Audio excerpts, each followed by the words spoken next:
Notes from the Underground by Fyodor Dostoevsky. Underground, Part 1. Author's Note. The author of the diary and the diary itself are of course imaginary. Nevertheless, it is clear that such persons as the writer of these notes not only may, but positively must exist in our society, when we consider the circumstances in the midst of which our society is formed.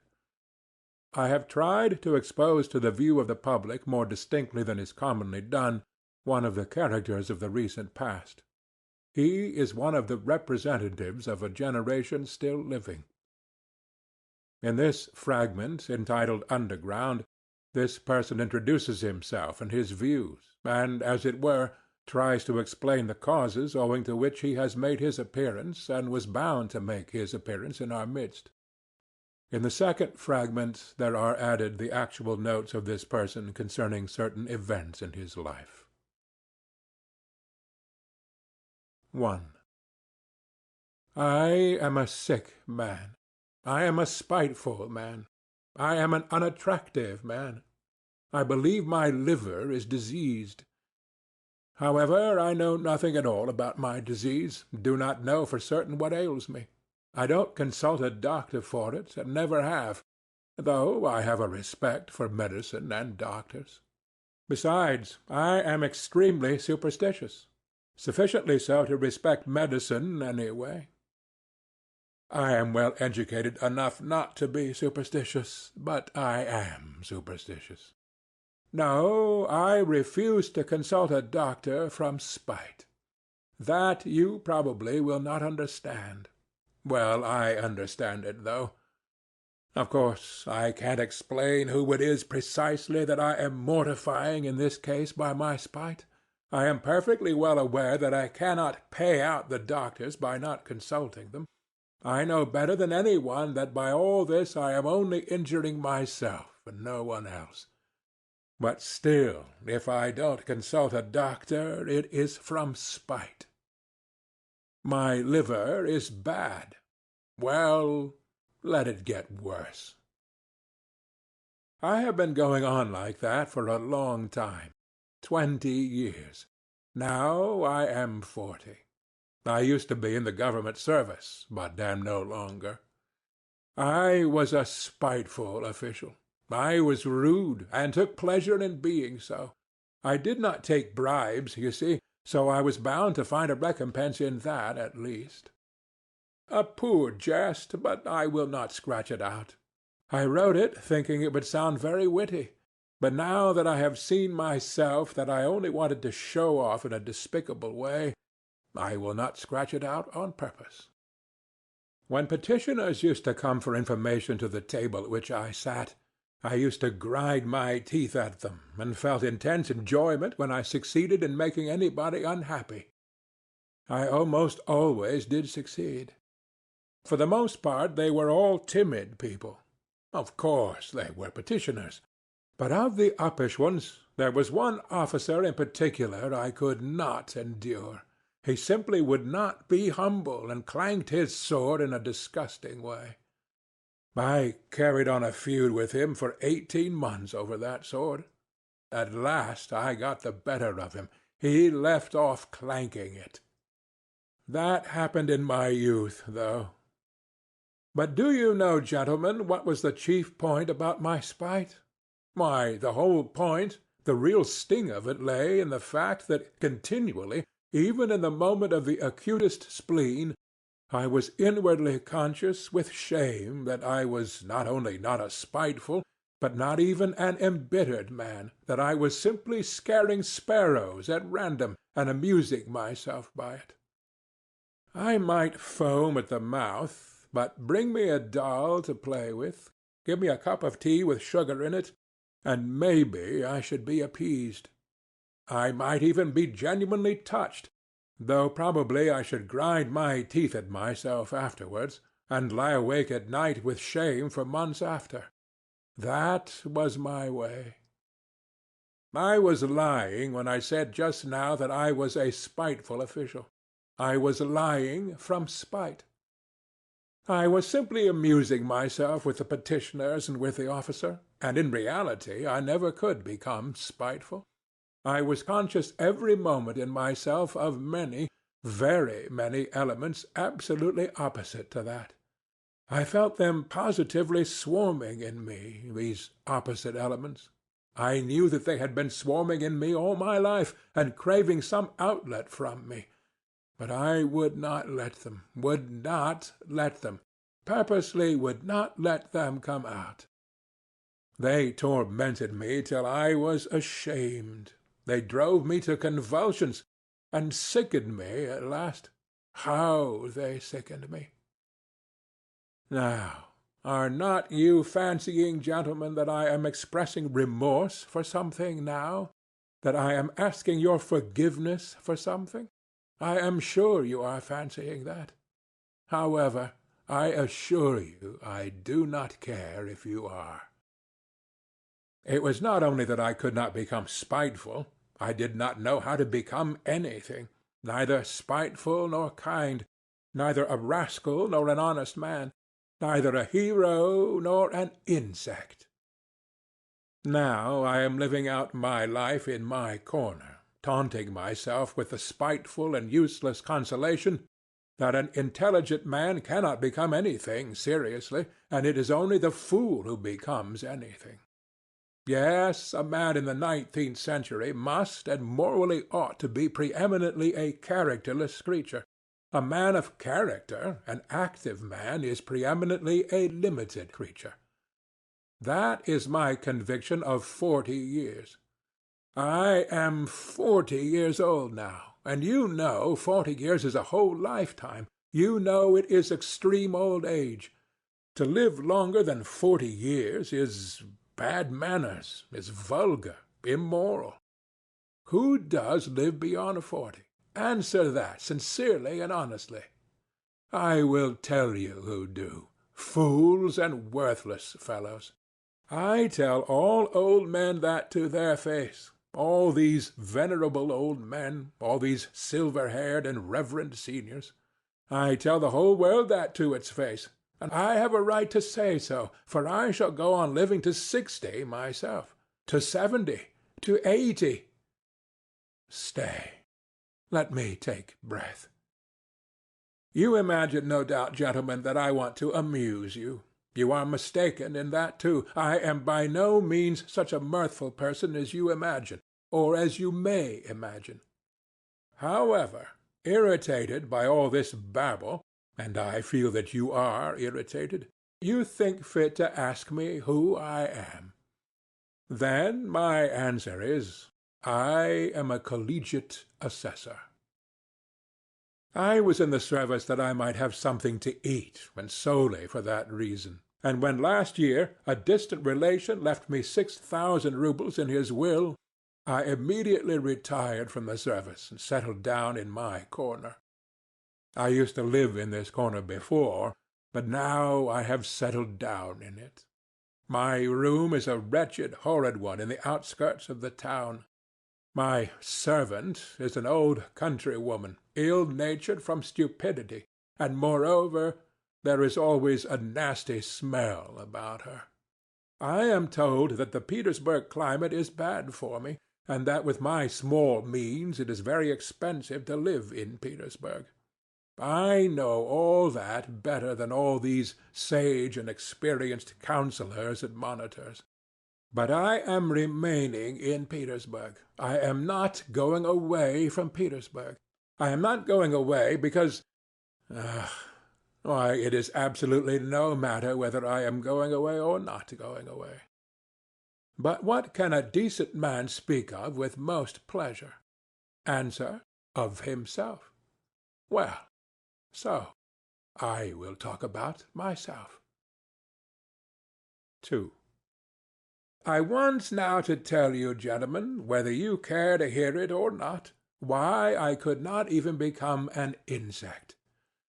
I tell you solemnly that I have many times tried to become an insect, but I was not equal even to that. I swear, gentlemen, that to be too conscious is an illness, a real thoroughgoing illness.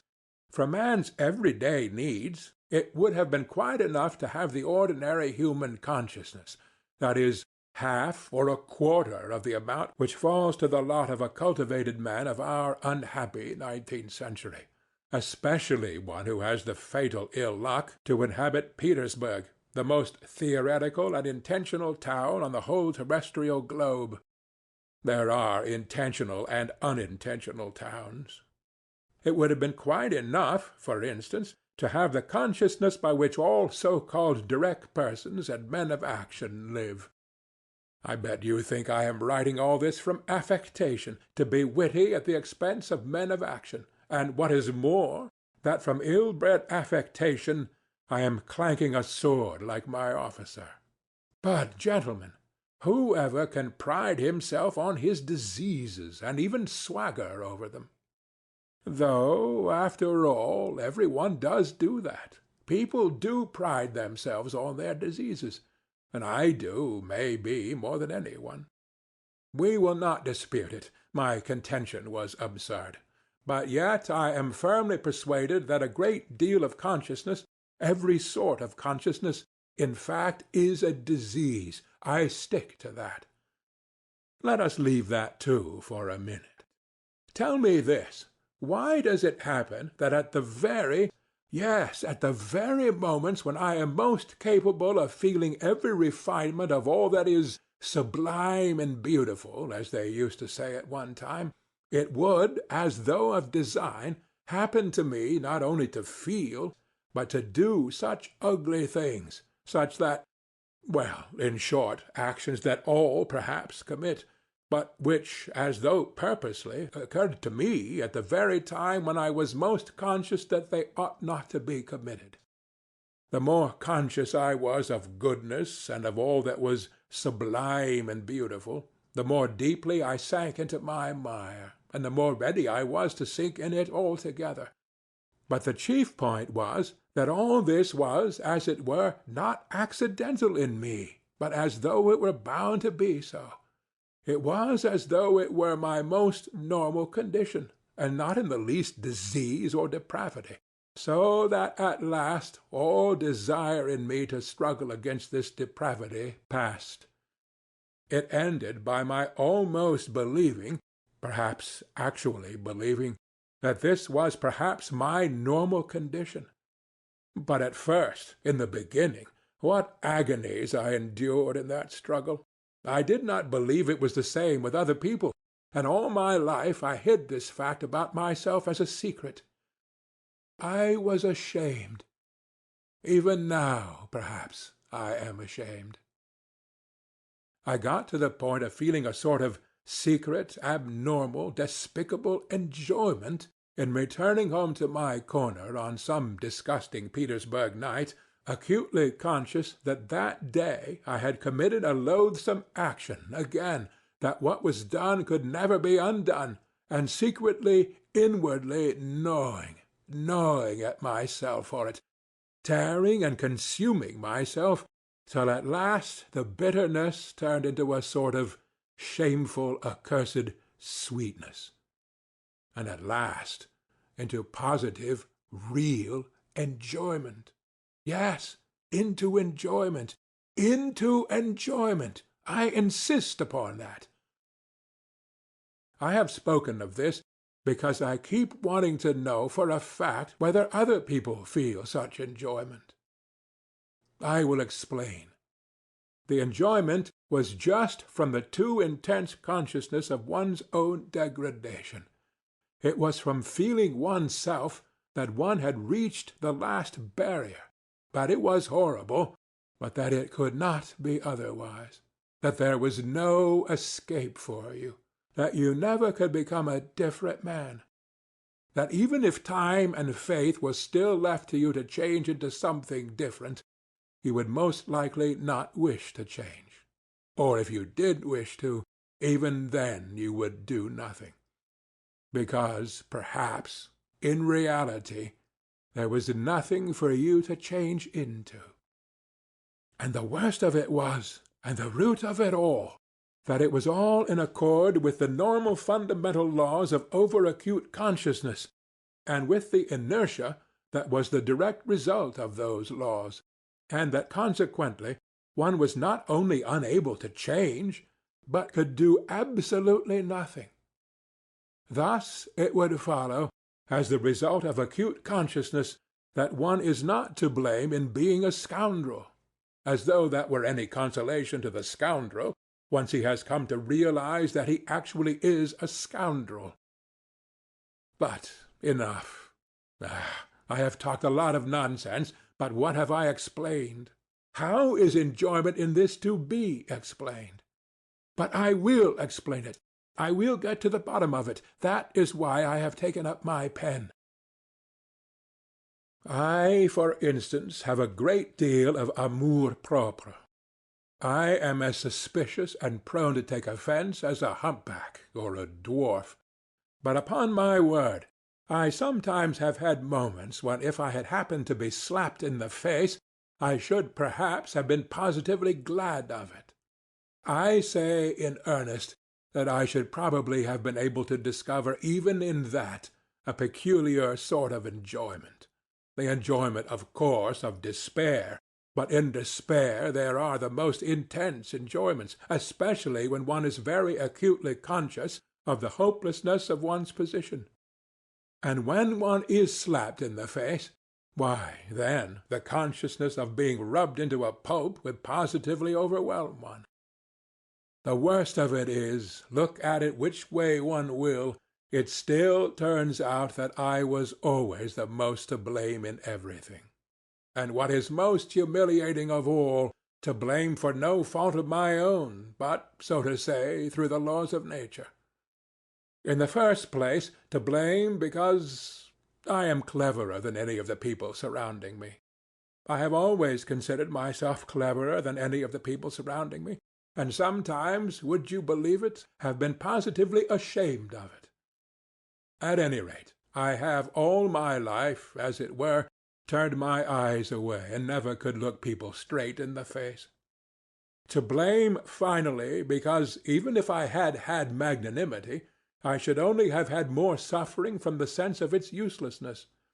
I should certainly have never been able to do anything from being magnanimous, neither to forgive, for my assailant would perhaps have slapped me from the laws of nature, and one cannot forgive the laws of nature, nor to forget, for even if it were owing to the laws of nature, it is insulting all the same.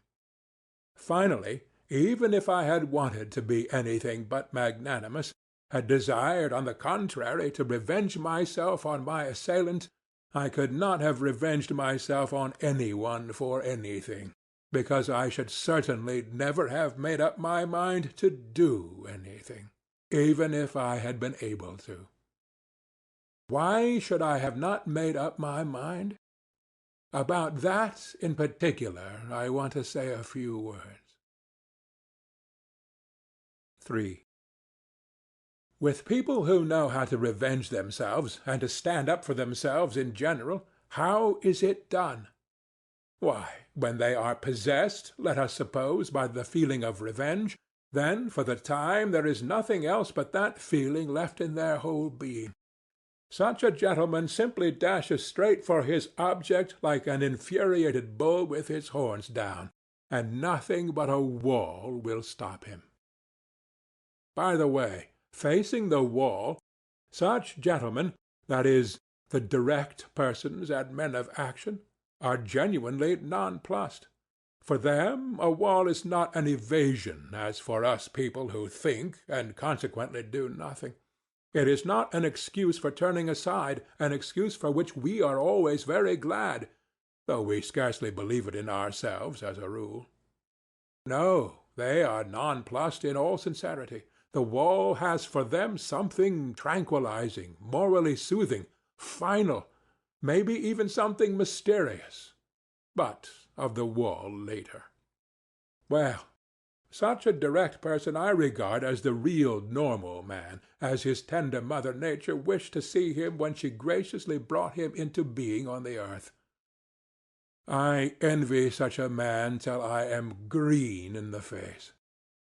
He is stupid, I am not disputing that. But perhaps the normal man should be stupid. How do you know? Perhaps it is very beautiful, in fact. And I am the more persuaded of that suspicion, if one can call it so, by the fact that if you take, for instance, the antithesis of the normal man, that is, the man of acute consciousness, who has come, of course, not out of the lap of nature, but out of a retort. This is almost mysticism, gentlemen, but I suspect this too. This retort-made man is sometimes so nonplussed in the presence of his antithesis that with all his exaggerated consciousness he genuinely thinks of himself as a mouse and not a man. It may be an acutely conscious mouse, yet it is a mouse, while the other is a man, and therefore, etc., etc. And the worst of it is, he himself, his very own self, looks on himself as a mouse. No one asks him to do so, and that is an important point. Now let us look at this mouse in action. Let us suppose, for instance, that it feels insulted too, and it almost always does feel insulted, and wants to revenge itself too. There may even be a greater accumulation of spite in it than in l'homme de la nature et de la vérité. The base and nasty desire to vent that spite on its assailant rankles perhaps even more nastily in it than in l'homme de la nature et de la vérité. For through his innate stupidity, the latter looks upon his revenge as justice, pure and simple, while in consequence of his acute consciousness, the mouse does not believe in the justice of it. To come at last to the deed itself, to the very act of revenge, apart from the one fundamental nastiness, the luckless mouse succeeds in creating around it so many other nastinesses, in the form of doubts and questions, adds to the one question so many unsettled questions, that there inevitably works up around it a sort of fatal brew, a stinking mess, made up of its doubts, emotions, and of the contempt spat upon it by the direct men of action, who stand solemnly about it as judges and arbitrators, laughing at it till their healthy sides ache.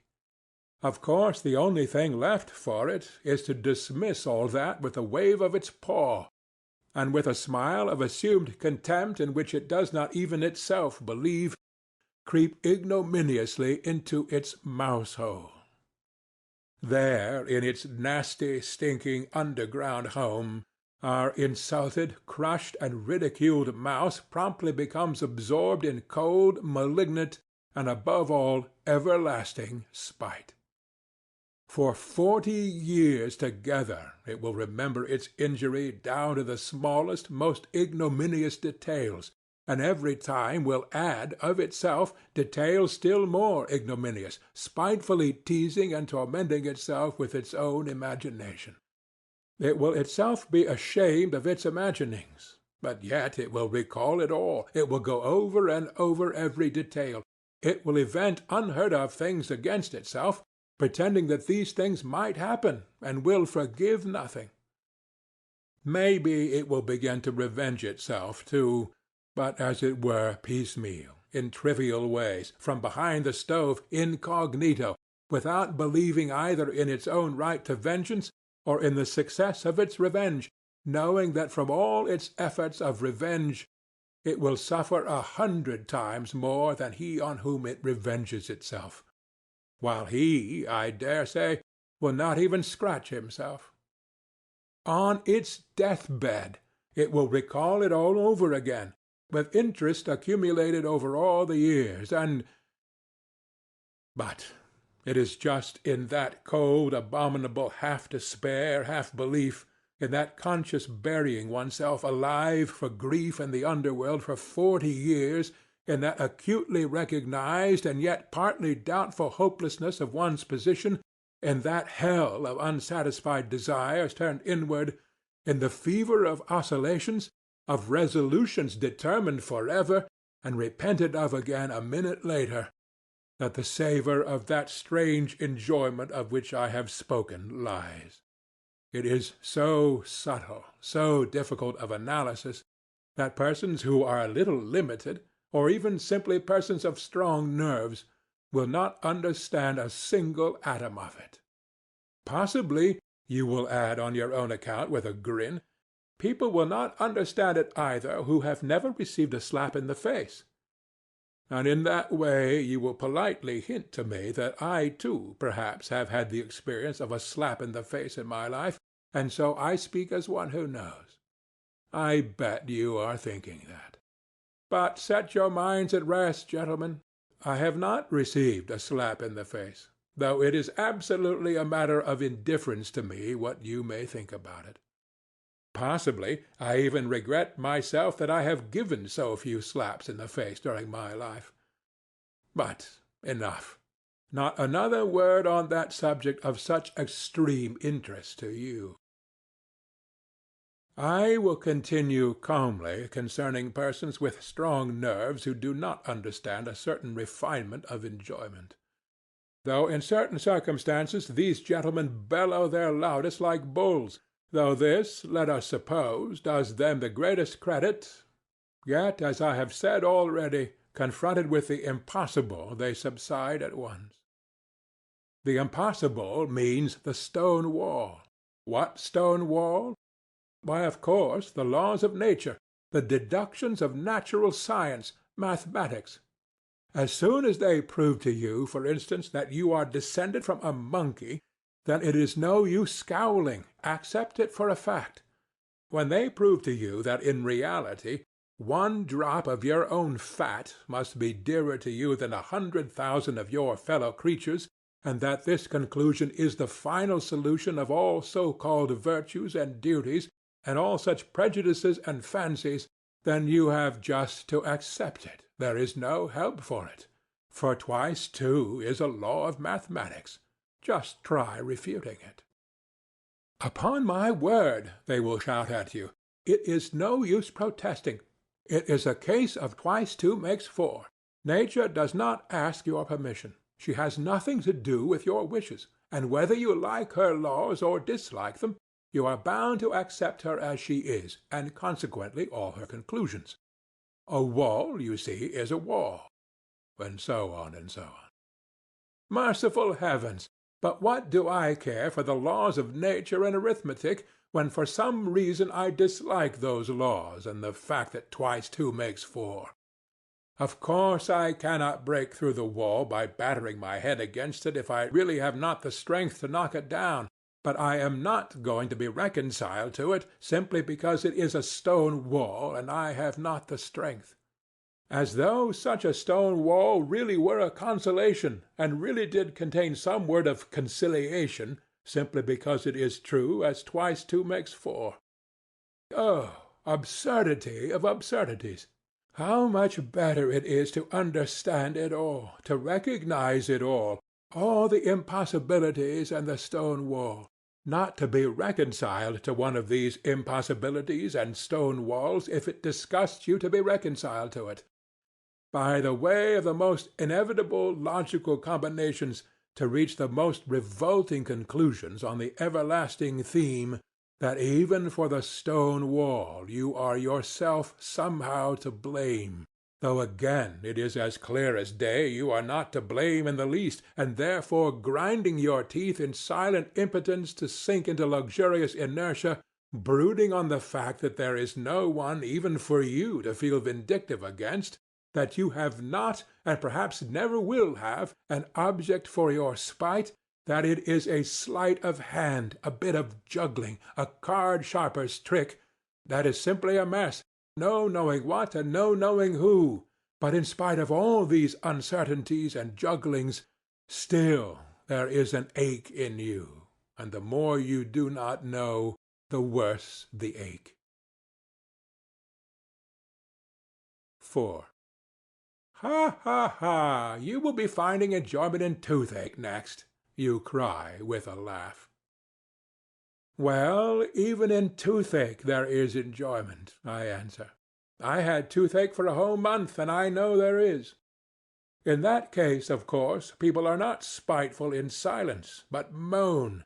But they are not candid moans, they are malignant moans.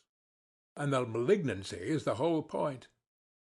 The enjoyment of the sufferer finds expression in those moans. If he did not feel enjoyment in them, he would not moan. It is a good example, gentlemen, and I will develop it. Those moans express, in the first place, all the aimlessness of your pain, which is so humiliating to your consciousness. The whole legal system of nature, on which you spit disdainfully, of course, but from which you suffer all the same, while she does not. They express the consciousness that you have no enemy to punish, but that you have pain. The consciousness that in spite of all possible Wagenheims you are in complete slavery to your teeth, that if someone wishes it, your teeth will leave off aching, and if he does not, they will go on aching another 3 months, and that finally, if you are still contumacious and still protest, all that is left you for your own gratification is to thrash yourself, or beat your wall with your fist as hard as you can, and absolutely nothing more. Well, these mortal insults, these jeers on the part of someone unknown, end at last in an enjoyment which sometimes reaches the highest degree of voluptuousness. I ask you, gentlemen, listen sometimes to the moans of an educated man of the 19th century suffering from toothache, on the 2nd or 3rd day of the attack, when he is beginning to moan, not as he moaned on the first day, that is, not simply because he has toothache, not just as any coarse peasant, but as a man affected by progress and European civilization, a man who is divorced from the soil and the national elements, as they express it nowadays. His moans become nasty, disgustingly malignant, and go on for whole days and nights. And of course he knows himself that he is doing himself no sort of good with his moans. He knows better than any one that he is only lacerating and harassing himself and others for nothing. He knows that even the audience before whom he is making his efforts and his whole family listen to him with loathing, do not put a ha'porth of faith in him, and inwardly understand that he might moan differently, more simply, without trills and flourishes, and that he is only amusing himself like that from ill-humor, from malignancy. Well, in all these recognitions and disgraces it is that there lies a voluptuous pleasure, as though he would say, I am worrying you, I am lacerating your hearts, I am keeping every one in the house awake. Well, stay awake then. You too feel every minute that I have a toothache. I am not a hero to you now, as I tried to seem before, but simply a nasty person, an impostor. Well, so be it then. I am very glad that you see through me. It is nasty for you to hear my despicable moans. Well, let it be nasty. Here, I will let you have a nastier flourish in a minute. You do not understand even now, gentlemen. No, it seems our development and our consciousness must go further to understand all the intricacies of this pleasure. You laugh? Delighted. My jests, gentlemen, are of course in bad taste, jerky, involved, lacking self-confidence. But of course that is because I do not respect myself. Can a man of perception respect himself at all? 5. Come, can a man who attempts to find enjoyment in the very feeling of his own degradation possibly have a spark of respect for himself?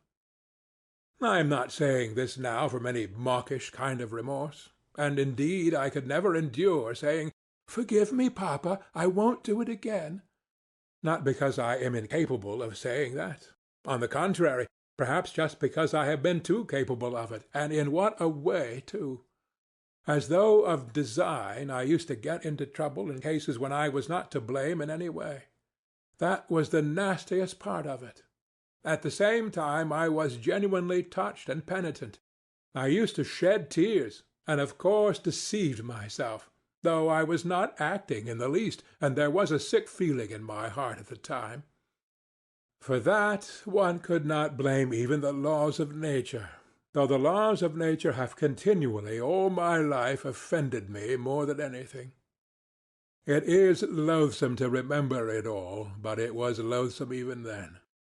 Of course, a minute or so later I would realize wrathfully that it was all a lie, a revolting lie, an affected lie.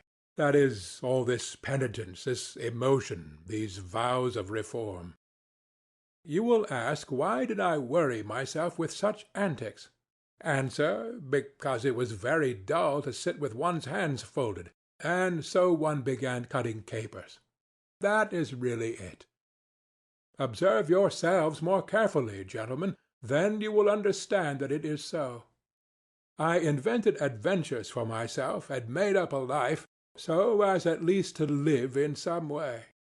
How many times it has happened to me, well, for instance, to take offence simply on purpose, for nothing, and one knows oneself, of course, that one is offended at nothing, and that one is putting it on, but yet one brings oneself at last to the point of being really offended. All my life I have had an impulse to play such pranks, so that in the end I could not control it in myself.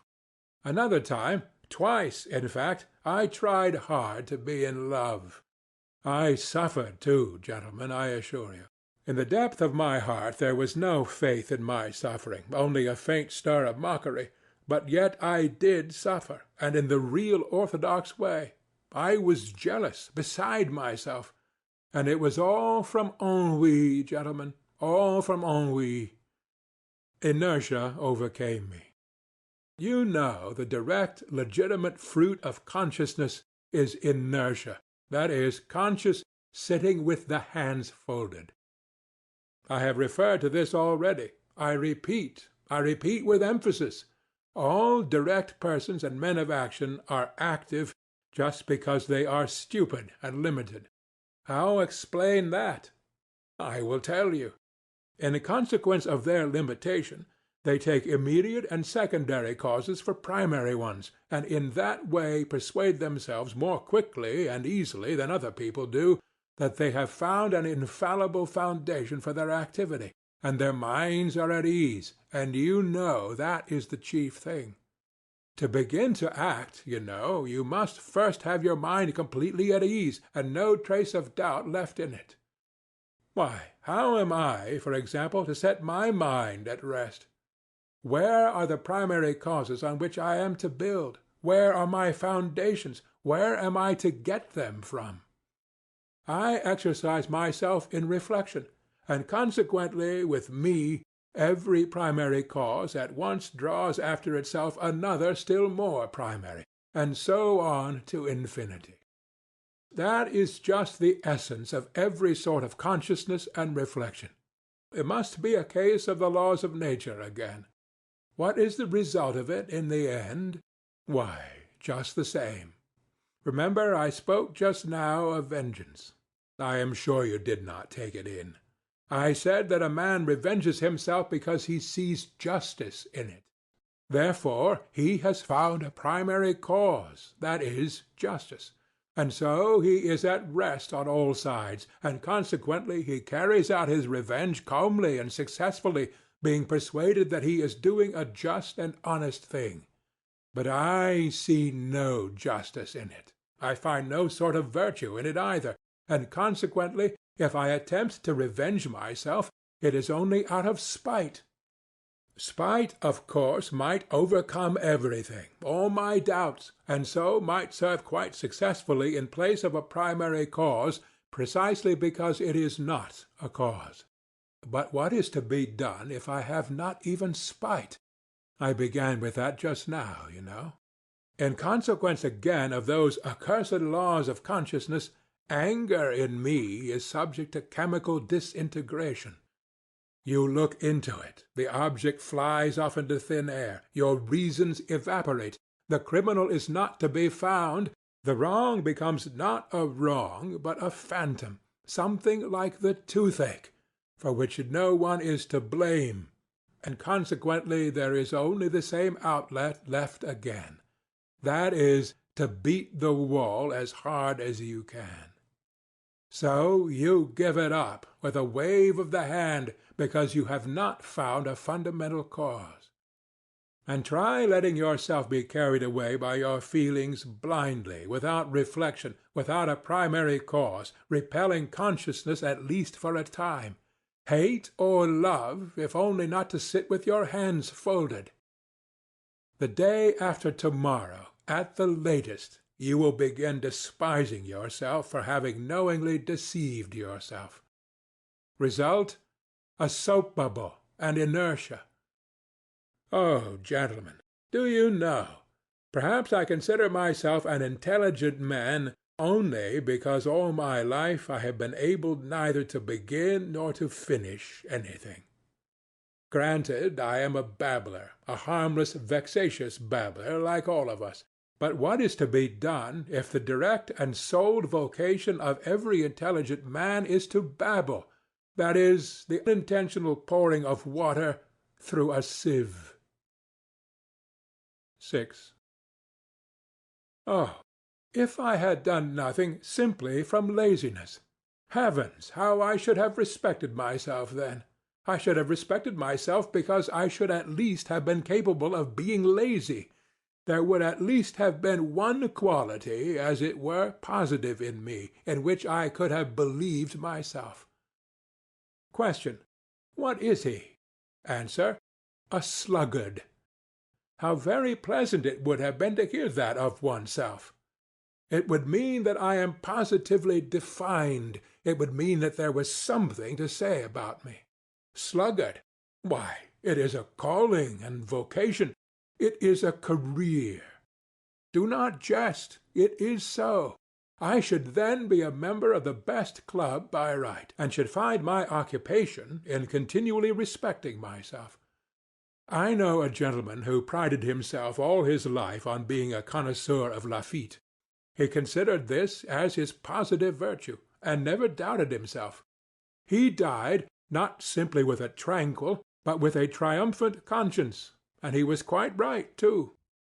Then I should have chosen a career for myself. I should have been a sluggard and a glutton, not a simple one, but, for instance, one with sympathies for everything sublime and beautiful.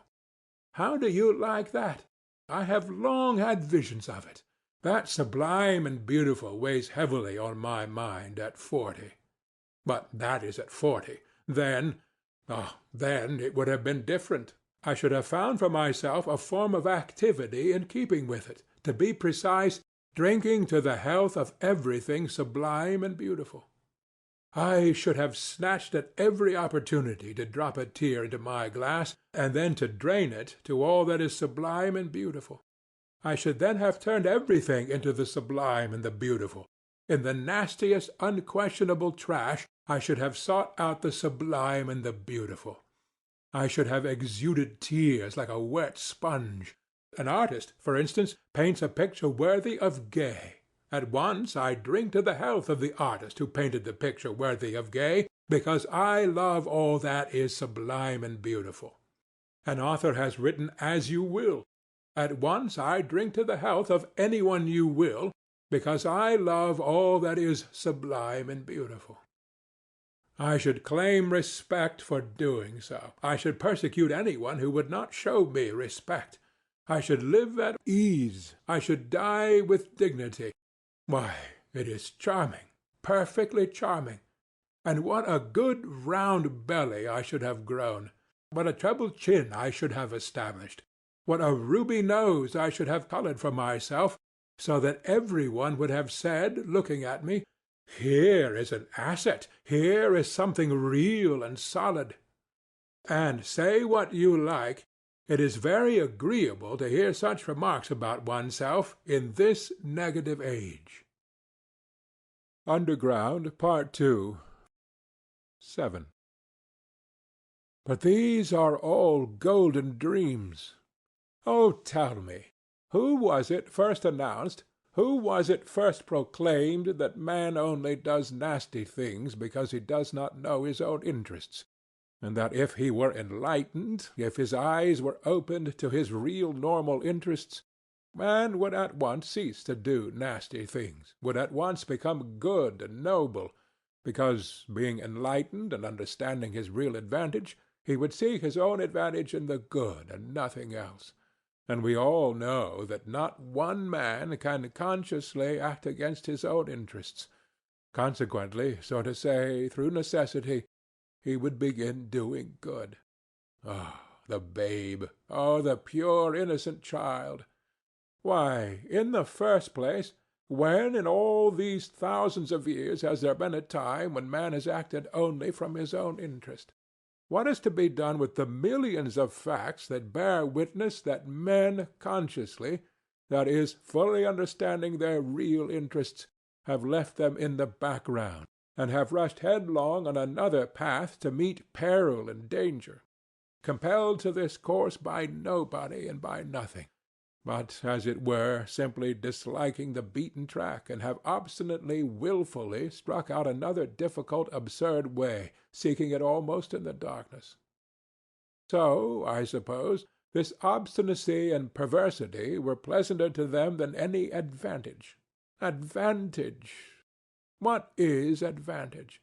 And will you take it upon yourself to define with perfect accuracy in what the advantage of man consists? And what if it so happens that a man's advantage sometimes not only may, but even must, consist in his desiring in certain cases what is harmful to himself and not advantageous? And if so, if there can be such a case, the whole principle falls into dust. What do you think? Are there such cases? You laugh. Laugh away, gentlemen, but only answer me. Have men's advantages been reckoned up with perfect certainty? Are there not some which not only have not been included, but cannot possibly be included under any classification? You see, you gentlemen have, to the best of my knowledge, taken your whole register of human advantages from the averages of statistical figures and politico-economical formulas. Your advantages are prosperity, wealth, freedom, peace, and so on and so on. So that the man who should, for instance, go openly and knowingly in opposition to all that list would, to your thinking, and indeed mine too, of course, be an obscurantist or an absolute madman. Would not he? But, you know, this is what is surprising. Why does it so happen that all these statisticians, sages, and lovers of humanity, when they reckon up human advantages, invariably leave out one? They don't even take it into their reckoning in the form in which it should be taken, and the whole reckoning depends upon that. It would be no greater matter. They would simply have to take it, this advantage, and add it to the list. But the trouble is that this strange advantage does not fall under any classification and is not in place in any list. I have a friend, for instance. Gentlemen, but of course he is your friend too, and indeed there is no one to whom he is not a friend. When he prepares for any undertaking, this gentleman immediately explains to you elegantly and clearly exactly how he must act in accordance with the laws of reason and truth.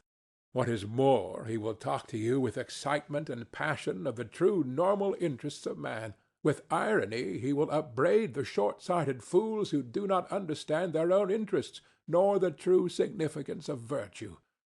And within a quarter of an hour, without any sudden outside provocation, but simply through something inside him which is stronger than all his interests, he will go off on quite a different tack, that is, act in direct opposition to what he has just been saying about himself, in opposition to the laws of reason, in opposition to his own advantage, in fact, in opposition to everything.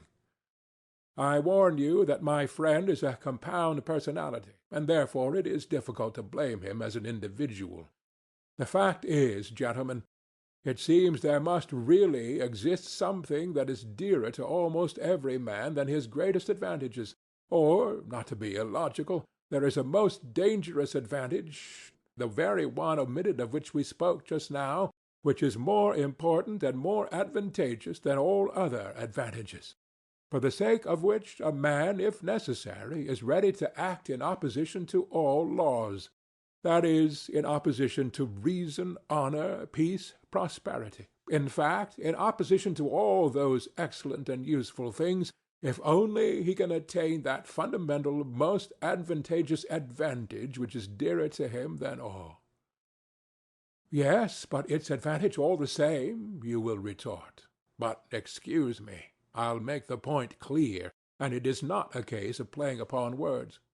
What matters is that this advantage is remarkable from the very fact that it breaks down all other classifications, and continually shatters every system constructed by lovers of mankind for the benefit of mankind. In fact, it upsets everything. But before I mention this advantage to you, I want to compromise myself personally, and therefore I boldly declare that all these fine systems, all these theories for explaining to mankind their real normal interests, in order that inevitably striving to pursue these interests they may at once become good and noble, are, in my opinion, so far, mere logical exercises. Yes, logical exercises.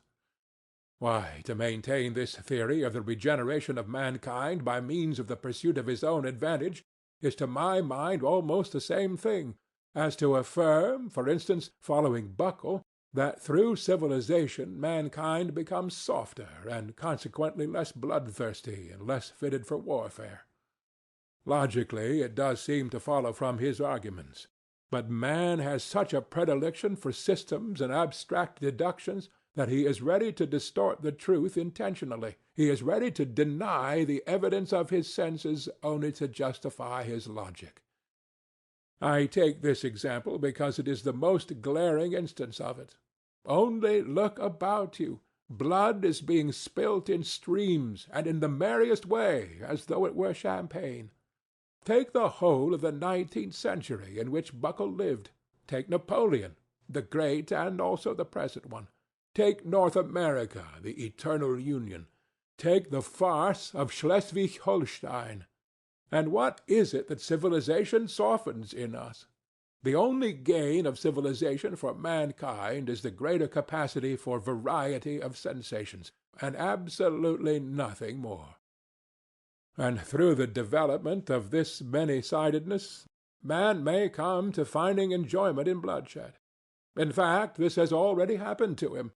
Have you noticed that it is the most civilized gentlemen who have been the subtlest slaughterers, to whom the Attilas and Stengarazines could not hold a candle? And if they are not so conspicuous as the Attilas and the Stengarazines, it is simply because they are so often met with, are so ordinary, and have become so familiar to us.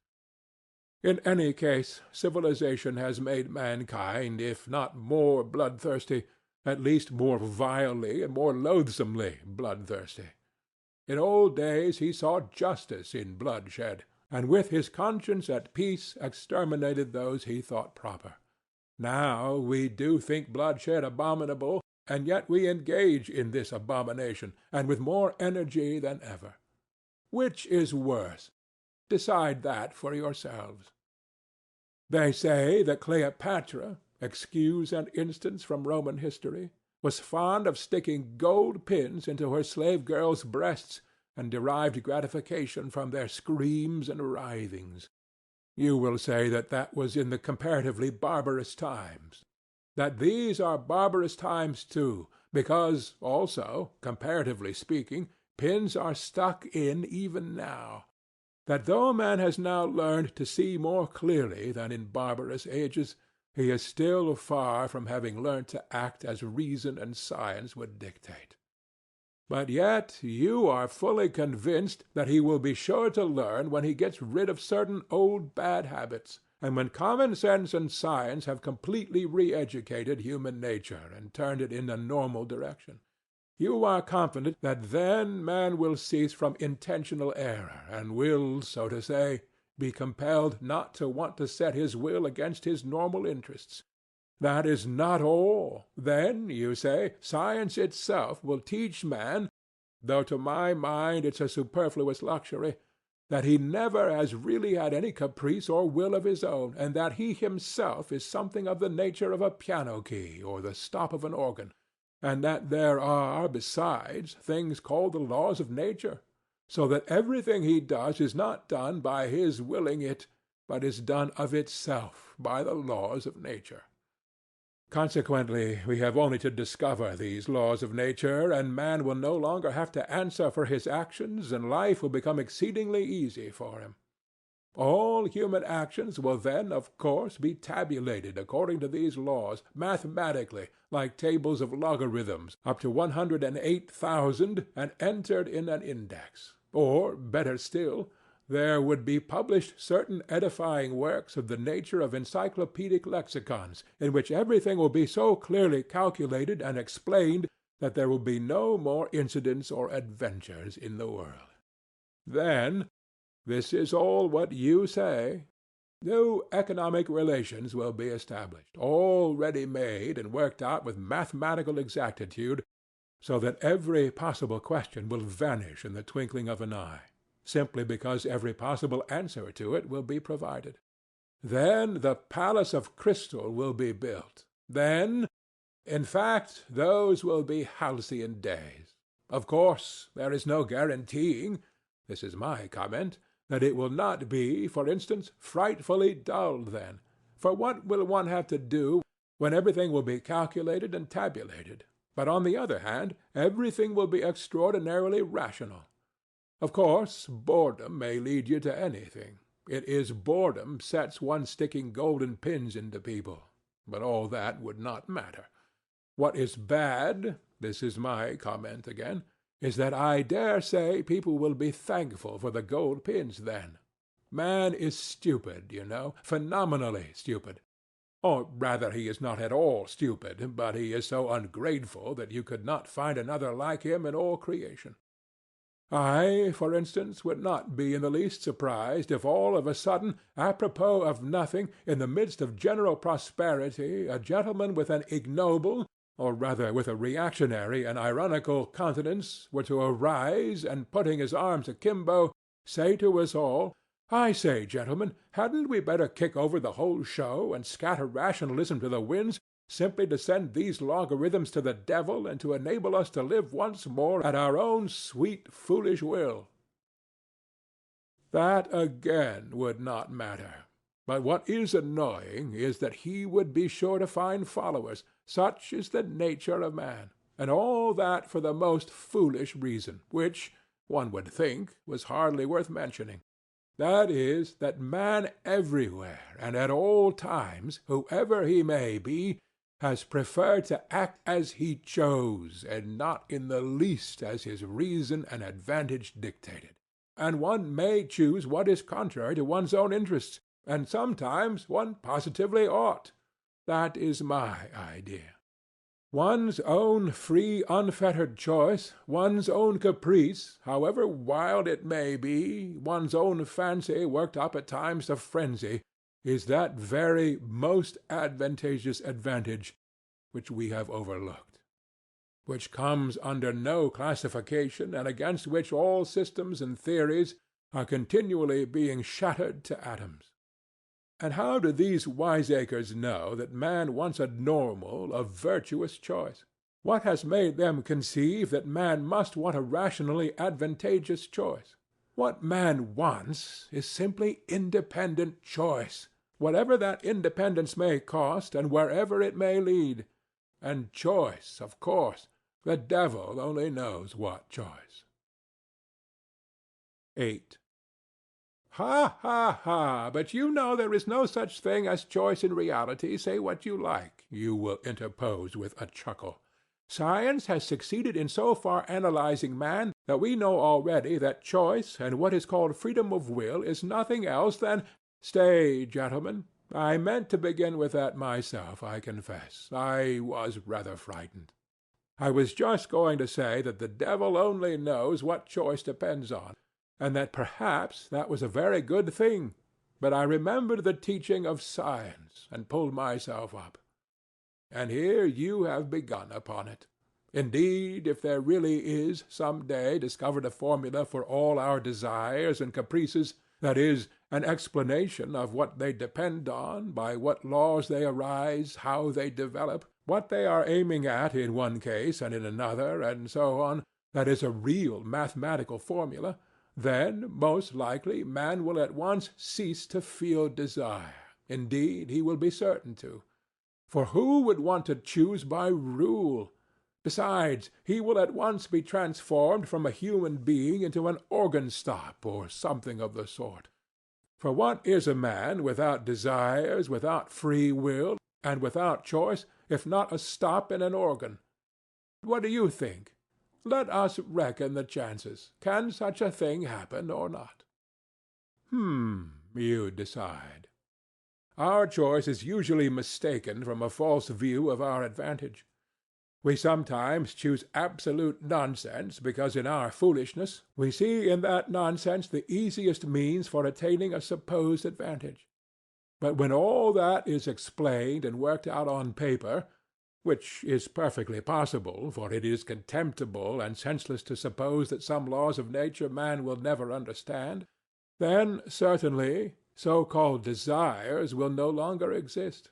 For if a desire should come into conflict with reason, we shall then reason and not desire, because it will be impossible retaining our reason to be senseless in our desires, and in that way knowingly act against reason and desire to injure ourselves. And as all choice and reasoning can be really calculated, because there will some day be discovered the laws of our so-called free will, so, joking apart, there may, one day, be something like a table constructed of them, so that we really shall choose in accordance with it. If, for instance, some day they calculate and prove to me that I made a long nose at someone because I could not help making a long nose at him, and that I had to do it in that particular way, what freedom is left to me, especially if I am a learned man and have taken my degree somewhere? Then I should be able to calculate my whole life for 30 years beforehand. In short, if this could be arranged, there would be nothing left for us to do. Anyway, we should have to understand that.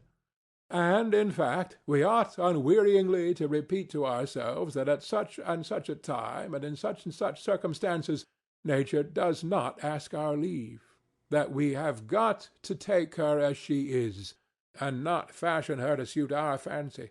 And if we really aspire to formulas and tables of rules, and, well, even to the chemical retort, there's no help for it. We must accept the retort too, or else it will be accepted without our consent.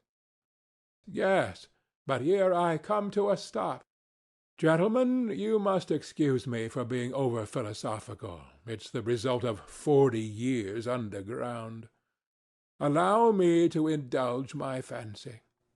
You see, gentlemen, reason is an excellent thing. There's no disputing that. But reason is nothing but reason, and satisfies only the rational side of man's nature, while will is a manifestation of the whole life, that is, of the whole human life, including reason and all the impulses. And although our life, in this manifestation of it, is often worthless, yet it is life, and not simply extracting square roots. Here I, for instance, quite naturally want to live, in order to satisfy all my capacities for life, and not simply my capacity for reasoning, that is, not simply 1/20th of my capacity for life. What does reason know? Reason only knows what it has succeeded in learning. Some things, perhaps, it will never learn. That is a poor comfort.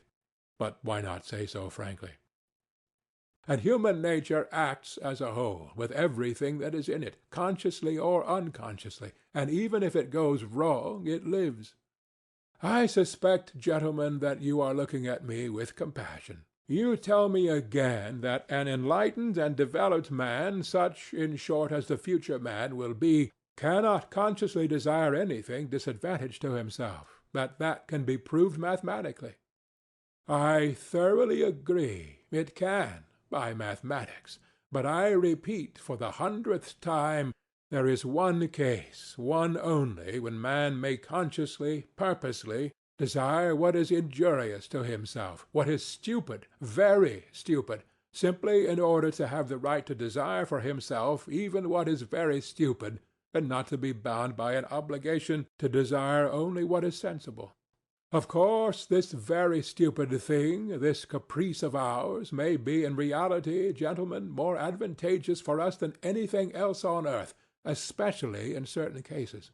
And in particular, it may be more advantageous than any advantage even when it does us obvious harm, and contradicts the soundest conclusions of our reason concerning our advantage, for in any circumstances it preserves for us what is most precious and most important, that is, our personality, our individuality. Some, you see, maintain that this really is the most precious thing for mankind. Choice can, of course, if it chooses, be in agreement with reason, and especially if this be not absurd but kept within bounds. It is profitable and sometimes even praiseworthy. But very often, and even most often, choice is utterly and stubbornly opposed to reason. And do you know that that too is profitable, sometimes even praiseworthy? Gentlemen, let us suppose that man is not stupid. Indeed, one cannot refuse to suppose that, if only from the one consideration that if man is stupid, then who is wise? But if he is not stupid, he is monstrously ungrateful, phenomenally ungrateful. In fact, I believe that the best definition of man is the ungrateful biped. But that is not all. That is not his worst defect. His worst defect is his perpetual moral obliquity. Perpetual, from the days of the flood to the Schleswig-Holstein period. Moral obliquity and consequently lack of good sense, for it has long been accepted that lack of good sense is due to no other cause than moral obliquity. But put it to the test and cast your eyes upon the history of mankind.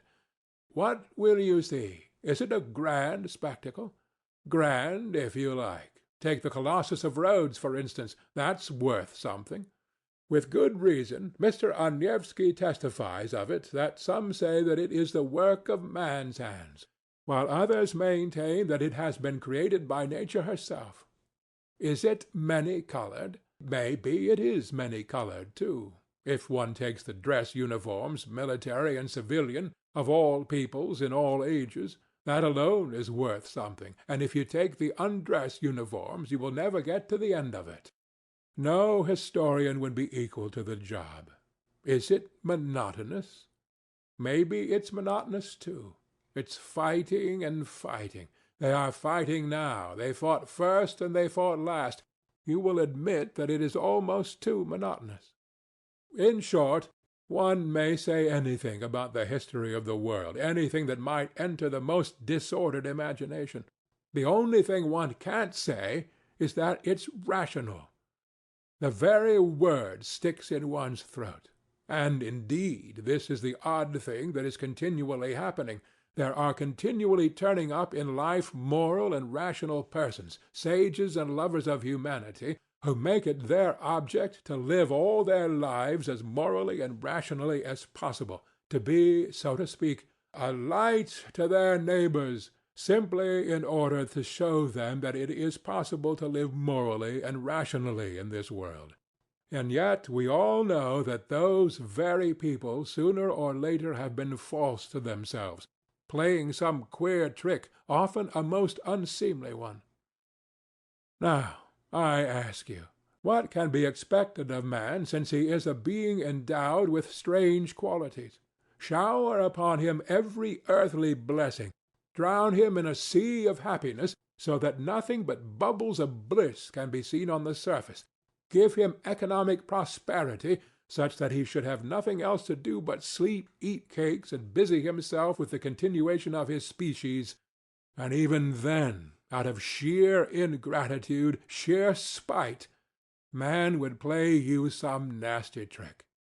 He would even risk his cakes, and would deliberately desire the most fatal rubbish, the most uneconomical absurdity, simply to introduce into all this positive good sense his fatal fantastic element. It is just his fantastic dreams, his vulgar folly, that he will desire to retain, simply in order to prove to himself, as though that were so necessary, that men still are men and not the keys of a piano, which the laws of nature threaten to control so completely that soon one will be able to desire nothing but by the calendar. And that is not all. Even if man really were nothing but a piano key, even if this were proved to him by natural science and mathematics, even then he would not become reasonable, but would purposely do something perverse out of simple ingratitude, simply to gain his point. And if he does not find means, he will contrive destruction and chaos, will contrive sufferings of all sorts, only to gain his point. He will launch a curse upon the world, and as only man can curse, it is his privilege, the primary distinction between him and other animals. May be by his curse alone he will attain his object, that is, convince himself that he is a man and not a piano key. If you say that all this, too, can be calculated and tabulated, chaos and darkness and curses, so that the mere possibility of calculating it all beforehand would stop it all, and reason would reassert itself, then man would purposely go mad in order to be rid of reason and gain his point. I believe in it, I answer for it, for the whole work of man really seems to consist in nothing but proving to himself every minute that he is a man and not a piano key. It may be at the cost of his skin, it may be by cannibalism.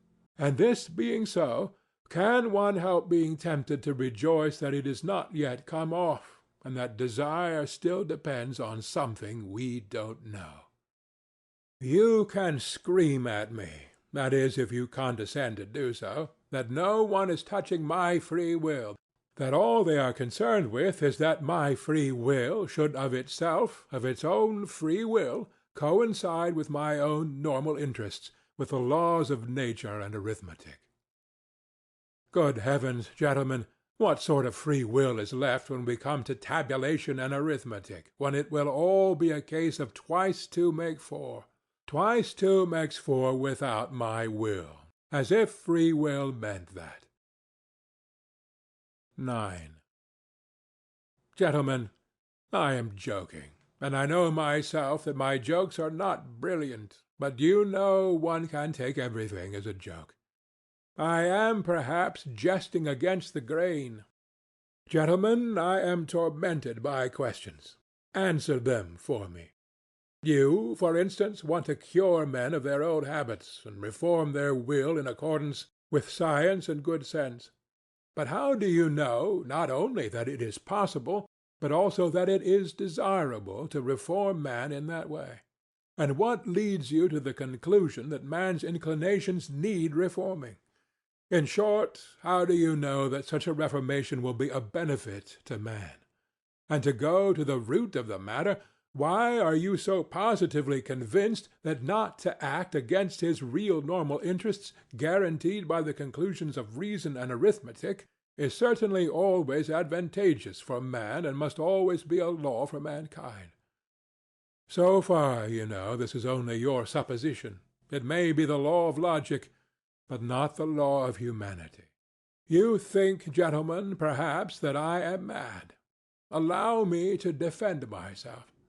I agree that man is preeminently a creative animal, predestined to strive consciously for an object and to engage in engineering, that is, incessantly and eternally to make new roads, wherever they may lead. But the reason why he wants sometimes to go off at a tangent may just be that he is predestined to make the road, and perhaps, too, that however stupid the direct practical man might be, the thought sometimes will occur to him that the road almost always does lead somewhere, and that the destination it leads to is less important than the process of making it, and that the chief thing is to save the well-conducted child from despising engineering, and so giving way to the fatal idleness which, as we all know, is the mother of all the vices. Man likes to make roads and to create. That is a fact beyond dispute. But why has he such a passionate love for destruction and chaos also? Tell me that. But on that point I want to say a couple of words myself. May it not be that he loves chaos and destruction, There can be no disputing that he does sometimes love it, because he is instinctively afraid of attaining his object in completing the edifice he is constructing. Who knows? Perhaps he only loves that edifice from a distance, and is by no means in love with it at close quarters. Perhaps he only loves building it, and does not want to live in it, but will leave it, when completed, for the use of les animaux domestiques, such as the ants, the sheep, and so on. Now the ants have quite a different taste. They have a marvellous edifice of that pattern which endures forever, the ant-heap. With the ant-heap the respectable race of ants began, and with the ant-heap they will probably end, which does the greatest credit to their perseverance and good sense. But man is a frivolous and incongruous creature, and perhaps, like a chess-player, loves the process of the game, not the end of it. And who knows? There is no saying with certainty. Perhaps the only goal on earth to which mankind is striving lies in this incessant process of attaining. In other words, in life itself, and not in the thing to be attained, which must always be expressed as a formula, as positive as twice two makes four. And such positiveness is not life, gentlemen, but is the beginning of death. Anyway, man has always been afraid of this mathematical certainty, and I am afraid of it now. Granted that man does nothing but seek that mathematical certainty, he traverses oceans, sacrifices his life in the quest, but to succeed, really to find it, dreads, I assure you. He feels that when he has found it, there will be nothing for him to look for. When workmen have finished their work-day, they do at least receive their pay, they go to the tavern, then they are taken to the police station, and there is occupation for a week. But where can man go? Anyway, one can observe a certain awkwardness about him when he has attained such objects. He loves the process of attaining, but does not quite like to have attained, and that, of course, is very absurd. In fact, man is a comical creature. There seems to be a kind of jest in it all. But yet mathematical certainty is, after all, something insufferable.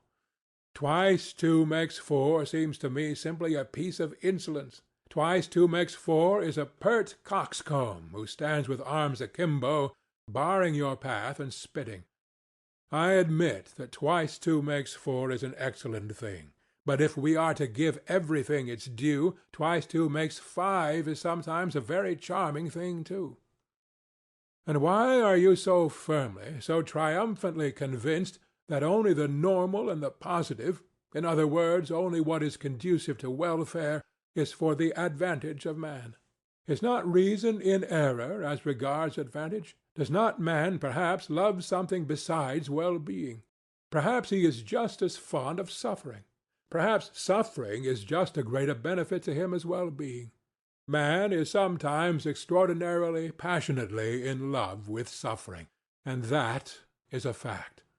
There is no need to appeal to universal history to prove that. Only ask yourself, if you are a man and have lived at all. As far as my personal opinion is concerned, to care only for well-being seems to me positively ill-bred. Whether it's good or bad, it is sometimes very pleasant, too, to smash things. I hold no brief for suffering, nor for well-being either. I am standing for my caprice, and for its being guaranteed to me when necessary. Suffering should be out of place in vaudevilles, for instance. I know that. In the palace of crystal it is unthinkable. Suffering means doubt, negation, and what would be the good of a palace of crystal if there could be any doubt about it? And yet I think man will never renounce real suffering, that is, destruction and chaos. Why, suffering is the sole origin of consciousness. Though I did lay it down at the beginning that consciousness is the greatest misfortune for man, yet I know man prizes it, and would not give it up for any satisfaction. Consciousness, for instance, is infinitely superior to twice two makes four. Once you have mathematical certainty, there is nothing left to do or to understand. There will be nothing left but to bottle up your five senses and plunge into contemplation. While if you stick to consciousness, even though the same result is attained, you can at least flog yourself at times, and that will, at any rate, liven you up. Reactionary as it is, corporal punishment is better than nothing. 10. You believe in a palace of crystal that could never be destroyed, a palace at which one will not be able to put out one's tongue or make a long nose on the sly. And perhaps that is just why I am afraid of this edifice, that it is of crystal and can never be destroyed, and that one cannot put one's tongue out at it even on the sly. You see, if it were not a palace but a hen-house, I might creep into it to avoid getting wet. And yet I would not call the hen-house a palace out of gratitude to it for keeping me dry. You laugh and say that in such circumstances a hen-house is as good as a mansion. Yes, I answer, if one had to live simply to keep out of the rain. But what is to be done if I have taken it into my head that that is not the only object in life, and that if one must live, one had better live in a mansion? That is my choice, my desire. You will only eradicate it when you have changed my preference. Well, do change it. Allure me with something else. Give me another ideal. But meanwhile I will not take a hen-house for a mansion. The palace of crystal may be an idle dream. It may be that it is inconsistent with the laws of nature, and that I have invented it only through my own stupidity, through the old-fashioned irrational habits of my generation. But what does it matter to me that it is inconsistent? That makes no difference, since it exists in my desires, or rather exists as long as my desires exist. Perhaps you are laughing again. Laugh away. I will put up with any mockery rather than pretend that I am satisfied when I am hungry.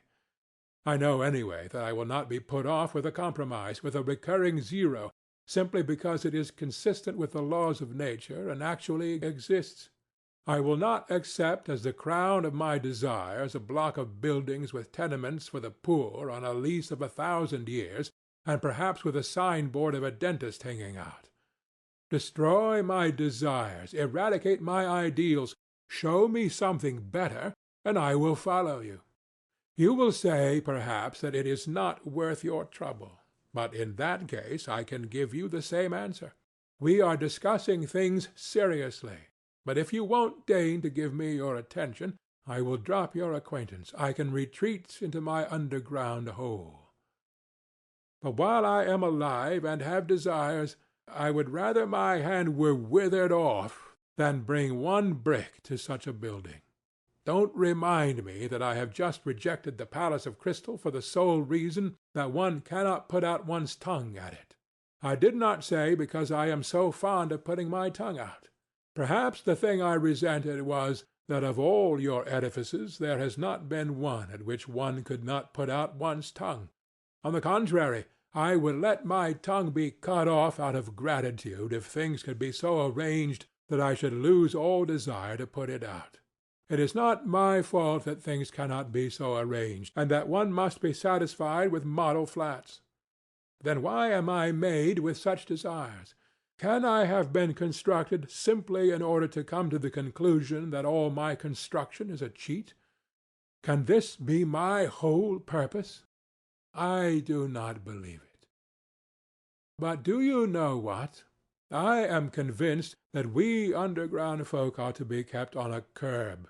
Though we may sit 40 years underground without speaking, when we do come out into the light of day and break out, we talk and talk and talk. 11. The long and short of it is, gentlemen, that it is better to do nothing, better conscious inertia, and so hurrah for underground. Though I have said that I envy the normal man to the last drop of my bile, yet I shall not care to be in his place, such as he is now, though I shall not cease envying him. No, no. Anyway, the underground life is more advantageous. There, at any rate, one can— Oh, but even now I am lying. I am lying because I know myself that it is not underground that is better, but something different, quite different, for which I am thirsting, but which I cannot find. Damn underground. I will tell you another thing that would be better, and that is, if I myself believed in anything of what I have just written, I swear to you, gentlemen, there is not one thing, not one word of what I have written that I really believe. That is, I believe it, perhaps, but at the same time I feel and suspect that I am lying like a cobbler. Then why have you written all this, you will say to me. I ought to put you underground for 40 years without anything to do, and then come to you in your cellar to find out what stage you have reached. How can a man be left with nothing to do for 40 years? Isn't that shameful? Isn't that humiliating? You will say, perhaps, wagging your heads contemptuously. You thirst for life, and try to settle the problems of life by a logical tangle. And how persistent, how insolent are your sallies, and at the same time what a scare you are in. You talk nonsense and are pleased with it. You say impudent things and are in continual alarm and apologizing for them. You declare that you are afraid of nothing, and at the same time try to ingratiate yourself in our good opinion. You declare that you are gnashing your teeth, and at the same time you try to be witty so as to amuse us. You know that your witticisms are not witty, but you are evidently well satisfied with your literary value. You may, perhaps, have really suffered, but you have no respect for your own suffering. You may have sincerity, but you have no modesty. Out of your pettiest vanity you expose your sincerity to publicity and ignominy. You doubtlessly mean to say something, but hide your last word through fear, because you have not the resolution to utter it, and only have a cowardly impudence. You boast of consciousness, but you are not sure of your ground, for though your mind works, yet your heart is darkened and corrupt, and you cannot have a full, genuine consciousness without a pure heart. And how intrusive you are, how you insist and grimace. Lies, lies, lies. Of course, I have myself made up all the things you say. That, too, is from underground. I have been for 40 years listening to you through a crack under the floor. I have invented them myself. There was nothing else I could invent. It is no wonder that I have learnt it by heart, and it has taken a literary form. But can you really be so credulous as to think that I will print all this and give it to you to read too? And another problem. Why do I call you gentlemen? Why do I address you as though you really were my readers?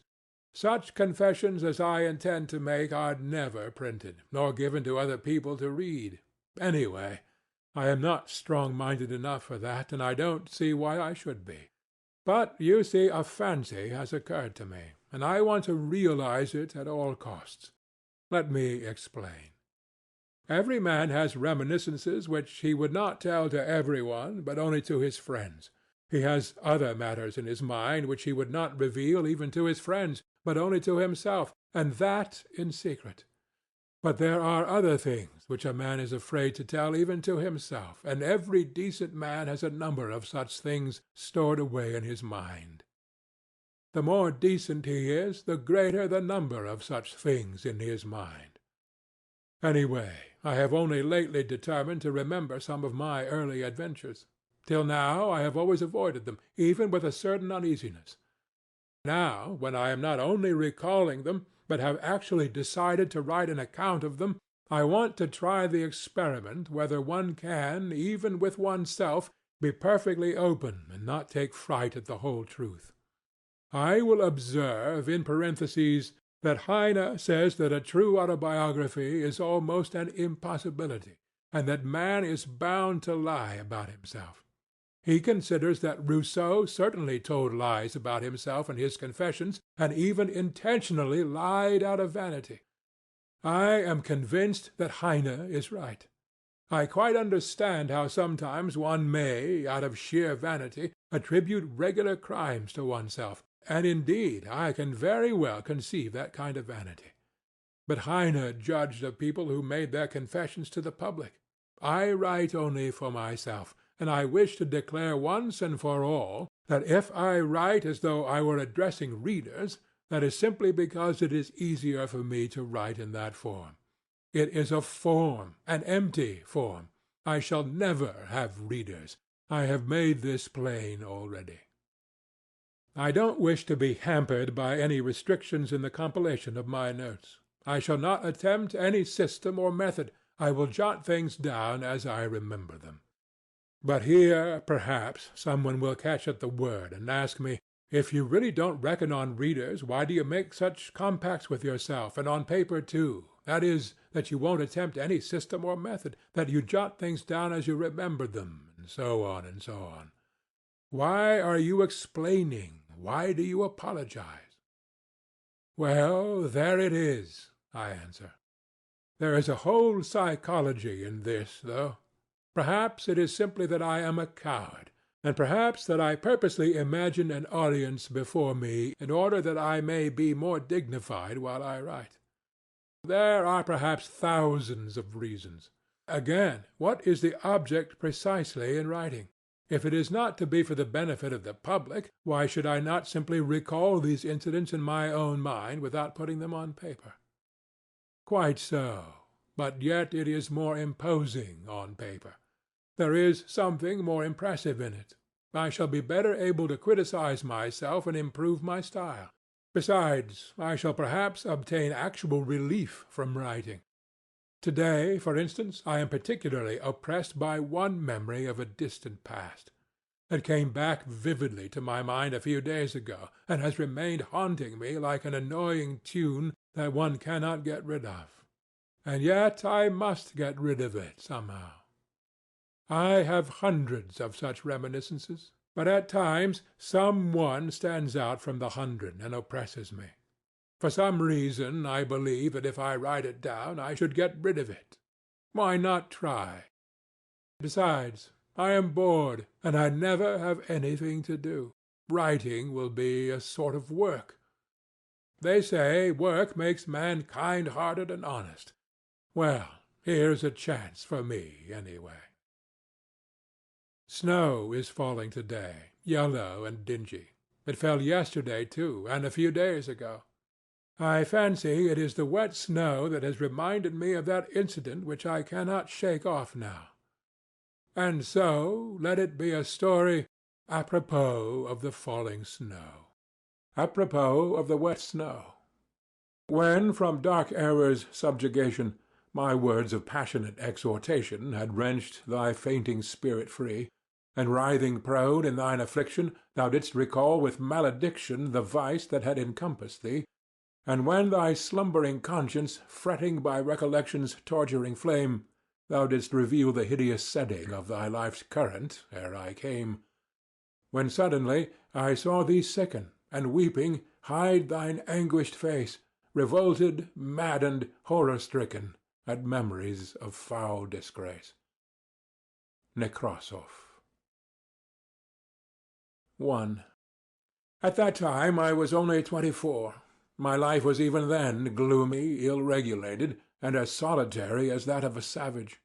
I made friends with no one, and positively avoided talking, and buried myself more and more in my hole. At work in the office I never looked at anyone, and was perfectly well aware that my companions looked upon me, not only as a queer fellow, but even looked upon me, I always fancied this, with a sort of loathing. I sometimes wondered why it was that nobody except me fancied that he was looked upon with aversion. One of the clerks had a most repulsive, pock-marked face, which looked positively villainous. I believe I should not have dared to look at any one with such an unsightly countenance. Another one had such a very dirty old uniform that there was an unpleasant odor in his proximity. Yet not one of these gentlemen showed the slightest self-consciousness, either about their clothes, or their countenance, or their character in any way. Neither of them ever imagined that they were looked at with repulsion. If they had imagined it, they would not have minded, so long as their superiors did not look at them in that way. It is clear to me now that, owing to my unbounded vanity and to the high standard I set for myself, I often looked at myself with furious discontent, which verged on loathing. And so I inwardly attributed the same feeling to everyone. I hated my face, for instance. I thought it disgusting, and even suspected that there was something base in my expression, and so every day when I turned up at the office I tried to behave as independently as possible and to assume a lofty expression, so that I might not be suspected of being abject. My face may be ugly, I thought, but let it be lofty, expressive, and above all, extremely intelligent. But I was positively and painfully certain that it was impossible for my countenance ever to express those qualities. And what was worst of all, I thought it actually stupid-looking, and I would have been quite satisfied if I could have looked intelligent. In fact, I would even have put up with looking base if, at the same time, my face could have been thought strikingly intelligent. Of course I hated my fellow clerks, one and all, and I despised them all, yet at the same time I was, as it were, afraid of them. In fact, it happened at times that I thought more highly of them than of myself. It somehow happened quite suddenly that I alternated between despising them and thinking them superior to myself. A cultivated and decent man cannot be vain without setting a fearfully high standard for himself, and without despising and almost hating himself at certain moments. Whether I despised them or thought them superior, I dropped my eyes almost every time I met any one. I even made experiments whether I could face so-and-so's looking at me, and I was always the first to drop my eyes. This worried me to distraction. I had a sickly dread, too, of being ridiculous, and so had a slavish passion for the conventional in everything external. I loved to fall into the common rut, and had a whole-hearted terror of any kind of eccentricity in myself. But how could I live up to it? I was morbidly sensitive, as a man of our age should be. They were all stupid, and as like one another as so many sheep. Perhaps I was the only one in the office who fancied that I was a coward and a slave, and I fancied it just because I was more highly developed. But it was not only that I fancied it. It really was so. I was a coward and a slave, and I say this without the slightest embarrassment. Every decent man of our age must be a coward and a slave. That is his normal condition. Of that I am firmly persuaded. He is made and constructed to that very end, and not only at the present time, owing to some casual circumstances, but always, at all times, a decent man is bound to be a coward and a slave. It is the law of nature for all decent people all over the earth. If any one of them happens to be valiant about something, he need not be comforted nor carried away by that. He would show the white feather just the same before something else. That is how it invariably and inevitably ends. Only donkeys and mules are valiant, and they only till they are pushed up to the wall. It is not worth while to pay attention to them, for they really are of no consequence. Another circumstance, too, worried me in those days, that there was no one like me, and I was unlike any one else. I am alone, and they are every one, I thought, and pondered. From that it is evident that I was still a youngster.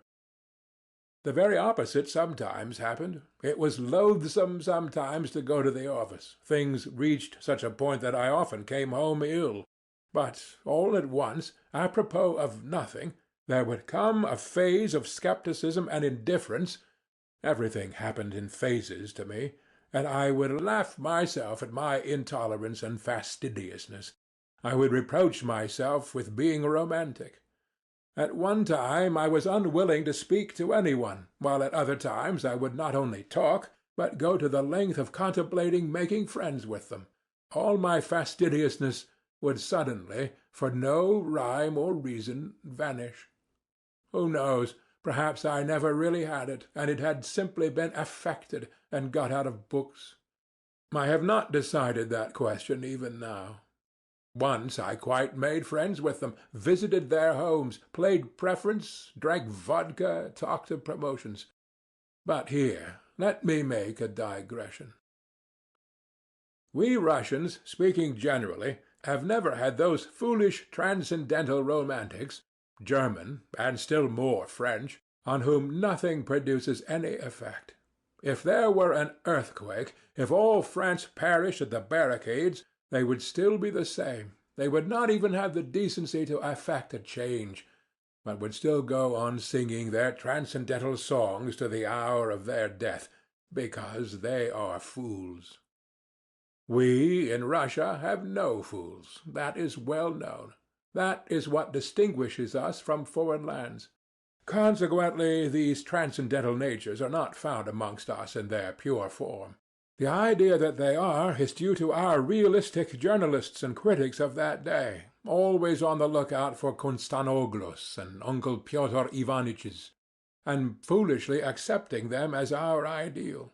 They have slandered our romantics, taking them for the same transcendental sort as in Germany or France. On the contrary, the characteristics of our romantics are absolutely and directly opposed to the transcendental European type, and no European standard can be applied to them. Allow me to make use of this word romantic, an old-fashioned and much-respected word which has done good service and is familiar to all. The characteristics of our romantic are to understand everything, to see everything, and to see it often incomparably more clearly than our most realistic minds see it. To refuse to accept anyone or anything, but at the same time not to despise anything. To give way, to yield from policy, never to lose sight of a useful practical object, such as rent-free quarters at the government expense, pensions, decorations, to keep their eye on that object through all the enthusiasms and volumes of lyrical poems, and at the same time to preserve the sublime and the beautiful inviolates within them at the hour of their death, and to preserve themselves also, incidentally, like some precious jewel wrapped in cotton wool, if only for the benefit of the sublime and the beautiful. Our romantic is a man of great breadth, and the greatest rogue of all our rogues, I assure you. I can assure you from experience, indeed. Of course, that is, if he is intelligent. But what am I saying?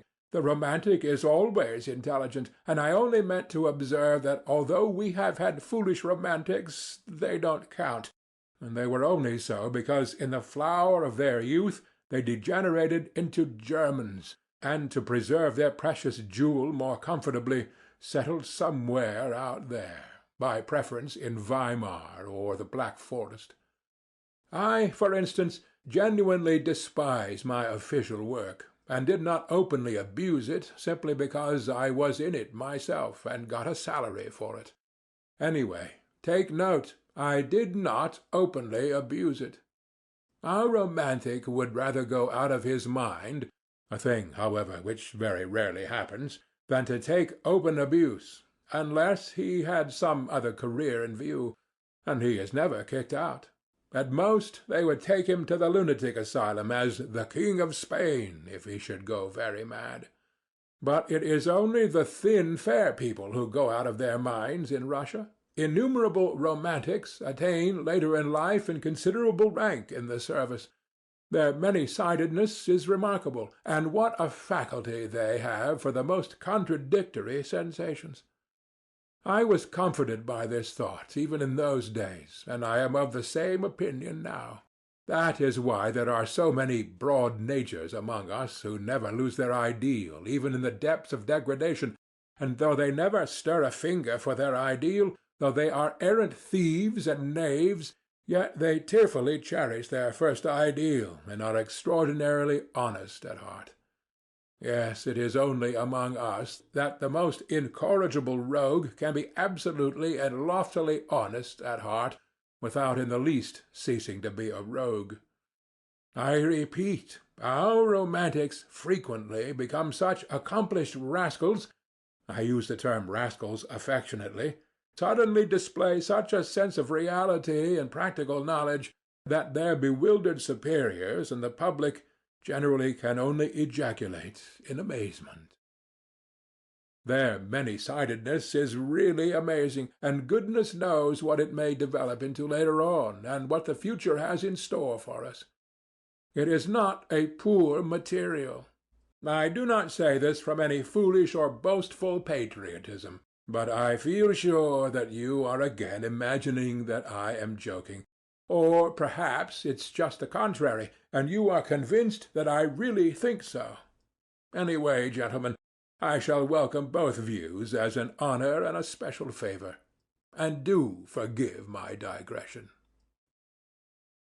I did not, of course, maintain friendly relations with my comrades, and soon was at loggerheads with them, and in my youth and inexperience I even gave up bowing to them, as though I had cut off all relations. That, however, only happened to me once. As a rule, I was always alone. In the first place, I spent most of my time at home, reading. I tried to stifle all that was continually seething within me by means of external impressions. And the only external means I had was reading. Reading, of course, was a great help, exciting me, giving me pleasure and pain. But at times it bored me fearfully. One longed for movement in spite of everything, and I plunged all at once into dark, underground, loathsome vice of the pettiest kind.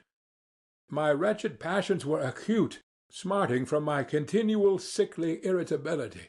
I had hysterical impulses, with tears and convulsions. I had no resource except reading.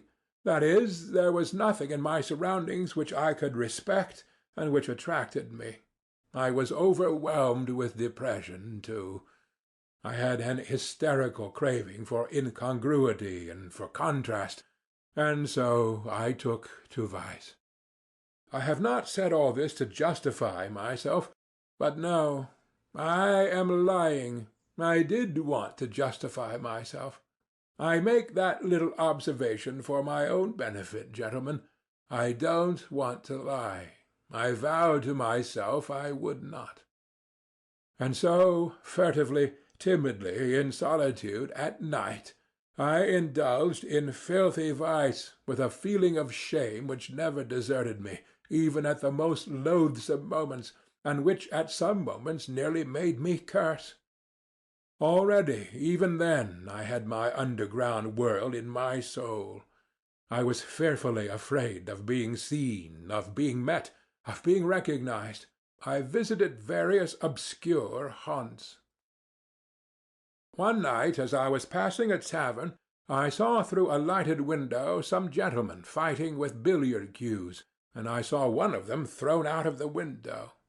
At other times I should have felt very much disgusted, but I was in such a mood at the time that I actually envied the gentleman thrown out of the window, and I envied him so much that I even went into the tavern and into the billiard-room. Perhaps, I thought, I'll have a fight too, and they'll throw me out of the window. I was not drunk, but what is one to do? Depression will drive a man to such a pitch of hysteria. But nothing happened. It seemed that I was not even equal to being thrown out of the window, and I went away without having my fight. An officer put me in my place from the first moment. I was standing by the billiard table, and in my ignorance blocking up the way, and he wanted to pass.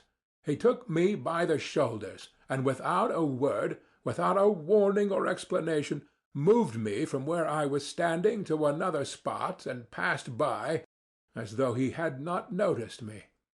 I could have forgiven blows, but I could not forgive his having moved me without noticing me. Devil knows what I would have given for a real regular quarrel, a more decent, a more literary one, so to speak. I had been treated like a fly.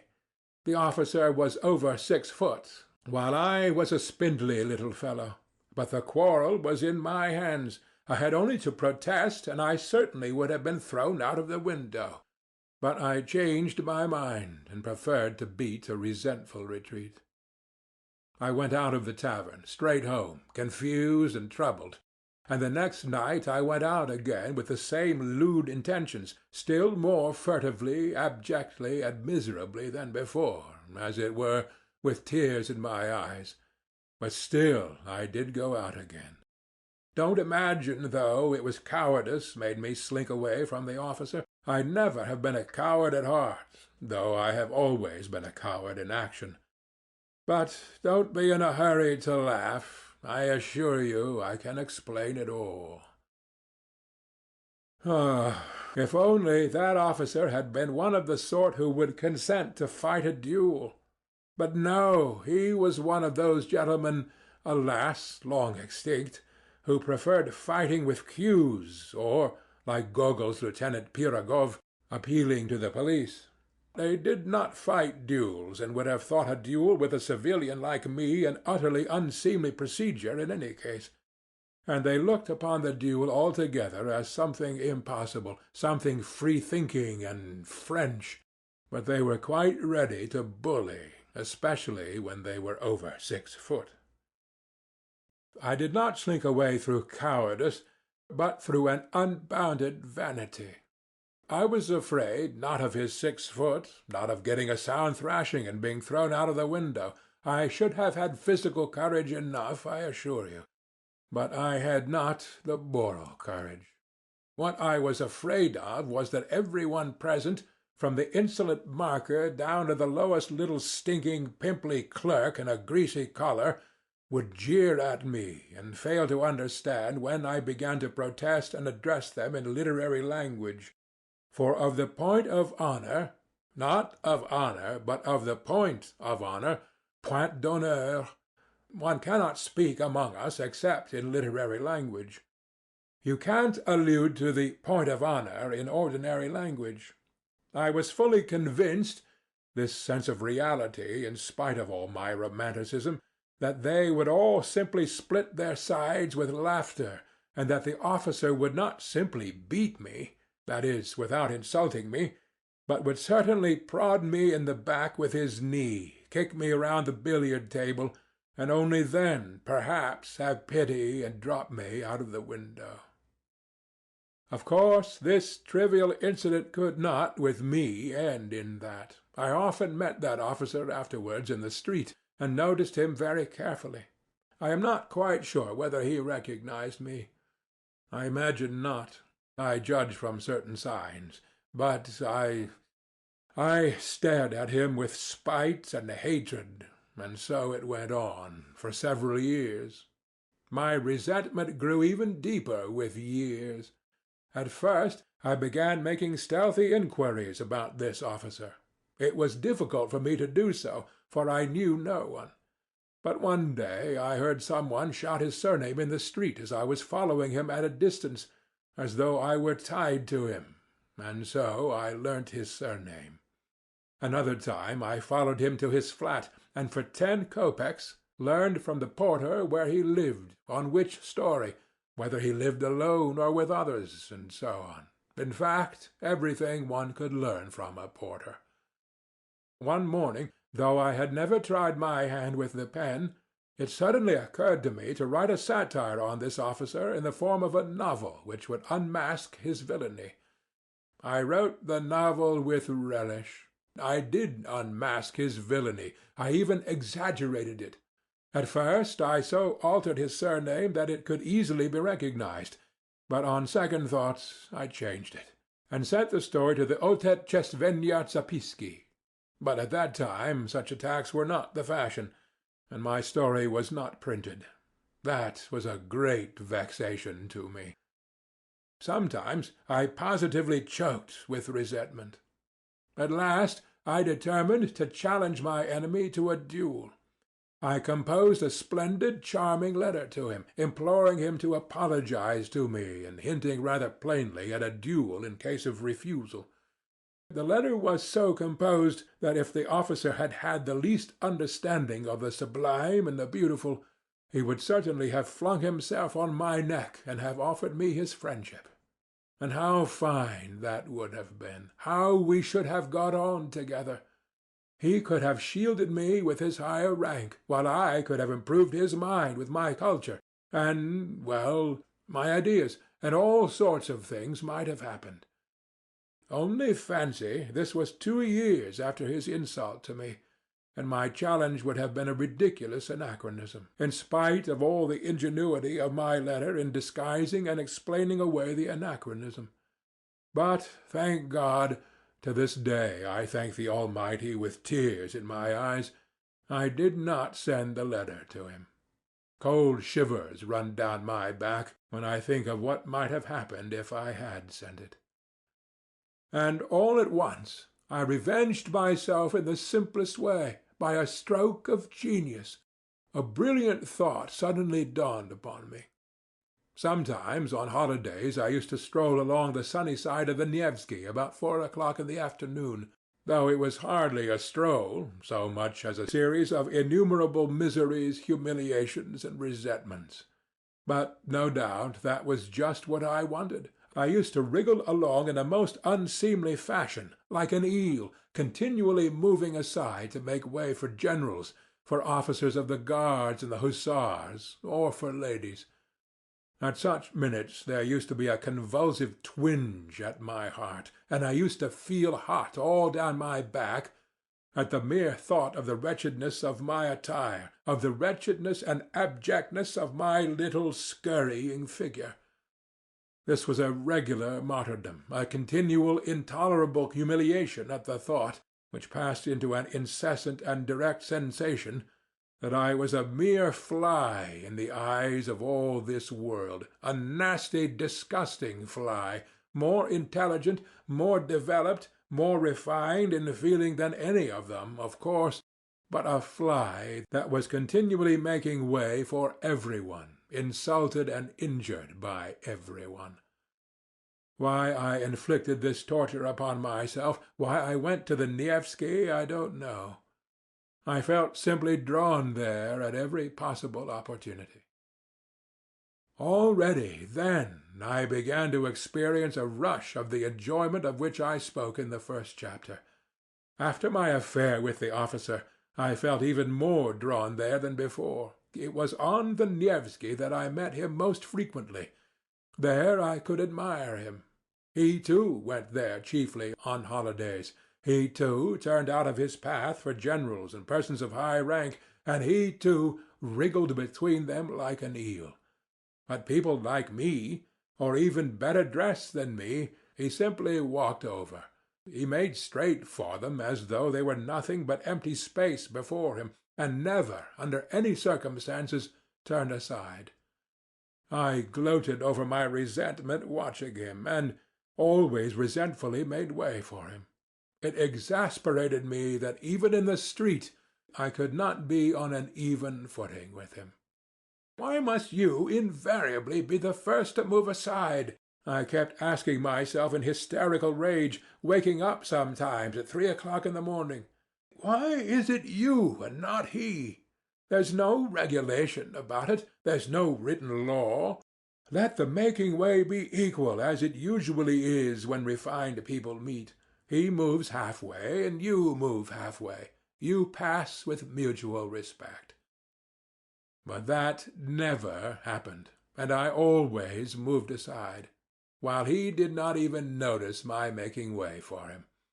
And lo and behold, a bright idea dawned upon me.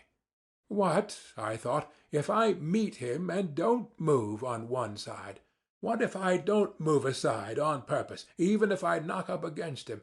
How would that be?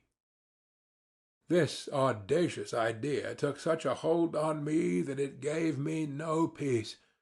I was dreaming of it continually, horribly, and I purposely went more frequently to the Nevsky in order to picture more vividly how I should do it when I did do it. I was delighted. This intention seemed to me more and more practical and possible. Of course I shall not really push him, I thought, already more good-natured in my joy. I will simply not turn aside, will run up against him, not very violently, but just shouldering each other, just as much as decency permits. I will push against him just as much as he pushes against me. At last I made up my mind completely. But my preparations took a great deal of time. To begin with, when I carried out my plan I should need to be looking rather more decent, and so I had to think of my get-up. In case of emergency, if, for instance, there were any sort of public scandal, and the public there is of the most recherché, the Countess walks there, Prince D. walks there, all the literary world is there, I must be well dressed. That inspires respect, and of itself puts us on an equal footing in the eyes of the society. With this object I asked for some of my salary in advance, and bought at Churkin's a pair of black gloves and a decent hat. Black gloves seemed to me both more dignified and bon ton than the lemon-coloured ones which I had contemplated at first.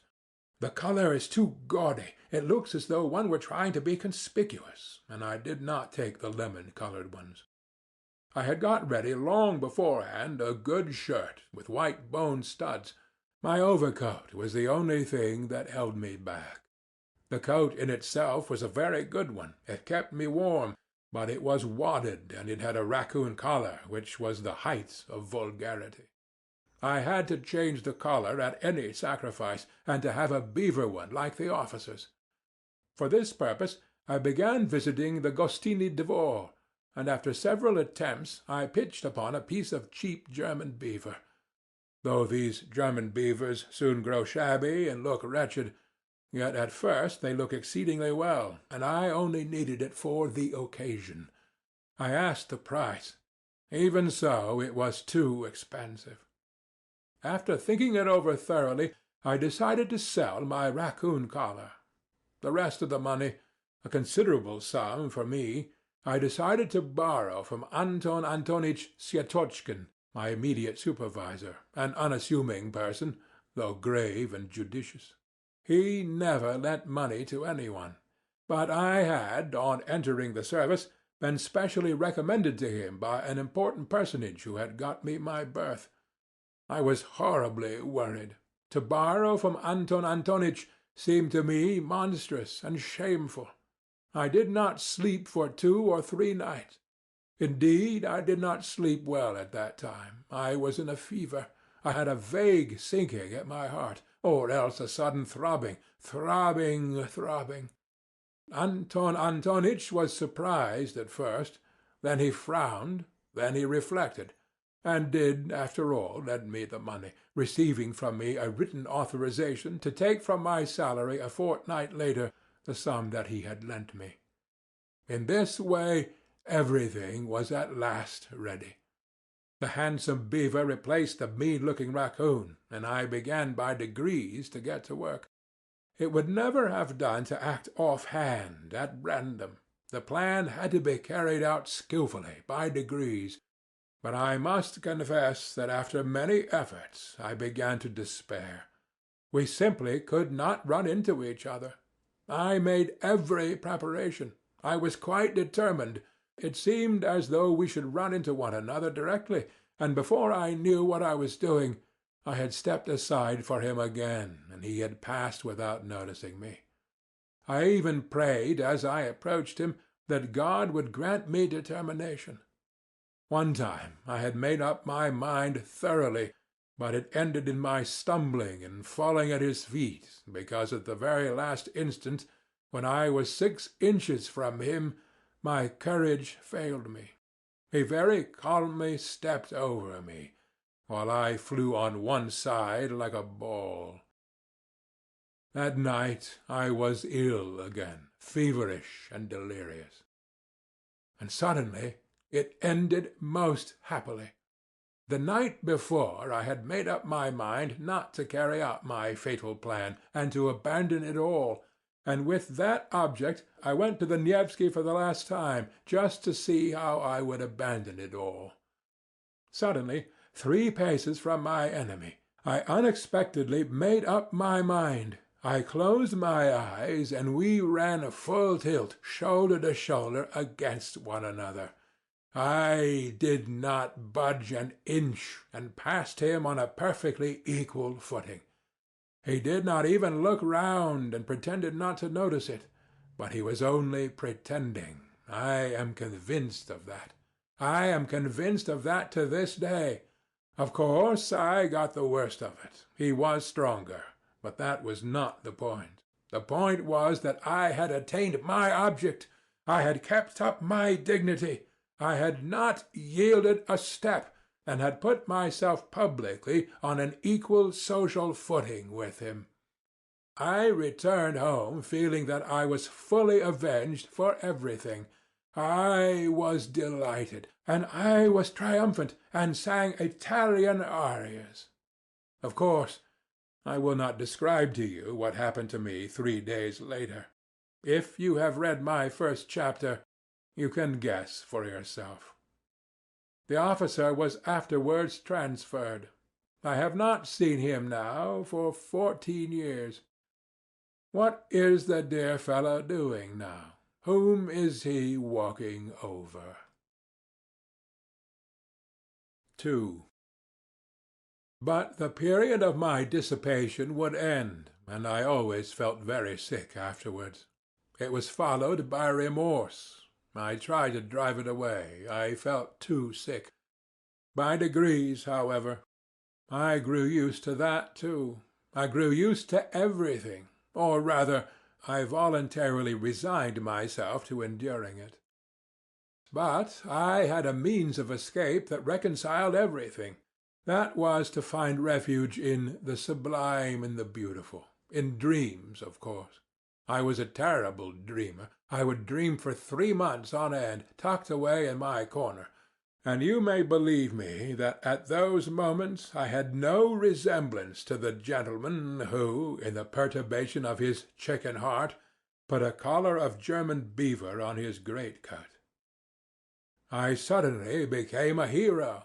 I would not have admitted my 6-foot lieutenant even if he had called on me.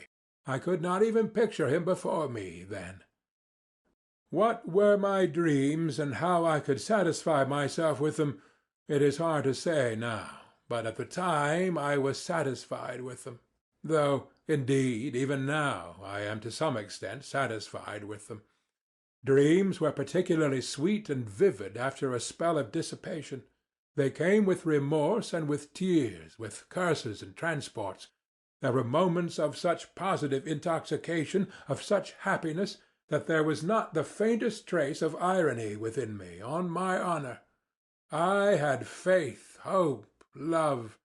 I believed blindly at such times that by some miracle, by some external circumstance, all this would suddenly open out, expand, that suddenly a vista of suitable activity, beneficent, good, and above all, ready-made, what sort of activity I had no idea, but the great thing was that it should all be ready for me, would rise up before me, and I should come out into the light of day, almost riding a white horse and crowned with laurel. Anything but the foremost place I could not conceive for myself, and for that very reason I quite contentedly occupy the lowest in reality. Either to be a hero or to grovel in the mud. There was nothing between. That was my ruin. For when I was in the mud, I comforted myself with the thought that at other times I was a hero, and the hero was a cloak for the mud. For an ordinary man it was shameful to defile himself, but a hero was too lofty to be utterly defiled, and so he might defile himself. It is worth noting that these attacks of the sublime and beautiful visited me even during the period of dissipation, and just at the times when I was touching the bottom. They came in separate spurts, as though reminding me of themselves, but did not banish the dissipation by their appearance. On the contrary, they seemed to add a zest to it by contrast, and were only sufficiently present to serve as an appetizing sauce. That sauce was made up of contradictions and sufferings, of agonizing inward analysis, and all these pangs and pinpricks give a certain piquancy, even a significance, to my dissipation. In fact, completely answered the purpose of an appetizing sauce. There was a certain depth of meaning in it, and I could hardly have resigned myself to the simple, vulgar, direct debauchery of a clerk, and have endured all the filthiness of it.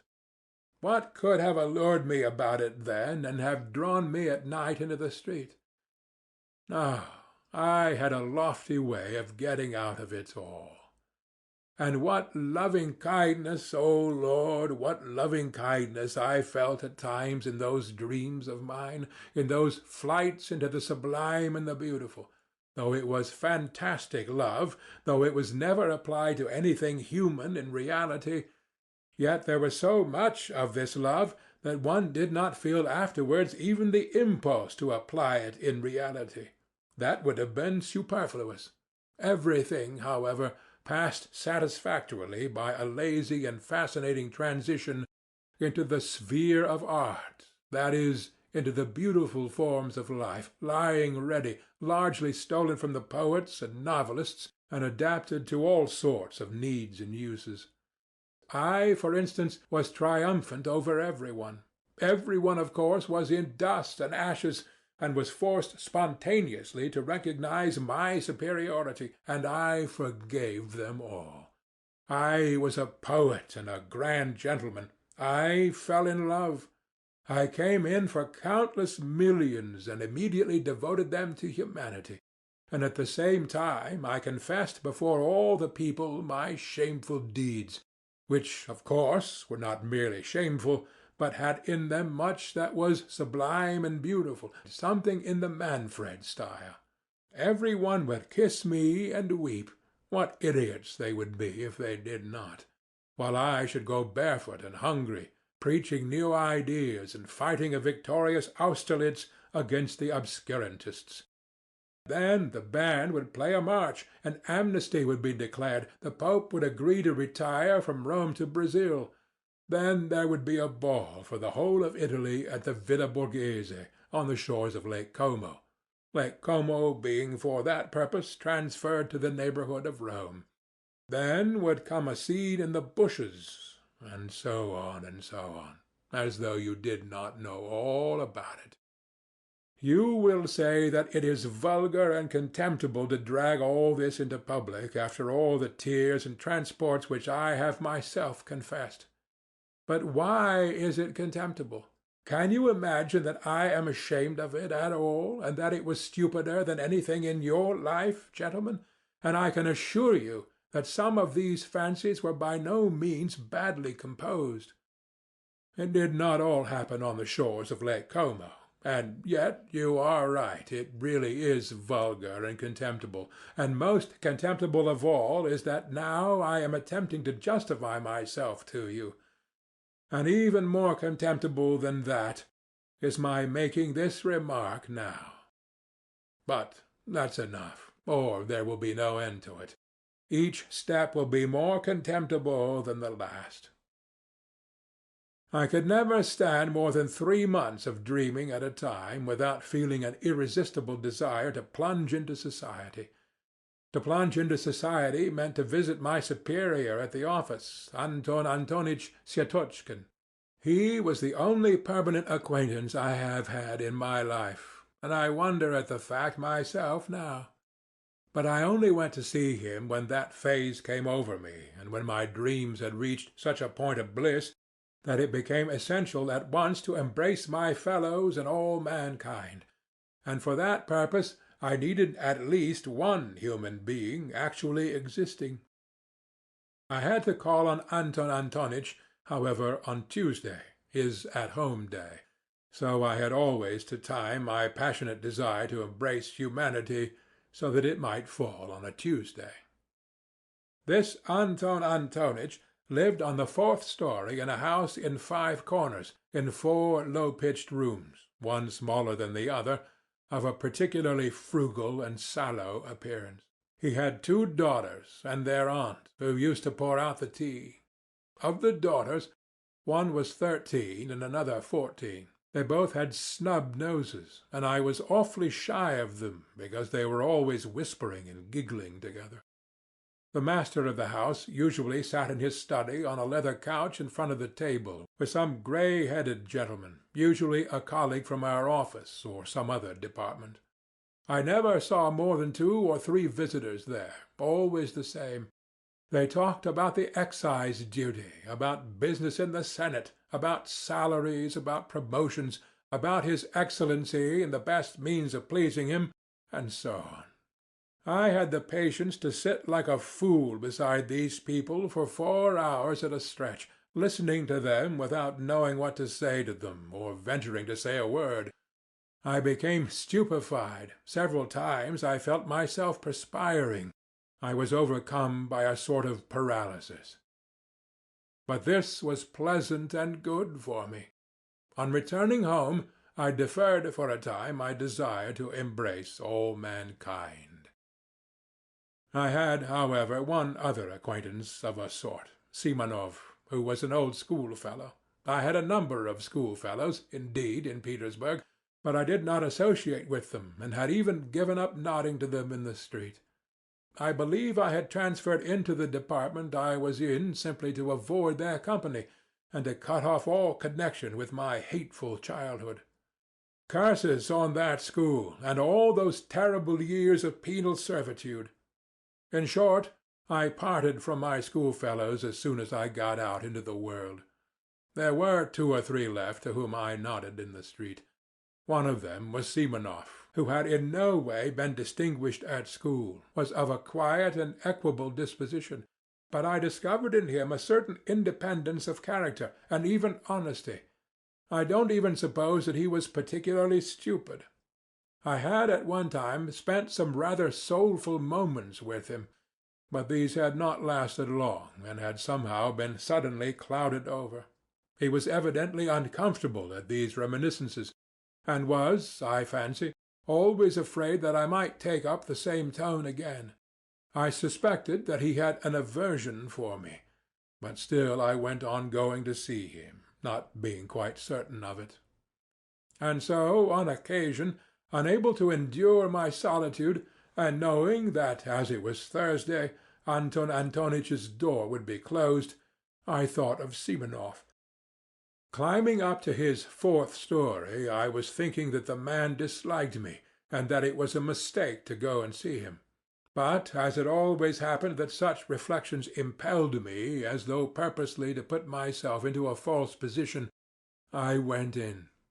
It was almost a year since I had last seen Simonov. Apropos of the wet snow, Part 2. 3. I found 2 of my old schoolfellows with him. They seemed to be discussing an important matter. All of them took scarcely any notice of my entrance, which was strange, for I had not met them for years. Evidently they looked upon me as something on the level of a common fly. I had not been treated like that even at school, though they all hated me. I knew, of course, that they must despise me now for my lack of success in the service, and for my having let myself sink so low, going about badly dressed and so on, which seemed to them a sign of my incapacity and insignificance. But I had not expected such contempt. Simonov was positively surprised at my turning up. Even in old days he had always seemed surprised at my coming. All this disconcerted me. I sat down, feeling rather miserable, and began listening to what they were saying. They were engaged in warm and earnest conversation about a farewell dinner which they wanted to arrange for the next day to a comrade of theirs called Tverkov, an officer in the army who was going away to a distant province. This Tverkov had been all the time at school with me too. I had begun to hate him, particularly in the upper forms. In the lower forms he had simply been a pretty, playful boy whom everybody liked. I had hated him, however, even in the lower forms, just because he was a pretty and playful boy. He was always bad at his lessons, and got worse and worse as he went on. However, he left with a good certificate, as he had powerful interests. During his last year at school he came in for an estate of 200 serfs, and as almost all of us were poor, he took up a swaggering tone among us. He was vulgar in the extreme, but at the same time he was a good-natured fellow, even in his swaggering. In spite of superficial, fantastic, and sham notions of honor and dignity, all but very few of us positively grovelled before Zverkov, and the more so the more he swaggered. And it was not from any interested motive that they grovelled, but simply because he had been favoured by the gifts of nature. Moreover, it was, as it were, an accepted idea among us that Zverkov was a specialist in regard to tact and the social graces. This last fact particularly infuriated me. I hated the abrupt, self-confident tone of his voice, his admiration of his own witticisms, which were often frightfully stupid, though he was bold in his language. I hated his handsome but stupid face, for which I would, however, have gladly exchanged my intelligent one, and the free and easy military manners in fashion in the 40s. I hated the way in which he used to talk of his future conquests of women. He did not venture to begin his attack upon women until he had the epaulets of an officer and was looking forward to them with impatience, and boasted of the duels he would constantly be fighting.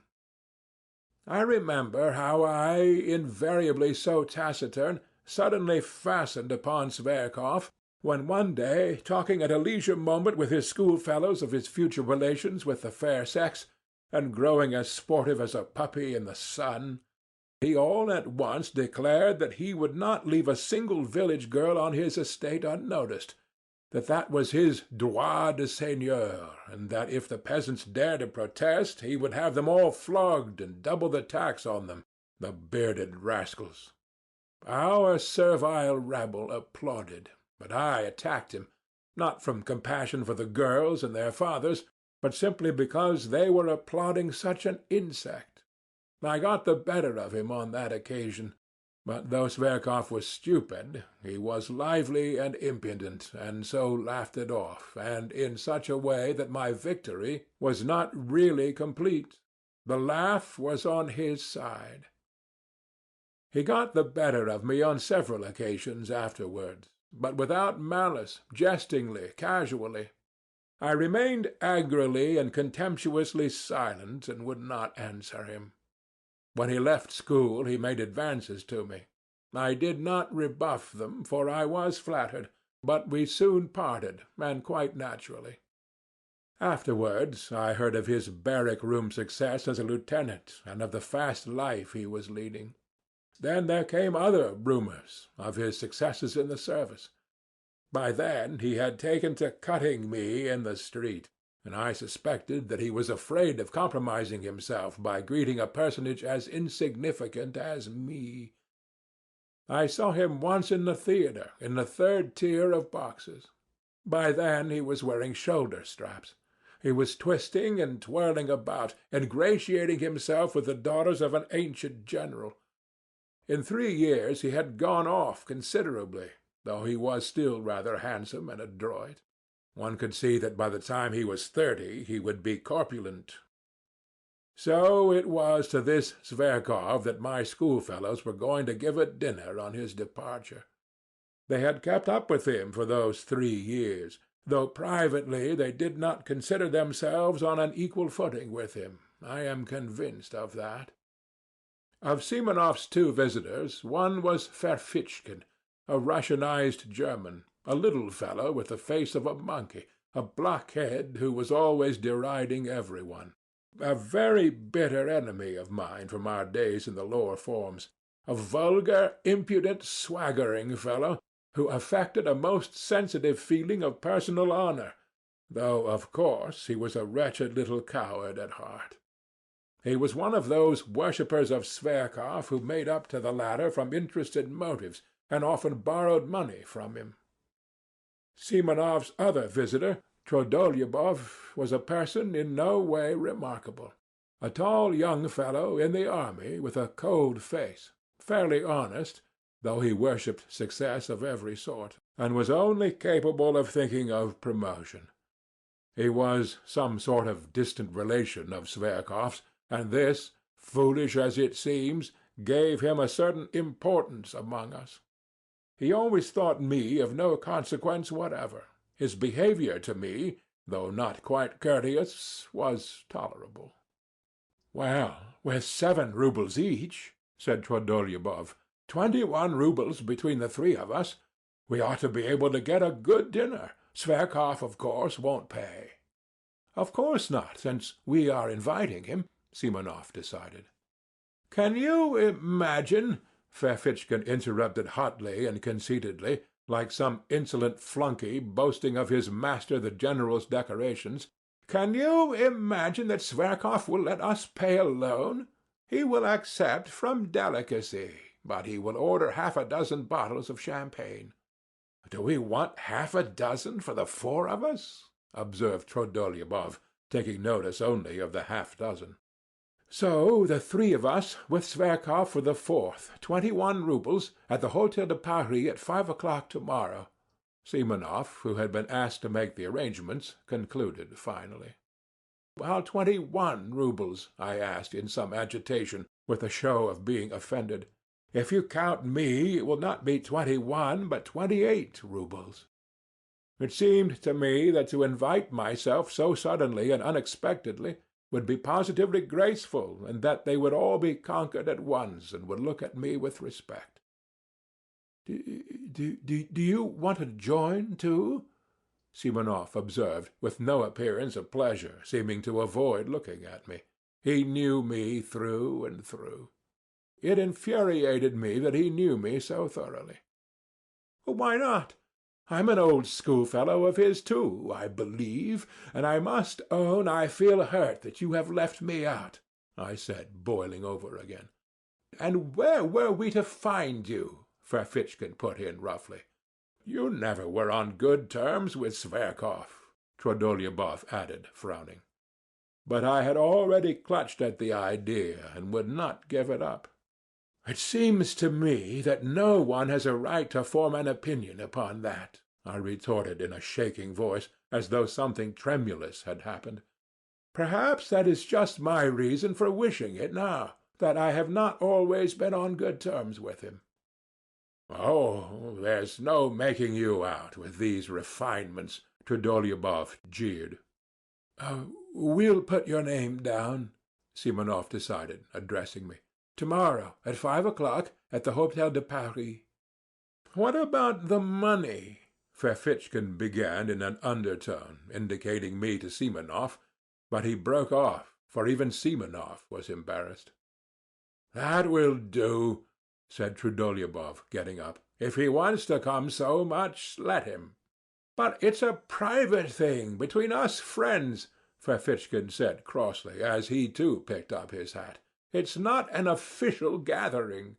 We do not want at all, perhaps." They went away.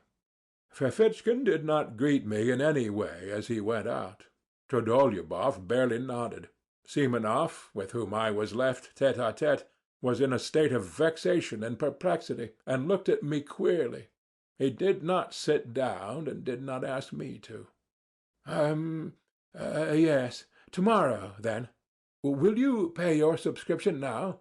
I just ask so as to know," he muttered in embarrassment. I flushed crimson. As I did so, I remembered that I had owed Simonov 15 roubles for ages, which I had indeed never forgotten, though I had not paid it. "You will understand, Simonov, that I could have no idea when I came here. I am very much vexed that I have forgotten—" All right. That doesn't matter. You can pay tomorrow after the dinner. I simply wanted to know. Please don't." He broke off and began pacing the room still more vexed. As he walked, he began to stamp with his heels. "Am I keeping you?" I asked, after 2 minutes of silence. "Oh," he said, starting. "That is, to be truthful, yes. I have to go and see someone. Not far from here," he added, in an apologetic voice, somewhat abashed. "My goodness, why didn't you say so?" I cried, seizing my cap, with an astonishingly free and easy air, which was the last thing I should have expected of myself. "It's close by, not 2 paces away," Simonov repeated, accompanying me to the front door with a fussy air which did not suit him at all. So 5 o'clock, punctually, tomorrow," he called down the stairs after me. He was very glad to get rid of me. I was in a fury. What possessed me? What possessed me to force myself upon them? I wondered, grinding my teeth as I strode along the street. For a scoundrel, a pig like that Zverkov. Of course I had better not go. Of course I must just snap my fingers at them. I am not bound in any way.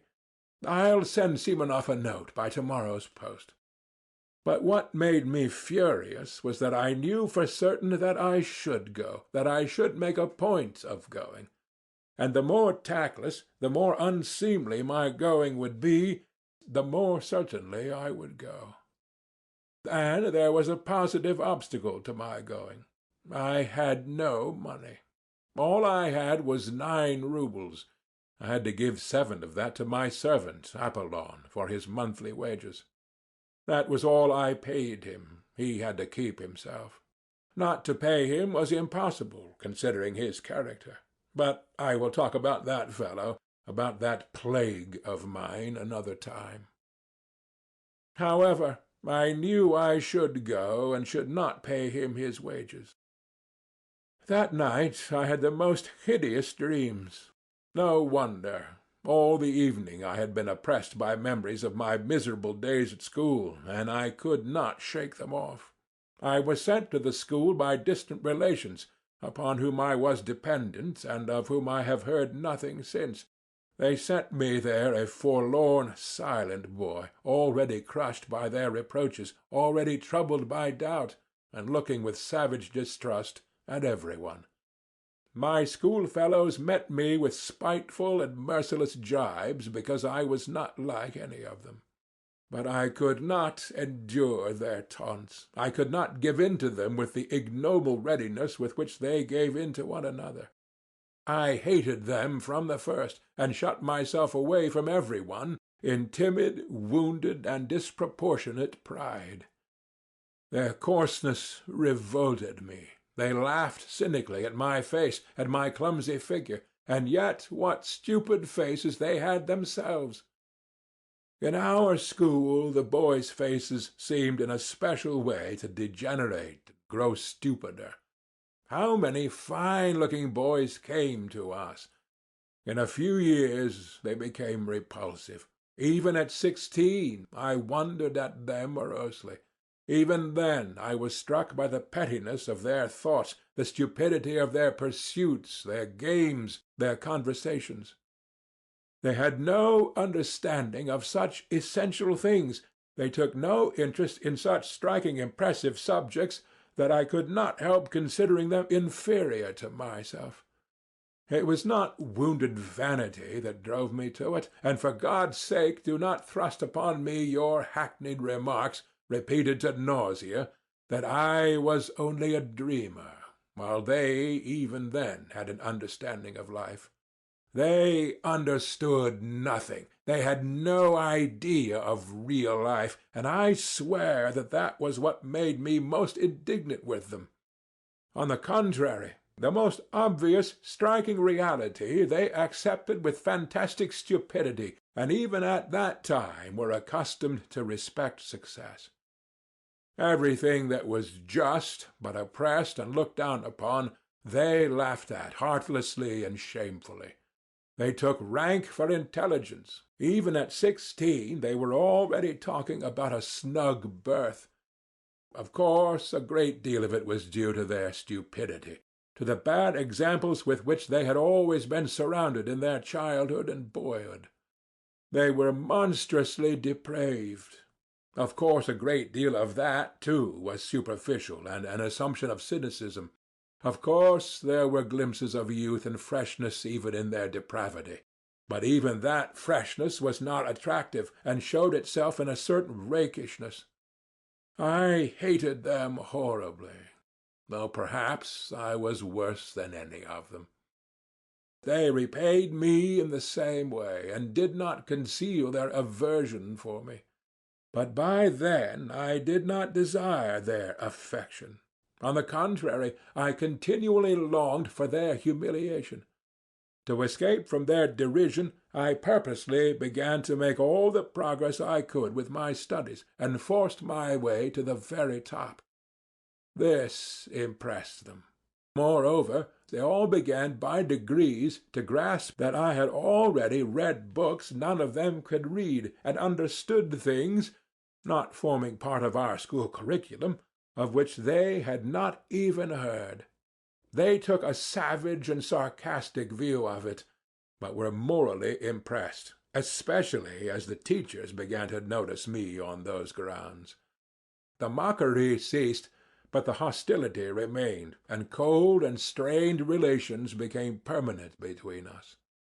In the end, I could not put up with it.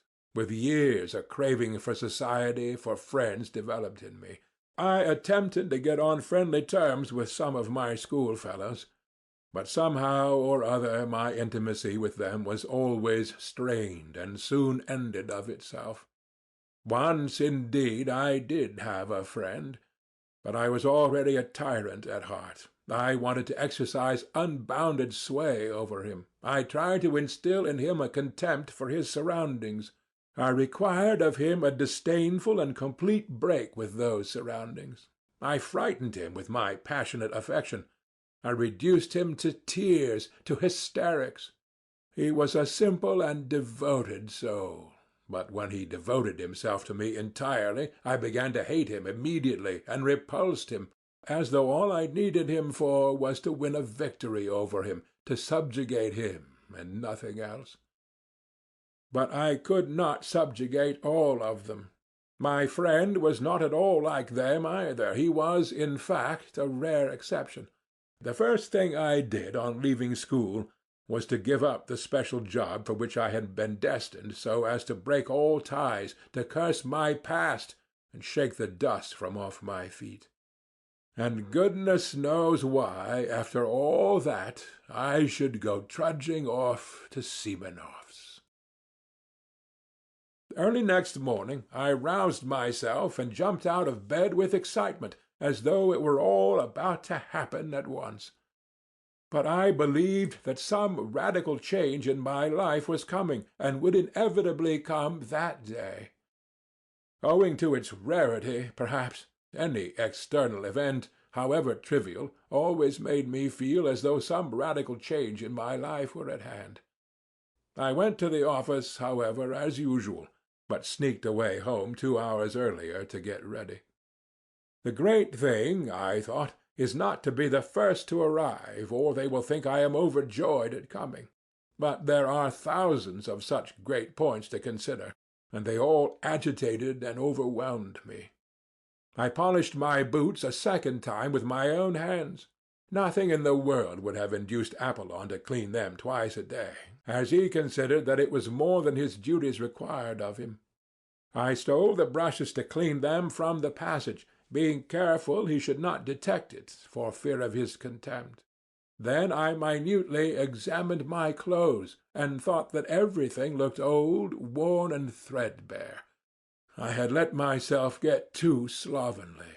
My uniform, perhaps, was tidy, but I could not go out to dinner in my uniform. The worst of it was that on the knee of my trousers was a big yellow stain. I had a foreboding that that stain would deprive me of 9/10 of my personal dignity. I knew, too, that it was very poor to think so. But this is no time for thinking. Now I am in for the real thing, I thought, and my heart sank. I knew, too, perfectly well even then, that I was monstrously exaggerating the facts. But how could I help it? I could not control myself, and was already shaking with fever. With despair I pictured to myself how coldly and disdainfully that scoundrel Zverkov would meet me, with what dull-witted, invincible contempt the blockhead Trudolyubov would look at me, with what impudent rudeness the insect Ferfitchkin would snigger at me in order to curry favor with Zverkov. How completely Semenov would take it all in, and how he would despise me for the abjectness of my vanity and lack of spirit, and worst of all, how paltry, unliterary, commonplace it would all be. Of course, the best thing would be not to go at all, but that was most impossible of all. If I feel impelled to do anything, I seem to be pitchforked into it. I should have jeered at myself ever afterwards. So you funked it! You funked it! You funked the real thing! On the contrary, I passionately longed to show all that rabble that I was by no means such a spiritless creature as I seemed to myself. What is more, even in the acutest paroxysm of this cowardly fever, I dreamed of getting the upper hand, of dominating them, carrying them away, making them like me, if only for my elevation of thought and unmistakable wit. They would abandon Zverkov. He would sit on one side, silent and ashamed, while I should crush him.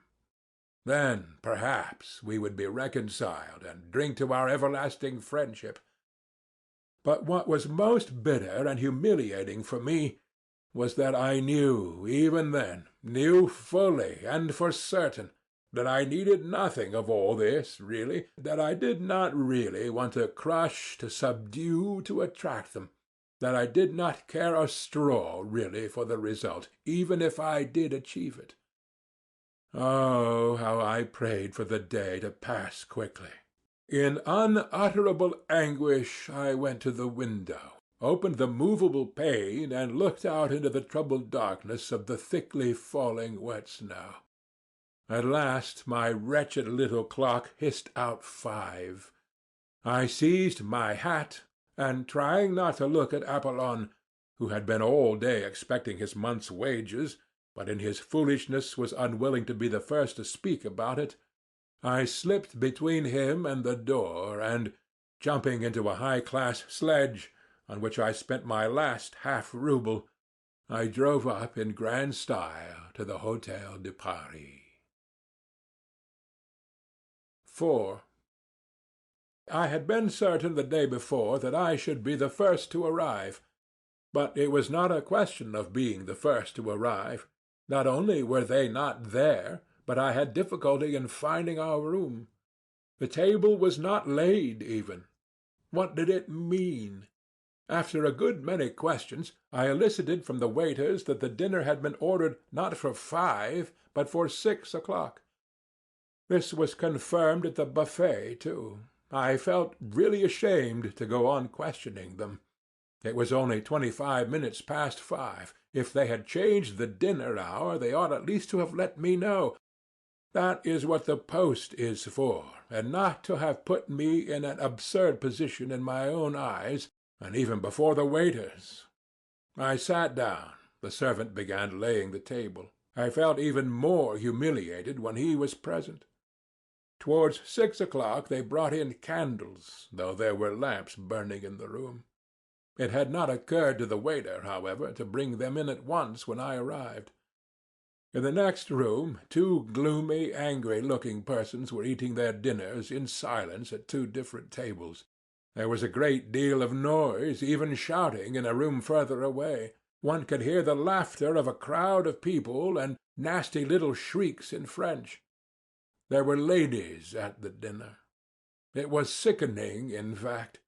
I rarely passed more unpleasant moments, so much so that when they did arrive, all together, punctually at 6, I was overjoyed to see them, as though they were my deliverers, and even forgot that it was incumbent upon me to show resentment. Zverkov walked in at the head of them. Evidently he was the leading spirit. He and all of them were laughing, but seeing me, Zverkov drew himself up a little, walked up to me deliberately, with a slight, rather jaunty bend from the waist. He shook hands with me in a friendly, but not over-friendly fashion, with a sort of circumspect courtesy like that of a general, as though in giving me his hand he were warding off something. I had imagined, on the contrary, that on coming in he would at once break into his habitual thin, shrill laugh, and fall to making his insipid jokes and witticisms. I had been preparing for them ever since the previous day, but I had not expected such condescension, such high official courtesy. So then, he felt himself ineffably superior to me in every respect. If he only meant to insult me by that high official tone, it would not matter, I thought. I could pay him back for it one way or another. But what if, in reality, without the least desire to be offensive, that sheep's head had a notion in earnest that he was superior to me and could only look at me in a patronizing way? The very supposition made me gasp.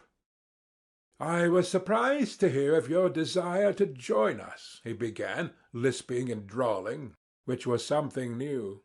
"You and I seem to have seen nothing of one another. You fight shy of us. You shouldn't. We are not such terrible people as you think. Well, anyway, I am glad to renew our acquaintance." And he turned carelessly to put down his hat on the window. "Have you been waiting long?" Trudolyubov inquired. "I arrived at 5 o'clock, as you told me yesterday," I answered aloud, with an irritability that threatened an explosion. "Didn't you let him know that we had changed the hour?" said Trudolyubov to Simonov. "No, I didn't. I forgot," the latter replied, with no sign of regret, and without even apologizing to me, he went off to order the hors d'oeuvres. "So you've been here a whole hour? Oh, poor fellow!" Zverkov cried ironically, for to his notions that was bound to be extremely funny. That rascal Ferfitchkin followed with his nasty little snigger like a puppy yapping. My position struck him, too, as exquisitely ludicrous and embarrassing. "It isn't funny at all," I cried to Ferfitchkin, more and more irritated.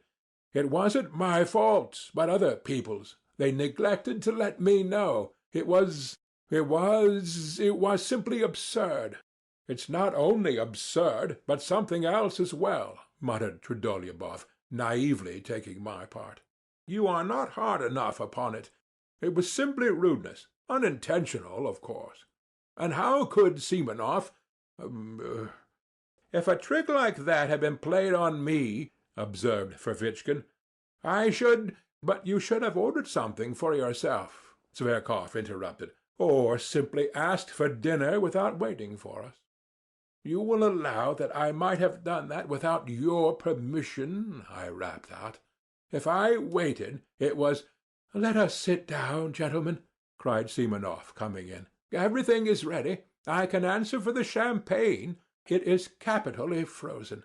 You see, I did not know your address. Where was I to look for you?" He suddenly turned to me, but again he seemed to avoid looking at me. Evidently he had something against me. It must have been what happened yesterday. All sat down.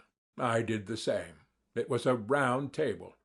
Trudolyubov was on my left, Simonov on my right. Zverkov was sitting opposite, Ferfitchkin next to him, between him and Trudolyubov. "Tell me, are you in a government office?" Zverkov went on, attending to me. Seeing that I was embarrassed, he seriously thought that he ought to be friendly to me, and, so to speak, cheer me up. "Does he want me to throw a bottle at his head?" I thought in a fury. In my novel surroundings I was unnaturally ready to be irritated. "In the N office," I answered jerkily, with my eyes on my plate. "And have you a good berth? I say, what made you leave your original job?" "What made me was that I wanted to leave my original job." I drawled more than he, hardly able to control myself. Ferfitchkin went off into a guffaw. Simonov looked at me ironically. Trudolyubov left off eating and began looking at me with curiosity. Zverkov winced, but he tried not to notice it. "And the remuneration?" "What remuneration?" "I mean your salary. Why are you cross-examining me?" However, I told him at once what my salary was. I turned horribly red. It is not very handsome, Zverkov observed majestically. Yes, you can't afford to dine at cafes on that, Ferfitchkin added insolently. To my thinking, it's very poor, Trudolyubov observed gravely. And how thin you have grown! How you have changed! Added Zverkov, with a shade of venom in his voice, scanning me and my attire with a sort of insolent compassion. Ah, spare his blushes, cried Ferfitchkin, sniggering. My dear sir, allow me to tell you I am not blushing, I broke out at last. Do you hear? I am dining here at this cafe at my own expense, not at other people's. Note that, Mr. Ferfitchkin. What? Isn't everyone here dining at his own expense? You would seem to be— Ferfitchkin flew out at me, turning as red as a lobster and looking me in the face with fury. That, I answered, feeling I had gone too far, and I imagine it would be better to talk of something more intelligent. You intend to show off your intelligence, I suppose? Don't disturb yourself. That would be quite out of place here. Why are you clacking away like that, my good sir, eh? Have you gone out of your wits in your office? Enough, gentlemen, enough, Zverkov cried authoritatively. How stupid it is, muttered Simonov. It really is stupid. We have met here, a company of friends, for a farewell dinner to a comrade, and you carry on an altercation, said Trudolyubov, rudely addressing himself to me alone. You invited yourself to join us, so don't disturb the general harmony. Enough, enough, cried Zverkov. Give over, gentlemen. It's out of place. Better let me tell you how I nearly got married the day before yesterday. And then followed a burlesque narrative of how this gentleman had almost been married 2 days before. There was not a word about the marriage, however, but the story was adorned with generals, colonels, and kammerjunkers, while Zverkov almost took the lead among them. It was greeted with approving laughter. Ferfitchkin positively squealed. No one paid any attention to me, and I sat crushed and humiliated. Good heavens, these are not the people for me, I thought, and what a fool I have made of myself before them. I let Ferfitchkin go too far, though. The brutes imagine they are doing me an honor in letting me sit down with them. They don't understand that it's an honor to them and not to me. I've grown thinner, my clothes, oh, damn my trousers. Zverkov noticed the yellow stain on the knee as soon as he came in. But what's the use? I must get up at once, this very minute, take my hat and simply go without a word, with contempt, and tomorrow I can send a challenge. The scoundrels, as though I cared about the 7 roubles. They may think— Damn it, I don't care about the 7 roubles. I'll go this minute. Of course, I remained. I drank sherry and Lafitte by the glassful in my discomfiture. Being unaccustomed to it, I was quickly affected. My annoyance increased as the wine went to my head. I longed all at once to insult them all in a most flagrant manner and then go away. To seize the moment and show what I could do, so that they would say, he's clever, though he is absurd, and, in fact, damn them all. I scanned them all insolently with my drowsy eyes, but they seemed to have forgotten me altogether. They were noisy, vociferous, cheerful. Zverkov was talking all the time. I began listening. Zverkov was talking of some exuberant lady whom he had at last led on to declaring her love. Of course he was lying like a horse, and how he had been helped in this affair by an intimate friend of his, a Prince Kolya, an officer in the hussars, who had 3,000 serfs. And yet this Kolya, who has 3,000 serfs, has not put in an appearance here tonight to see you off, I cut in suddenly. For 1 minute every one was silent.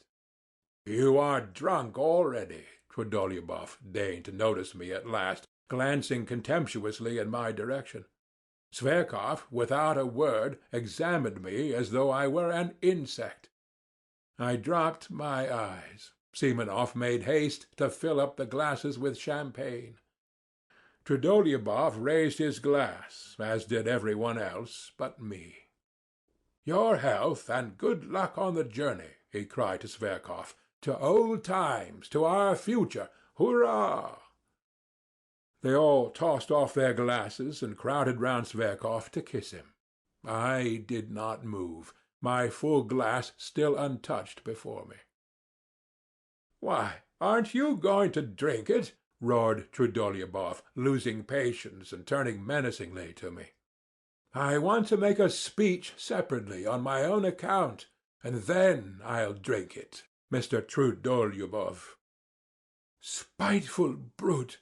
muttered Simonov. I drew myself up in my chair and feverishly seized my glass, prepared for something extraordinary, though I did not know myself precisely what I was going to say. "Silence!" cried Ferfitchkin. "Now for a display of wit." Zverkov waited very gravely, knowing what was coming. "Mr. Lieutenant Zverkov," I began, "let me tell you that I hate phrases, phrasemongers, and men in corsets. That's the first point, and there is a second one to follow it." There was a general stir. "The second point is, I hate ribaldry and ribald talkers, especially ribald talkers. The third point, I love justice, truth, and honesty." I went on almost mechanically, for I was beginning to shiver with horror myself, and had no idea how I came to be talking like this. "I love thought, Monsieur Zverkov. I love a true comradeship on an equal footing, and not... I love... But, however, why not? I will drink your health too, Mr. Zverkov. Seduce the Circassian girls, shoot the enemies of the fatherland, and to your health, Monsieur Zverkov." Zverkov got up from his seat, bowed to me, and said, "I am very much obliged to you." He was frightfully offended and turned pale. "Damn the fellow!" roared Trudolyubov, bringing his fist down on the table.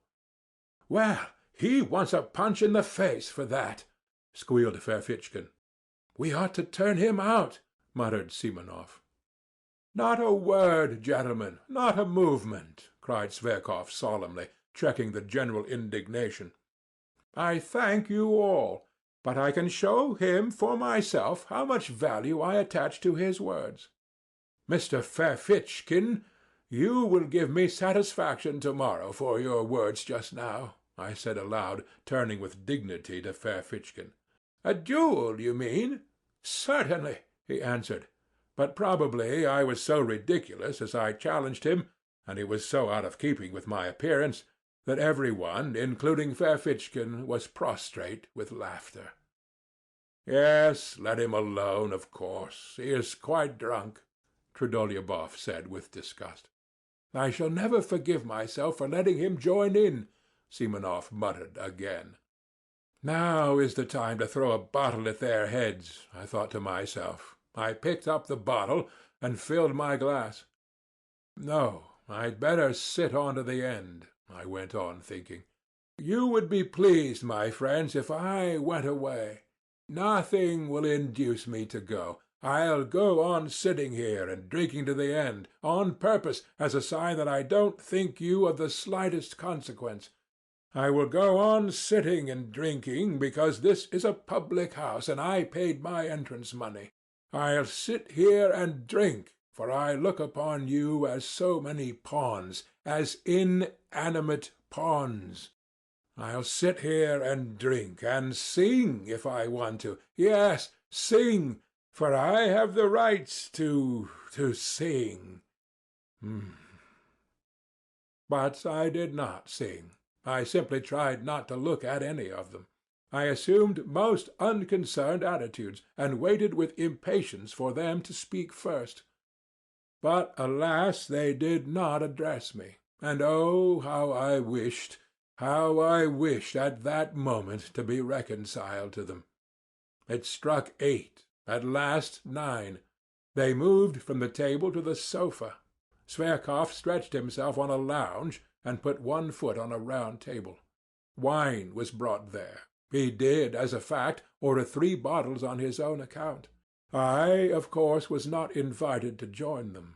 They all sat round him on the sofa. They listened to him, almost with reverence. It was evident they were fond of him. What for? What for? I wondered. From time to time they were moved to drunken enthusiasm and kissed each other. They talked of the Caucasus, of the nature of true passion, of snug berths in the service, of the income of an hussar called Podzarevsky, and whom none of them knew personally, and rejoiced in the largeness of it, of the extraordinary grace and beauty of a Princess D., whom none of them had ever seen. Then it came to Shakespeare's being immortal.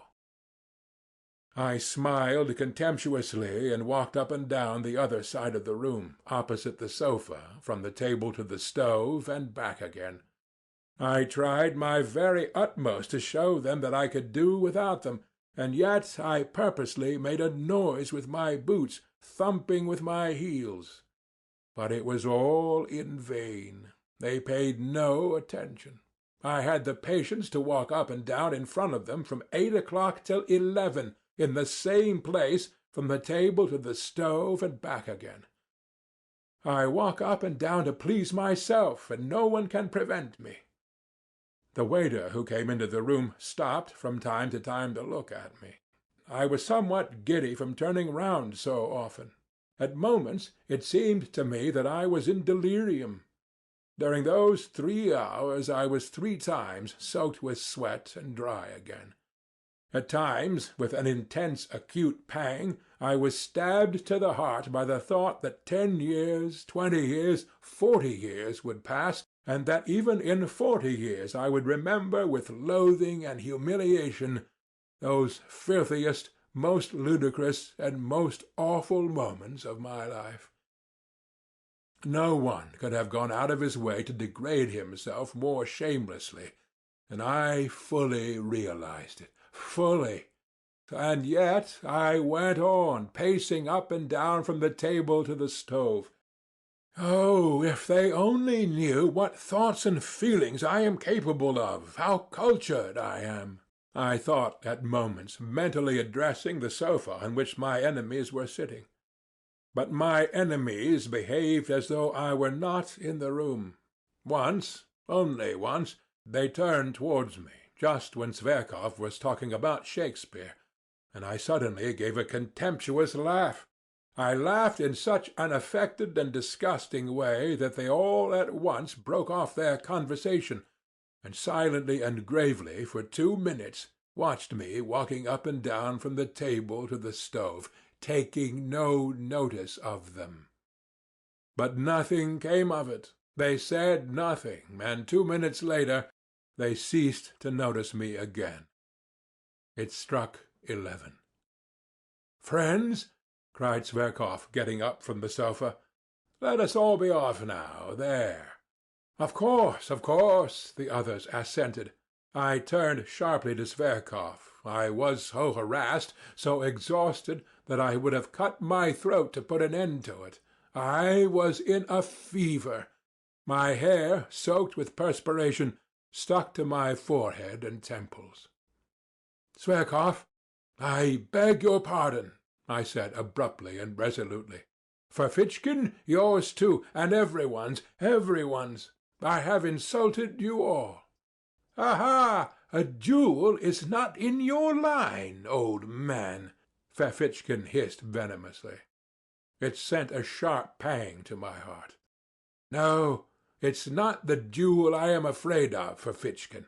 I am ready to fight you to-morrow, after we are reconciled. I insist upon it, in fact, and you cannot refuse. I want to show you that I am not afraid of a duel. You shall fire first, and I shall fire into the air." "He is comforting himself," said Simonov. "He's simply raving," said Trudolyubov. "But let us pass. Why are you barring our way? What do you want?" Zverkov answered disdainfully. They were all flushed, their eyes were bright, they had been drinking heavily. "I ask for your friendship, Zverkov. I insulted you, but—" "Insulted? You insulted me? Understand, sir, that you never, under any circumstances, could possibly insult me. And that's enough for you. Out of the way," concluded Trudolyubov. "Olympia is mine, friends. That's agreed," cried Zverkov. "We won't dispute your right," the others answered, laughing. I stood as though spat upon. The party went noisily out of the room. Trudolyubov struck up some stupid song. Simonov remained behind for a moment to tip the waiters. I suddenly went up to him. "Simonov, give me 6 roubles," I said with desperate resolution. He looked at me in extreme amazement, with vacant eyes. He too was drunk. "You don't mean you are coming with us?" "Yes." "I've no money," he snapped out, and with a scornful laugh he went out of the room. I clutched at his overcoat. It was a nightmare. "Simonov, I saw you had money. Why do you refuse me? Am I a scoundrel? Beware of refusing me. If you knew why I am asking. My whole future, my whole plans depend upon it." Simonov pulled out the money and almost flung it at me. "Take it, if you have no sense of shame," he pronounced pitilessly, and ran to overtake them. I was left for a moment alone. Disorder, the remains of dinner, a broken wine-glass on the floor, spilt wine, cigarette ends, fumes of drink and delirium in my brain, an agonizing misery in my heart, and finally the waiter, who had seen and heard all, and was looking inquisitively into my face. "I am going there," I cried. "Either they shall all go down on their knees to beg for my friendship, or I will give Zverkov a slap in the face." 5. "So this is it. This is it at last. Contact with real life," I muttered as I ran headlong downstairs. "This is very different from the Pope's leaving Rome and going to Brazil, very different from the ball on Lake Como. You are a scoundrel," a thought flashed through my mind, "if you laugh at this now." "No matter," I cried, answering myself. "Now everything is lost." There was no trace to be seen of them, but that made no difference. I knew where they had gone. At the steps was standing a solitary night sledge-driver in a rough peasant coat, powdered over with the still falling, wet, and, as it were, warm snow. It was hot and steamy. The little shaggy piebald horse was also covered with snow and coughing. I remember that very well. I made a rush for the roughly made sledge, but as soon as I raised my foot to get into it, the recollection of how Simonov had just given me 6 roubles seemed to double me up, and I tumbled into the sledge like a sack. "No, I must do a great deal to make up for all that," I cried. "But I will make up for it, or perish on the spot this very night. Start!" We set off. There was a perfect whirl in my head. They won't go down on their knees to beg for my friendship. That is a mirage, cheap mirage, revolting, romantic, and fantastical. That's another ball on Lake Como. And so I am bound to slap Zverkov's face. It is my duty to. And so it is settled. I am flying to give him a slap in the face. Hurry up! The driver tugged at the reins. As soon as I go in, I'll give it to him. Ought I, before giving him the slap, to say a few words by way of preface? No. I'll simply go in and give it him. They will all be sitting in the drawing-room, and he with Olympia on the sofa.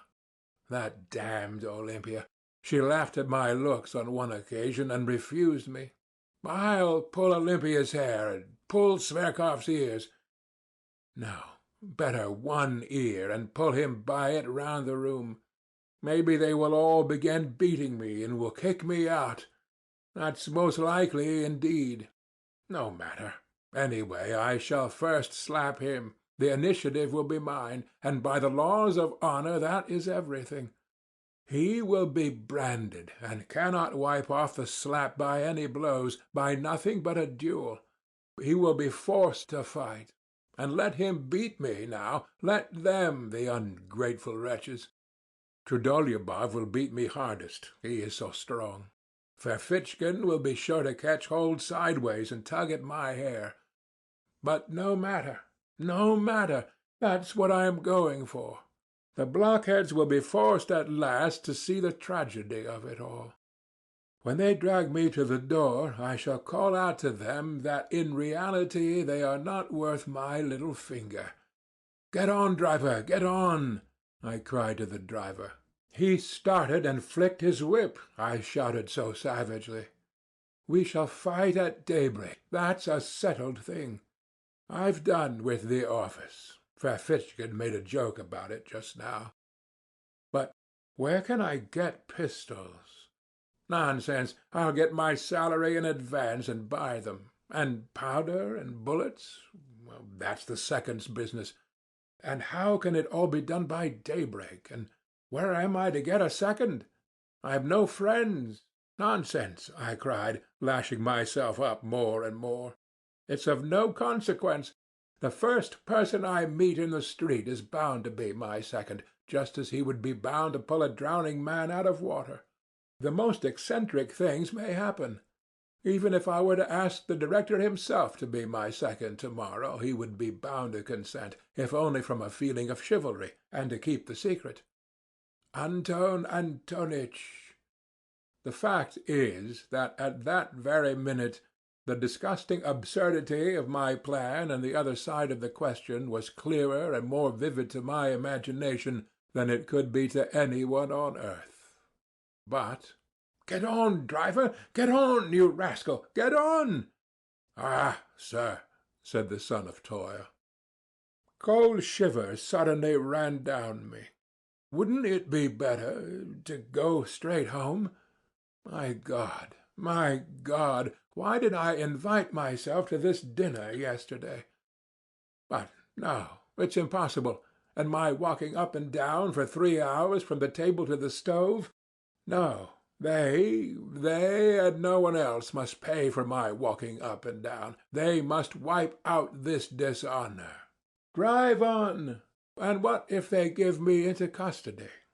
They won't dare. They'll be afraid of the scandal. And what if Sverkov is so contemptuous that he refuses to fight a duel? He is sure to. But in that case I'll show them. I will turn up at the posting station when he's setting off tomorrow. I'll catch him by the leg. I'll pull off his coat when he gets into the carriage. I'll get my teeth into his hand. I'll bite him. See what lengths you can drive a desperate man to. He may hit me on the head, and they may belabor me from behind. I will shout to the assembled multitude, "Look at this young puppy who is driving off to captivate the Circassian girls after letting me spit in his face." Of course, after that, everything will be over. The office will have vanished off the face of the earth. I shall be arrested. I shall be tried. I shall be dismissed from the service, thrown in prison, sent to Siberia. Never mind. In 15 years, when they let me out of prison, I will trudge off to him, a beggar in rags. I shall find him in some provincial town. He will be married and happy. He will have a grown-up daughter. I shall say to him, "Look, monster, at my hollow cheeks and my rags. I've lost everything, my career, my happiness, art, science, the woman I loved, and all through you.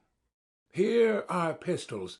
I have come to discharge my pistol, and I forgive you. Then I shall fire into the air, and he will hear nothing more of me."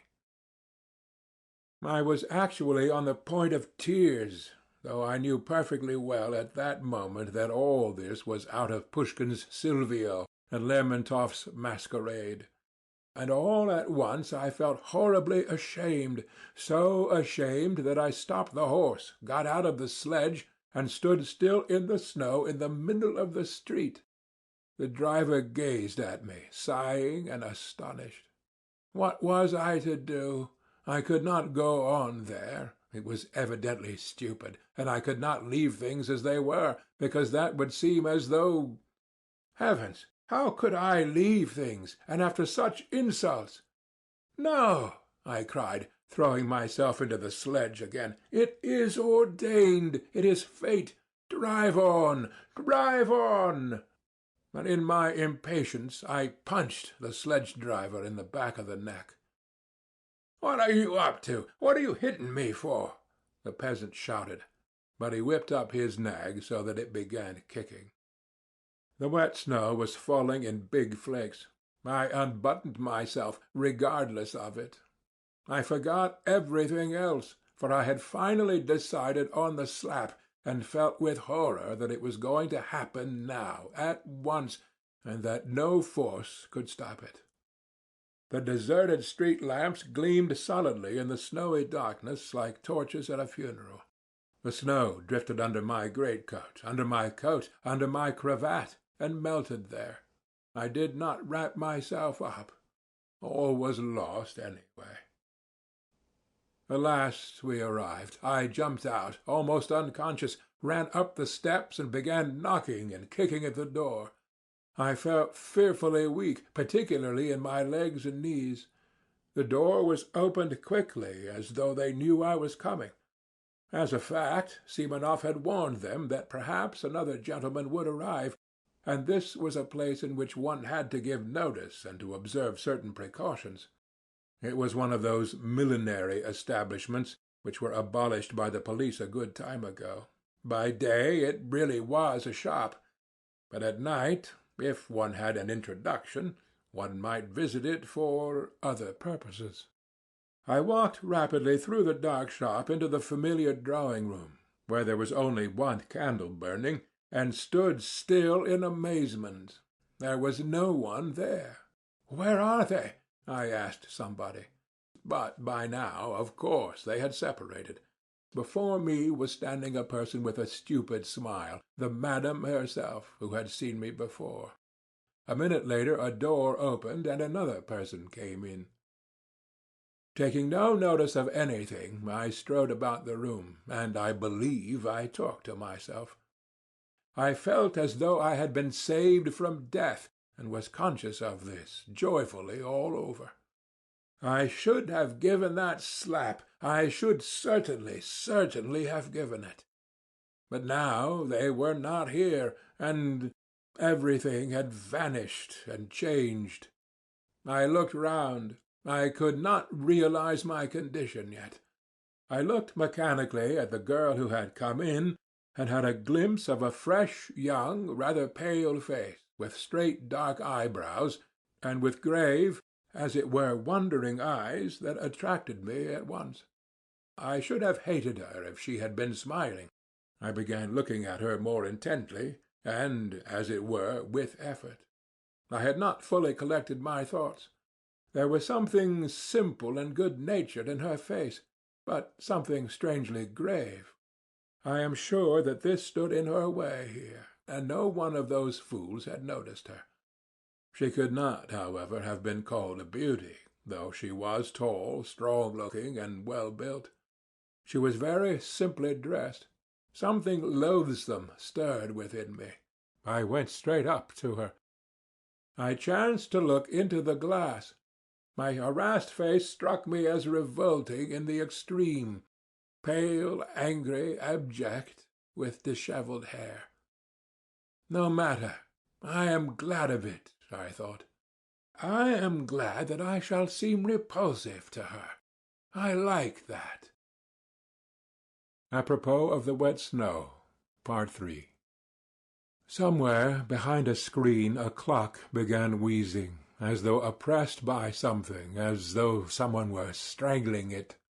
After an unnaturally prolonged wheezing there followed a shrill, nasty, and, as it were, unexpectedly rapid chime, as though someone were suddenly jumping forward. It struck 2. I woke up, though I had indeed not been asleep, but lying half-conscious. It was almost completely dark in the narrow, cramped, low-pitched room, cumbered up with an enormous wardrobe and piles of cardboard boxes and all sorts of frippery and litter. The candle end that had been burning on the table was going out, and gave a faint flicker from time to time. In a few minutes there would be complete darkness.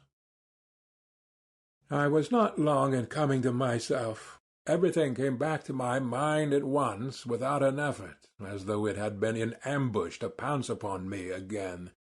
And indeed, even while I was unconscious, a point seemed continually to remain in my memory unforgotten, and round it my dreams moved drearily. But, strange to say, everything that had happened to me in that day seemed to me now, on waking, to be in the far, far away past, as though I had long, long ago lived all that down. My head was full of fumes. Something seemed to be hovering over me, rousing me, exciting me, and making me restless. Misery and spite seemed surging up in me again and seeking an outlet. Suddenly I saw beside me 2 wide-open eyes scrutinizing me curiously and persistently.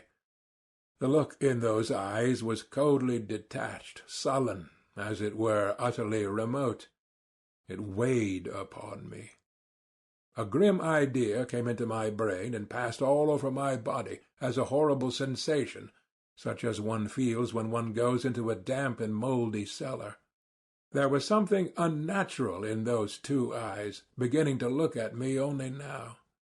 I recalled, too, that during those 2 hours I had not said a single word to this creature, and had, in fact, considered it utterly superfluous. In fact, the silence had for some reason gratified me. Now I suddenly realized vividly the hideous idea, revolting as a spider, of vice, which without love grossly and shamelessly begins with that in which true love finds its consummation. For a long time we gazed at each other like that, but she did not drop her eyes before mine, and her expression did not change, so that at last I felt uncomfortable. "What is your name?" I asked abruptly, to put an end to it. "Liza," she answered, almost in a whisper, but somehow far more graciously, and she turned her eyes away. I was silent. "What weather! The snow! It's disgusting," I said, almost to myself, putting my arm under my head despondently and gazing at the ceiling. She made no answer. This was horrible. "Have you always lived in Petersburg?" I asked a minute later, almost angrily, turning my head slightly towards her. "No. Where do you come from?" "From Riga," she answered reluctantly. "Are you a German?" "No, Russian." "Have you been here long?" "Where?" "In this house." "A fortnight." She spoke more and more jerkily. The candle went out. I could no longer distinguish her face. "Have you a father and a mother?" "Yes. No. I have." "Where are they?" "There, in Riga." "What are they?" "Oh, nothing." "Nothing? Why, what class are they?" "Tradespeople." "Have you always lived with them?" "Yes." "How old are you?" 20. "Why did you leave them?" "Oh, for no reason." That answer meant, "Let me alone. I feel sick, sad." We were silent. God knows why I did not go away. I felt myself more and more sick and dreary. The images of the previous day began of themselves, apart from my will, flitting through my memory in confusion. I suddenly recalled something I had seen that morning when, full of anxious thoughts, I was hurrying to the office. "I saw them carrying a coffin out yesterday, and they nearly dropped it," I suddenly said aloud, not that I desired to open the conversation, but, as it were, by accident. "A coffin?" "Yes, in the Haymarket. They were bringing it out of a cellar." "From a cellar?" "Oh, not from a cellar, but a basement. Oh, you know, down below, from a house of ill fame. It was filthy all around, egg-shells, litter, a stench. It was loathsome." Silence. "A nasty day to be buried," I began, simply to avoid being silent. "Nasty? In what way?" "Oh, the snow, the wet." I yawned. "It makes no difference," she said suddenly, after a brief silence. "No, it's horrid." I yawned again. "The grave-diggers must have sworn at getting drenched by the snow, and there must have been water in the grave." "Why water in the grave?" she asked, with a sort of curiosity, but speaking even more harshly and abruptly than before. I suddenly began to feel provoked. "Why, there must have been water at the bottom a foot deep. You can't dig a dry grave in Volkovo Cemetery." "Why?" "Why, the place is waterlogged. It's a regular marsh. So they bury them in water. I've seen it myself many times." I had never seen it once. Indeed, I had never been in Volkovo, and had only heard stories of it.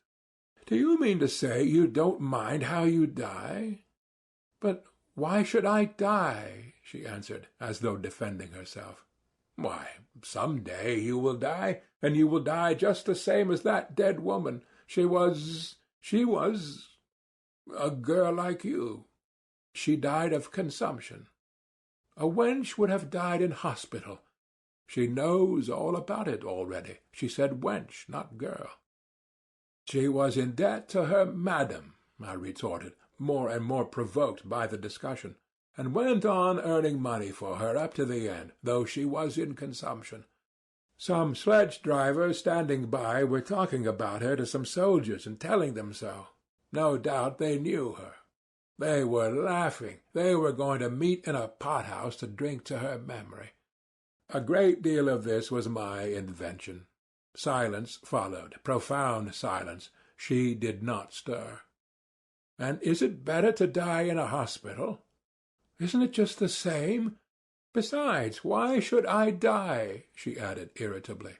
"If not now, a little later." "Why a little later? Why, indeed? Now you are young, pretty, fresh. You fetch a high price. But after another year of this life you will be very different. You will go off." "In a year?"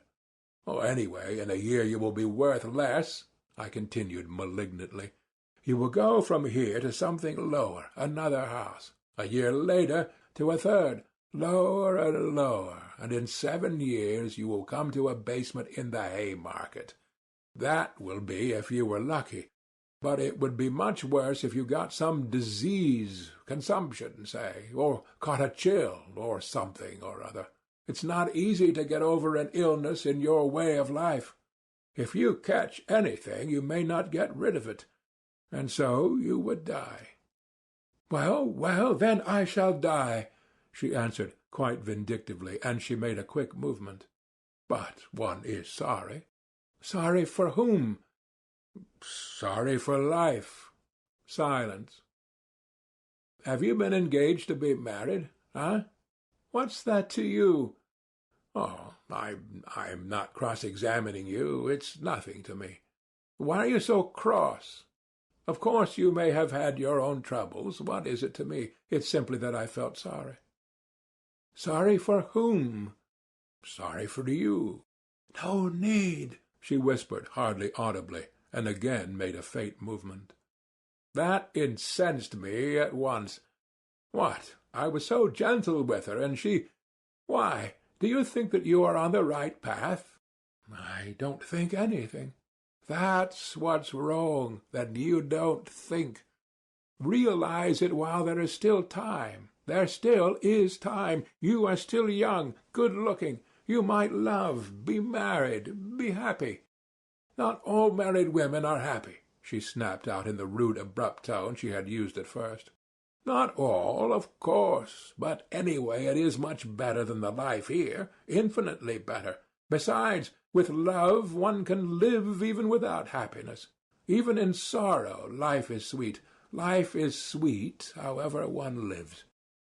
But here, what is there but foulness? Phew.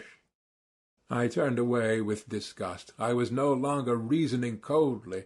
I began to feel myself what I was saying, and warmed to the subject. I was already longing to expound the cherished ideas I had brooded over in my corner. Something suddenly flared up in me. An object had appeared before me. Never mind my being here. I am not an example for you. I am, perhaps, worse than you are. I was drunk when I came here, though, I hastened, however, to say in self-defense. Besides, a man is no example for a woman. It's a different thing. I may degrade and defile myself, but I am not anyone's slave. I come and go, and that's an end of it. I shake it off, and I'm a different man. But you are a slave from the start. Yes, a slave. You give up everything, your whole freedom. If you want to break your chains afterwards, you won't be able to. You will be more and more fast in the snares. It is an accursed bondage, I know it. I won't speak of anything else. Maybe you won't understand. But tell me. No doubt you are in debt to your madam. There, you see, I added, though she made no answer, but only listened in silence, entirely absorbed. That's a bondage for you. You will never buy your freedom. They will see to that. It's like selling your soul to the devil. And besides, perhaps I too am just as unlucky, how do you know, and wallow in the mud on purpose, out of misery. You know men take to drink from grief. Well, maybe I am here from grief. Come, tell me, what is there good here? Here you and I came together just now, and did not say one word to one another all the time, and it was only afterwards you began staring at me like a wild creature, and I at you. Is that loving? Is that how one human being should meet another? It's hideous, that's what it is. Yes, she assented sharply and hurriedly. I was positively astounded by the promptitude of this yes. So the same thought may have been straying through her mind when she was staring at me just before. So she, too, was capable of certain thoughts. Damn it all! This was interesting. This was a point of likeness, I thought, almost rubbing my hands. And indeed it's easy to turn a young soul like that. It was the exercise of my power that attracted me most. She turned her head nearer to me, and it seemed to me in the darkness that she propped herself on her arm. Perhaps she was scrutinizing me. How I regretted that I could not see her eyes. I heard her deep breathing. "Why have you come here?" I asked her, with a note of authority already in my voice. "Oh, I don't know. But how nice it would be to be living in your father's house. It's warm and free. You have a home of your own. Oh, but what if it's worse than this?" I must take the right tone, flashed through my mind. I may not get far with sentimentality. But it was only a momentary thought. I swear she really did interest me. Besides, I was exhausted and moody, and cunning so easily goes hand in hand with feeling. "Who denies it?" I hastened to answer. "Anything may happen. I am convinced that someone has wronged you, and that you are more sinned against than sinning. Of course, I know nothing of your story, but it's not likely a girl like you has come here of her own inclination." "A girl like me?" she whispered, hardly audibly, but I heard it.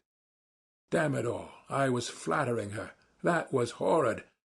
But perhaps it was a good thing. She was silent. See, Liza, I will tell you about myself. If I had had a home from childhood, I shouldn't be what I am now. I often think that. However bad it may be at home, anyway, they are your father and mother, and not enemies, strangers. Once a year at least they'll show their love of you. Anyway, you are at home. I grew up without a home, and perhaps that's why I've turned so unfeeling. I waited again. Perhaps she doesn't understand, I thought, and indeed it is absurd. It's moralizing. If I were a father and had a daughter, I believe I should love my daughter more than my sons, really. I began indirectly, as though talking of something else to distract her attention. I must confess I blushed. "Why so?" she asked. Ah, so she was listening. "I don't know, Liza. I knew a father who was a stern, austere man, but used to go down on his knees to his daughter, used to kiss her hands, her feet. He couldn't make enough of her, really. When she danced at parties, he used to stand for 5 hours at a stretch, gazing at her. He was mad over her. I understand that. She would fall asleep tired at night, and he would wake to kiss her in her sleep and make the sign of the cross over her. He would go about in a dirty old coat. He was stingy to every one else, but would spend his last penny for her, giving her expensive presents, and it was his greatest delight when she was pleased with what he gave her. Fathers always love their daughters more than their mothers do. Some girls live happily at home, and I believe I should never let my daughters marry. "What next?" she said, with a faint smile. "I should be jealous. I really should. To think that she would kiss anyone else, that she would love a stranger more than her father. It's painful to imagine it. Of course, that's all nonsense. Of course, every father would be reasonable at last. But I believe before I should let her marry I should worry myself to death. I should find fault with all her suitors. But I should end by letting her marry whom she herself loved. The one whom the daughter loves always seems the worst to the father, you know. That is always so. So many family troubles come from that. Some are glad to sell their daughters rather than marrying them honorably." Ah, so that was it. "Such a thing, Liza, happens in those accursed families in which there is neither love nor God," I retorted warmly. "And where there is no love, there is no sense either. There are such families, it's true, but I'm not speaking of them. You must have seen wickedness in your own family, if you talk like that. Truly, you must have been unlucky." That sort of thing mostly comes about through poverty. "And is it any better with the gentry, even among the poor, honest people who live happily?" Yes, perhaps. Another thing, Liza, man is fond of reckoning up his troubles, but does not count his joys. If he counted them up as he ought, he would see that every lot has enough happiness provided for it. And what if all goes well with the family, if the blessing of God is upon it, if the husband is a good one, loves you, cherishes you, never leaves you? There is happiness in such a family. Even sometimes there is happiness in the midst of sorrow, and indeed sorrow is everywhere. If you marry, you will find out for yourself. But think of the first years of married life with one you love. What happiness there sometimes is in it. And indeed it's the ordinary thing. In those early days even quarrels with one's husband end happily. Some women get up quarrels with their husbands just because they love them. Indeed, I knew a woman like that. She seemed to say that because she loved him, she would torment him and make him feel it. You know that you may torment a man on purpose through love. Women are particularly given to that, thinking to themselves, "I will love him so, I will make so much of him afterwards, that it is no sin to torment him a little now." And all in the house rejoice in the sight of you, and you are happy and gay and peaceful and honorable. Then there are some women who are jealous. If he went off anywhere, I knew one such woman, she couldn't restrain herself, but would jump up at night and run off on the sly to find out where he was, whether he was with some other woman. That's a pity. And the woman knows herself it's wrong, and her heart fails her, and she suffers. But she loves. It's all through love. And how sweet it is to make up after quarrels, to own herself in the wrong, or to forgive him. And they both are so happy all at once, as though they had met anew, been married over again, as though their love had begun afresh. And no one should know what passes between husband and wife if they love one another, and whatever quarrels there may be between them, they ought not to call in their own mother to judge between them, and tell tales of one another. They are their own judges. Love is a holy mystery, and ought to be hidden from all other eyes, whatever happens. That makes it holier and better. They respect one another more, and much is built on respect. And if once there has been love, if they have been married for love, why should love pass away? Surely one can keep it. It is rare that one cannot keep love. If the husband is kind and straightforward, why should not love last?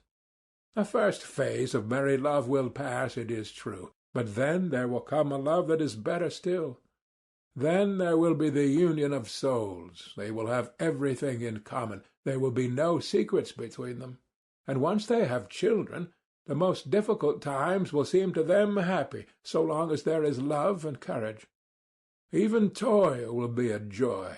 You may deny yourself bread for your children, and even that will be a joy. They will love you for it afterwards. So you are laying by for your future.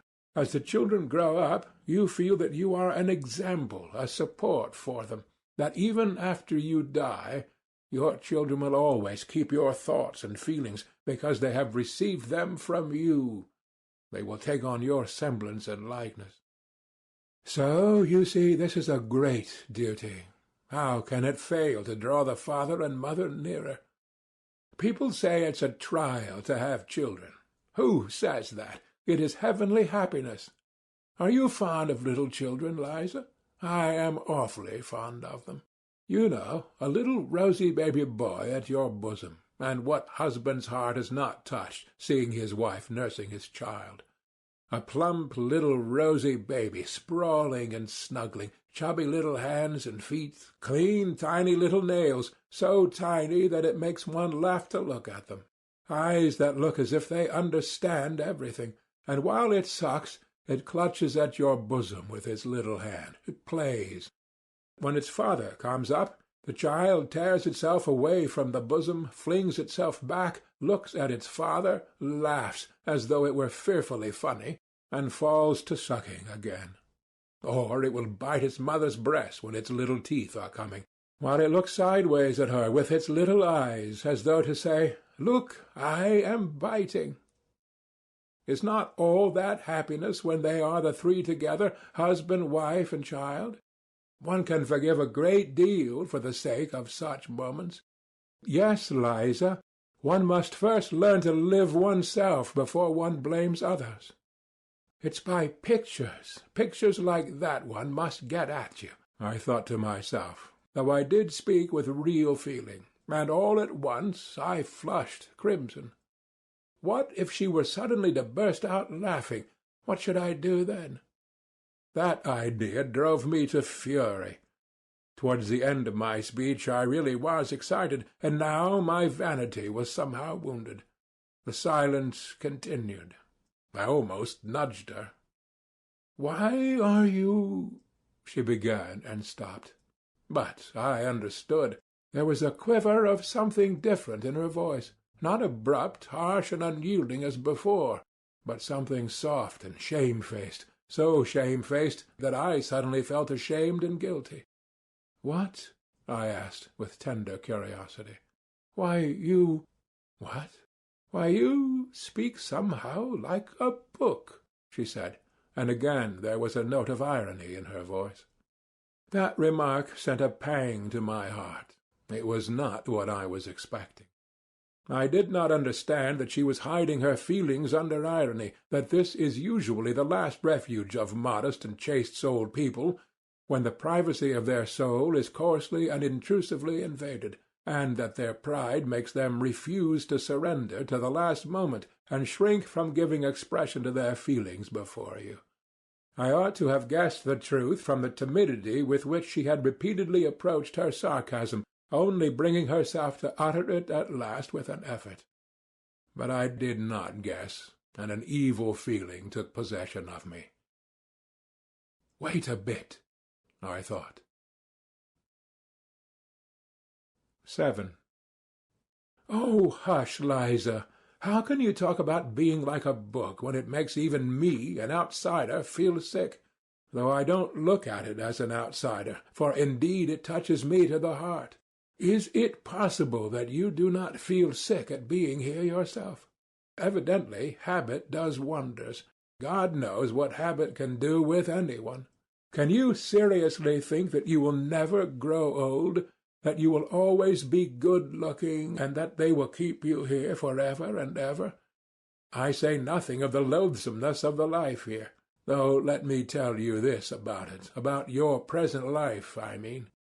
Here, though you are young now, attractive, nice, with soul and feeling, yet you know, as soon as I came to myself just now, I felt at once sick at being here with you. And one can only come here when one is drunk. But if you were anywhere else, living as good people live, I should perhaps be more than attracted by you, should fall in love with you, should be glad of a look from you, let alone a word.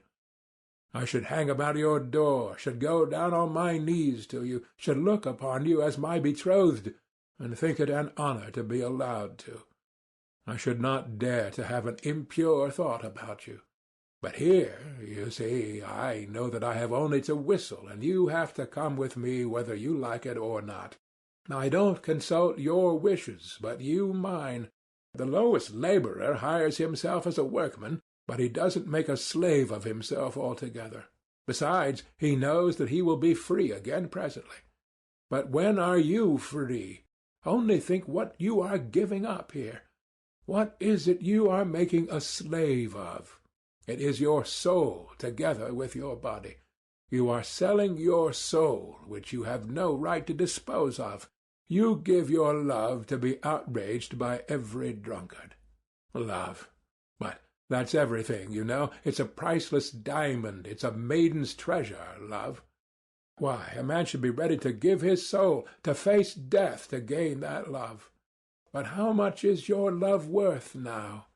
You are sold, all of you, body and soul, and there is no need to strive for love when you can have everything without love. And you know there is no greater insult to a girl than that. Do you understand? To be sure, I have heard that they comfort you, poor fools, that they let you have lovers of your own here. But you know that's simply a farce, that's simply a sham. It's just laughing at you, and you are taken in by it. Why, do you suppose he really loves you, that lover of yours? I don't believe it. How can he love you when he knows you may be called away from him any minute? He would be a low fellow if he did. Will he have a grain of respect for you? What have you in common with him? He laughs at you and rubs you. That is all his love amounts to. You are lucky if he does not beat you. Very likely he does beat you, too. Ask him, if you have got one, whether he will marry you. He will laugh in your face if he doesn't spit in it or give you a blow, though maybe he is not worth a bad halfpenny himself. And for what have you ruined your life, if you come to think of it? For the coffee they give you to drink and the plentiful meals? But with what object are they feeding you up? An honest girl couldn't swallow the food, for she would know what she was being fed for. You are in debt here, and of course you will always be in debt, and you will go on in debt to the end, till the visitors here begin to scorn you. And that will soon happen. Don't rely upon your youth. All that flies by express train here, do you know? You will be kicked out. And not simply kicked out. Long before that she'll begin nagging at you, scolding you, abusing you, as though you had not sacrificed your health for her, had not thrown away your youth and your soul for her benefit, but as though you had ruined her, beggared her, robbed her. And don't expect anyone to take your part. The others, your companions, will attack you too, win her favor, for all are in slavery here, and have lost all conscience and pity here long ago. They have become utterly vile, and nothing on earth is viler, more loathsome, and more insulting than their abuse.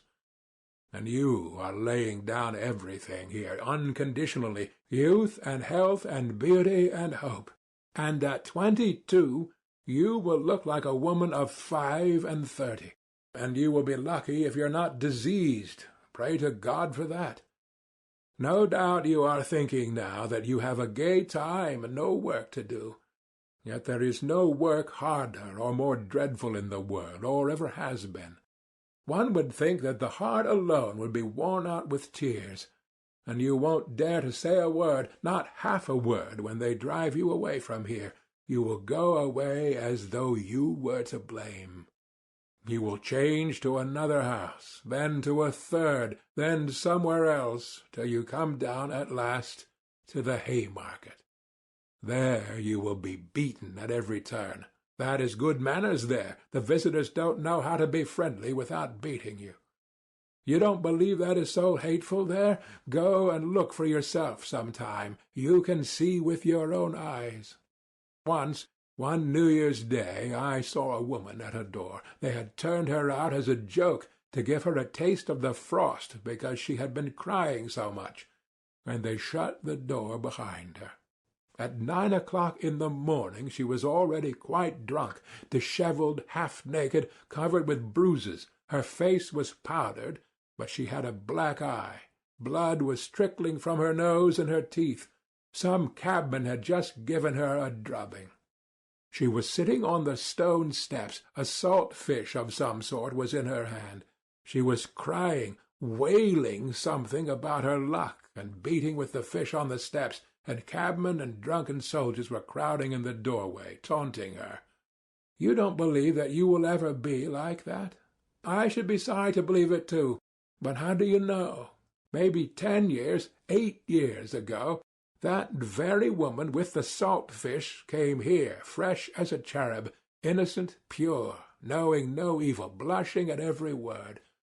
Perhaps she was like you, proud, ready to take offence, not like the others. Perhaps she looked like a queen, and knew what happiness was in store for the man who should love her, and whom she should love. Do you see how it ended?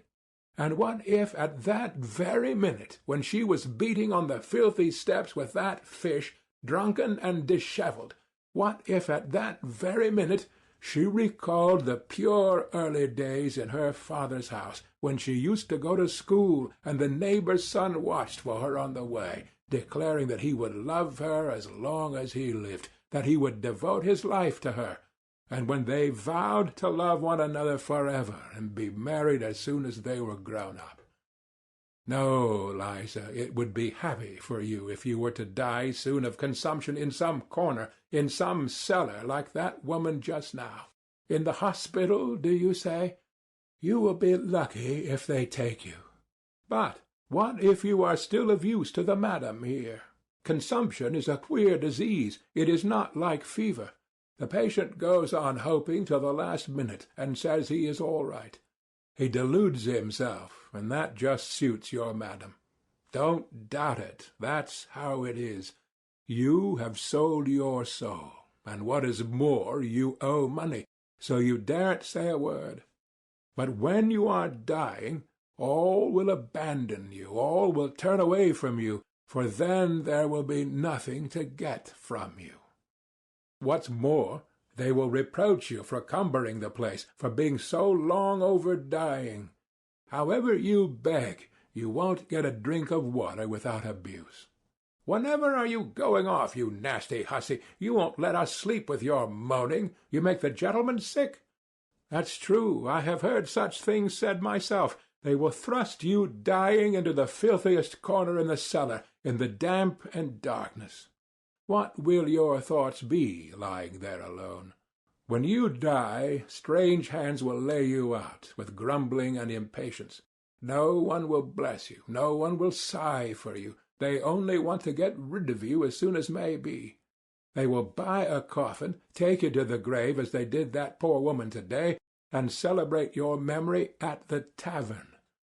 In the grave, sleet, filth, wet snow. No need to put themselves out for you.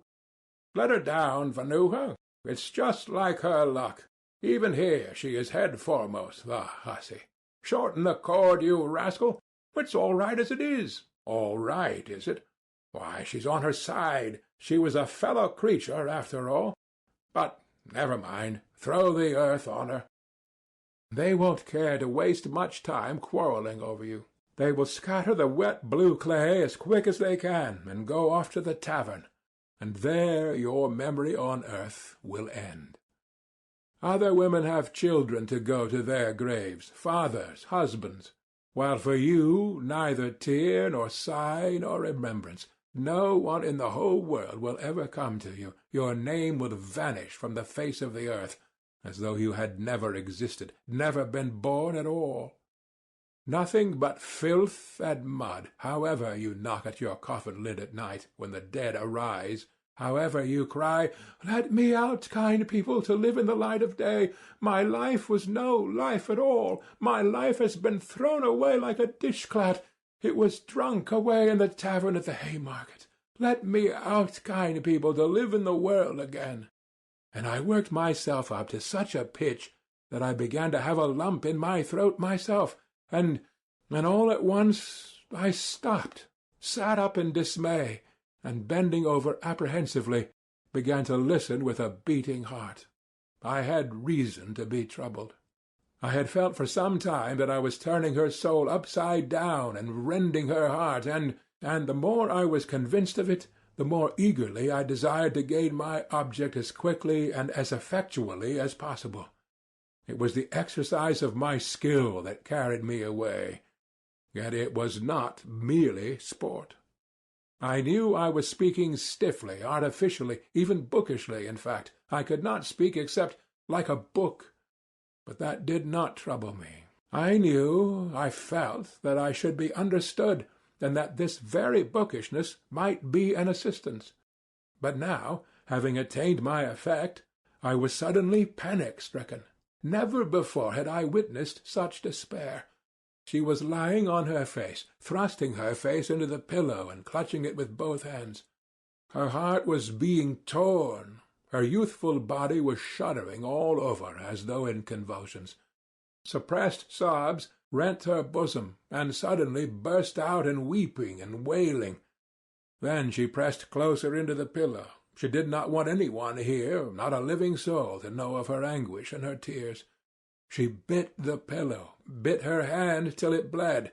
I saw that afterwards. Or, thrusting her fingers into her dishevelled hair, seemed rigid with the effort of restraint, holding her breath and clenching her teeth. I began saying something, begging her to calm herself, but felt that I did not dare. And all at once, in a sort of cold shiver, almost in terror, began fumbling in the dark, trying hurriedly to get dressed to go. It was dark. Though I tried my best, I could not finish dressing quickly. Suddenly I felt a box of matches and a candlestick with a whole candle in it. As soon as the room was lighted up, Liza sprang up, sat up in bed, and with a contorted face, with a half-insane smile, looked at me almost senselessly. I sat down beside her and took her hands. She came to herself, made an impulsive movement towards me, would have caught hold of me, but did not dare, and slowly bowed her head before me. "Liza, my dear, I was wrong.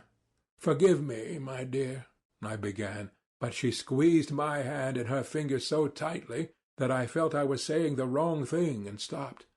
"This is my address, Liza. Come to me." "I will come," she answered resolutely, her head still bowed. "But now I am going. Good-bye. till we meet again." I got up. She too stood up, and suddenly flushed all over, gave a shudder, snatched up a shawl that was lying on a chair, and muffled herself in it to her chin. As she did this, she gave another sickly smile, blushed, and looked at me strangely. I felt wretched. I was in haste to get away, to disappear. "Wait a minute," she said suddenly, in the passage just at the doorway, stopping me with her hand on my overcoat. She put down the candle in hot haste and ran off. Evidently she had thought of something, or wanted to show me something. As she ran away, she flushed, her eyes shone, and there was a smile on her lips. What was the meaning of it? Against my will, I waited. She came back a minute later with an expression that seemed to ask forgiveness for something. In fact, it was not the same face, not the same look as the evening before, sullen, mistrustful, and obstinate. Her eyes now were imploring, soft, and at the same time trustful, caressing, timid. The expression with which children look at people they are very fond of whom they are asking a favor. Her eyes were a light hazel. They were lovely eyes, full of life, and capable of expressing love as well as sullen hatred. Making no explanation, as though I, as a sort of higher being, must understand everything without explanations, she held out a piece of paper to me. Her whole face was positively beaming at that instant with naive, almost childish triumph. I unfolded it. It was a letter to her from a medical student, or someone of that sort. A very high-flown and flowery, but extremely respectful love-letter. I don't recall the words now, but I remember well that through the high-flown phrases there was apparent a genuine feeling which cannot be feigned. When I had finished reading it, I met her glowing, questioning, and childishly impatient eyes fixed upon me. She fastened her eyes upon my face, and waited impatiently for what I should say. In a few words, hurriedly, but with a sort of joy and pride, she explained to me that she had been to a dance somewhere in a private house, a family of very nice people, who knew nothing, absolutely nothing, for she had only come here so lately, and it had all happened, and she hadn't made up her mind to stay, and was certainly going away as soon as she had paid her debt. And at that party there had been the student who had danced with her all the evening. He had talked to her, and it turned out that he had known her in old days at Riga when he was a child. They had played together, but a very long time ago, and he knew her parents. But about this he knew nothing, nothing whatever, and had no suspicion. And the day after the dance, 3 days ago, he had sent her that letter through the friend with whom she had gone to the party. And, well, that was all. She dropped her shining eyes with a sort of bashfulness as she finished. The poor girl was keeping that student's letter as a precious treasure, and had run to fetch it, her only treasure, because she did not want me to go away without knowing that she too was honestly and genuinely loved, that she too was addressed respectfully. No doubt that letter was destined to lie in her box and lead to nothing. But none the less, I am certain that she would keep it all her life as a precious treasure, as her pride and justification. And now, at such a minute, she had thought of that letter, and brought it with naive pride to raise herself in my eyes, that I might see, that I too might think well of her. I said nothing, pressed her hand, and went out. I so longed to get away. I walked all the way home, in spite of the fact that the melting snow was still falling in heavy flakes. I was exhausted, shattered, in bewilderment. But behind the bewilderment the truth was already gleaming, the loathsome truth. Apropos to wet snow. Part 4. 8. It was some time, however, before I consented to recognize that truth. Waking up in the morning after some hours of heavy, leaden sleep, and immediately realizing all that had happened on the previous day, I was positively amazed at my last night's sentimentality with Liza, at all those outcries of horror and pity. To think of having such an attack of womanish hysteria. Ah, I concluded. And what did I thrust my address upon her for? What if she comes? Let her come, though. It doesn't matter. But, obviously, that was not now the chief and the most important matter. I had to make haste, and at all costs save my reputation in the eyes of Sverkov and Simonov as quickly as possible. That was the chief business. And I was so taken up that morning that I actually forgot all about Liza. First of all, I had at once to repay what I had borrowed the day before from Simonov. I resolved on a desperate measure, to borrow 15 roubles straight off from Anton Antonitch. As luck would have it, he was in the best of humours that morning, and gave it to me at once, on the first asking.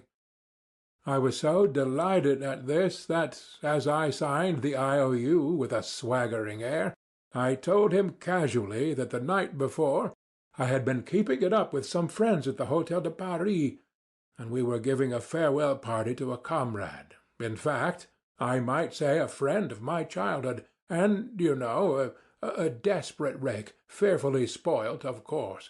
He belongs to a good family, and has considerable means, a brilliant career. He is witty, charming, a regular Lovelace, you understand.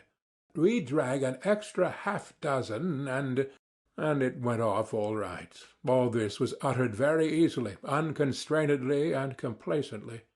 On reaching home, I promptly wrote to Simonov. To this hour I am lost in admiration when I recall the truly gentlemanly, good-humoured, candid tone of my letter. With tact and good breeding, and above all entirely without superfluous words, I blamed myself for all that had happened. I defended myself, if I really may be allowed to defend myself, by alleging that being utterly unaccustomed to wine, I had been intoxicated with the first glass, which, I said, I had drunk before they arrived, while I was waiting for them at the Hôtel de Paris, between 5 and 6 o'clock. I begged Simonov's pardon especially.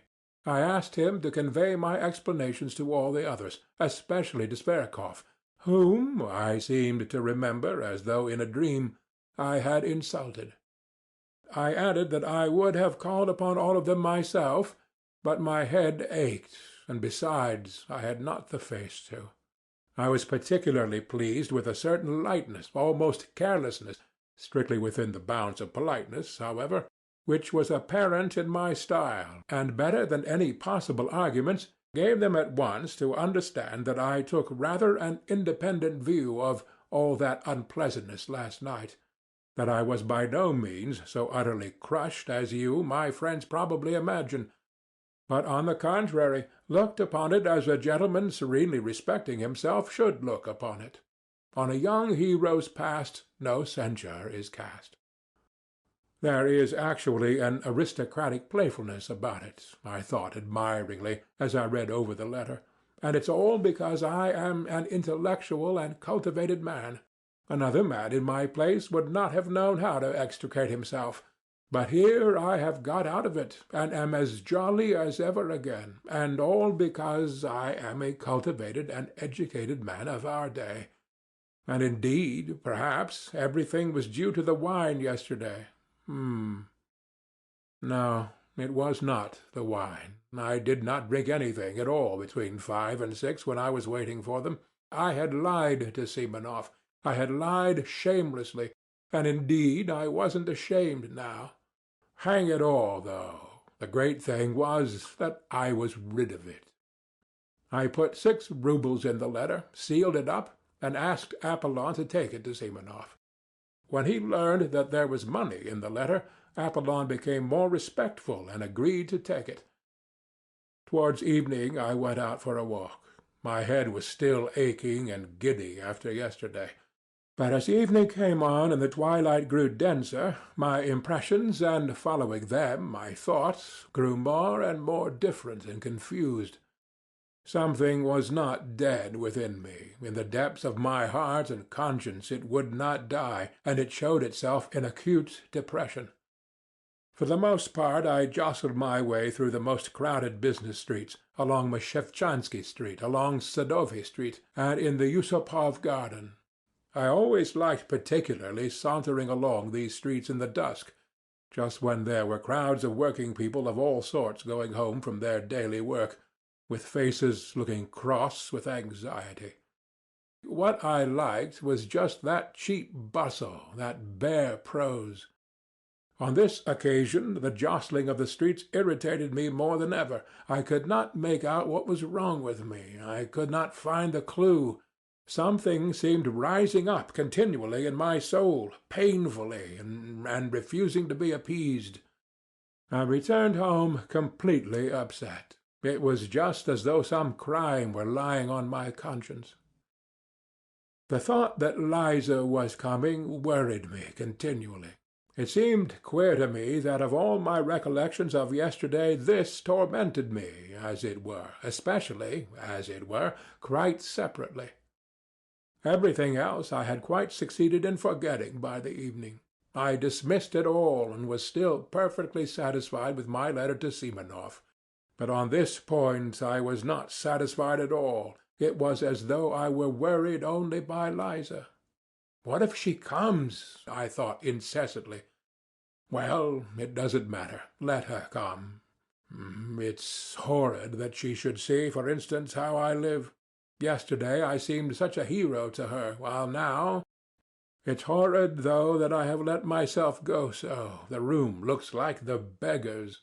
And I brought myself to go out to dinner in such a suit, and my American leather sofa with the stuffing sticking out, and my dressing-gown which will not cover me, such tatters, and she will see all this, and she will see Apollon. That beast is certain to insult her. He will fasten upon her in order to be rude to me. And I, of course, shall be panic-stricken as usual. I shall begin bowing and scraping before her and pulling my dressing-gown round me. I shall begin smiling, telling lies.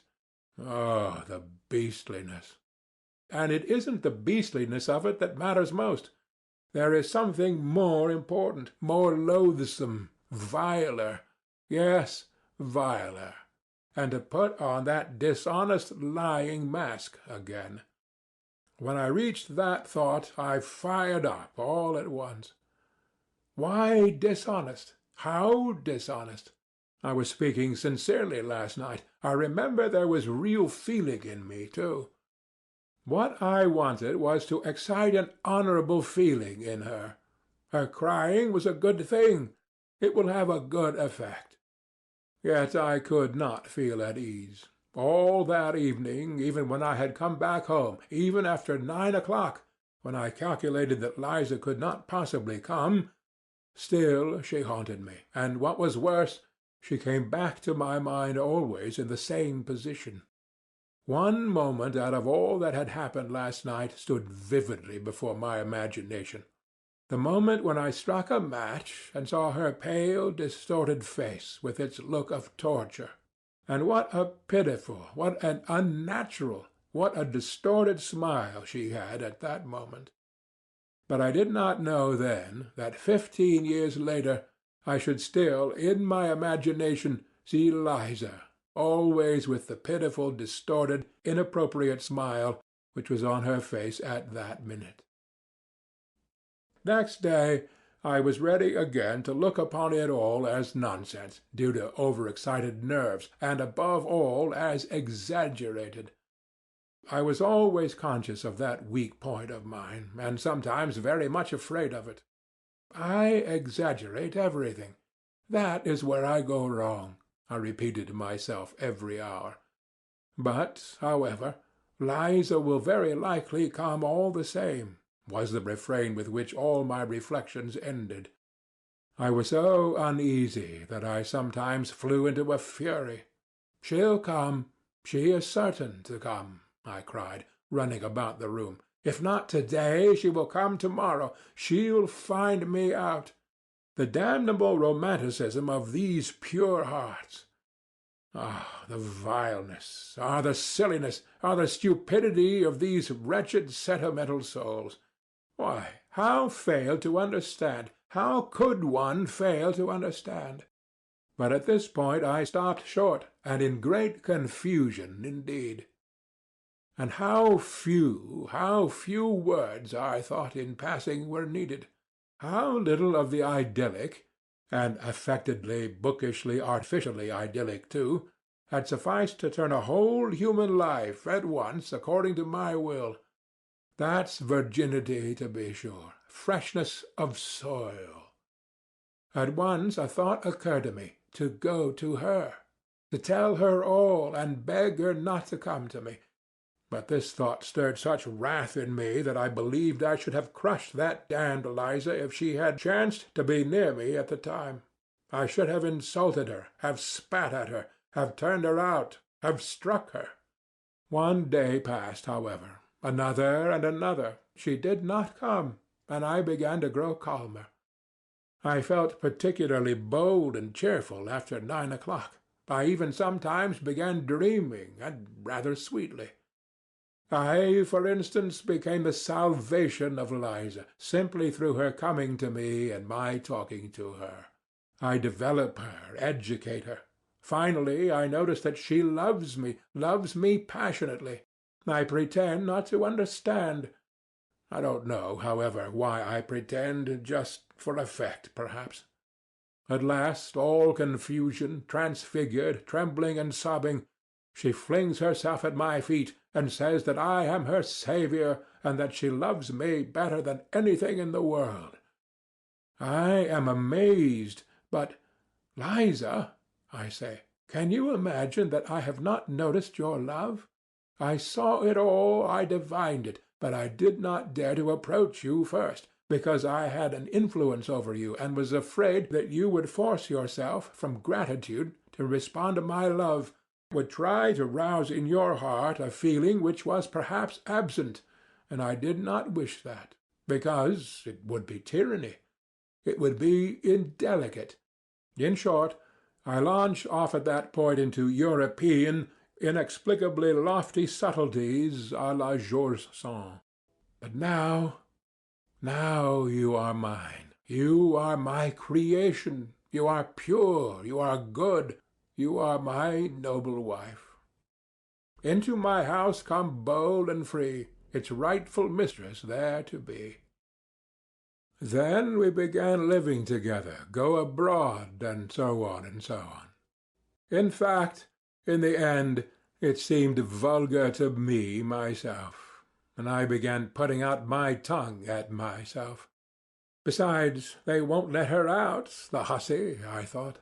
They don't let them go out very readily, especially in the evening. For some reason I fancied she would come in the evening, and at 7 o'clock precisely. Though she did say she was not altogether a slave there yet, and had certain rights. So, damn it all, she will come. She is sure to come. It was a good thing, in fact, that Apollon distracted my attention at that time by his rudeness. He drove me beyond all patience. He was the bane of my life, the curse laid upon me by Providence. We had been squabbling continually for years, and I hated him. My God, how I hated him! I believe I had never hated anyone in my life as I hated him, especially at some moments. He was an elderly, dignified man, who worked part of his time as a tailor. But for some unknown reason he despised me beyond all measure, and looked down upon me insufferably. Though, indeed, he looked down upon everyone.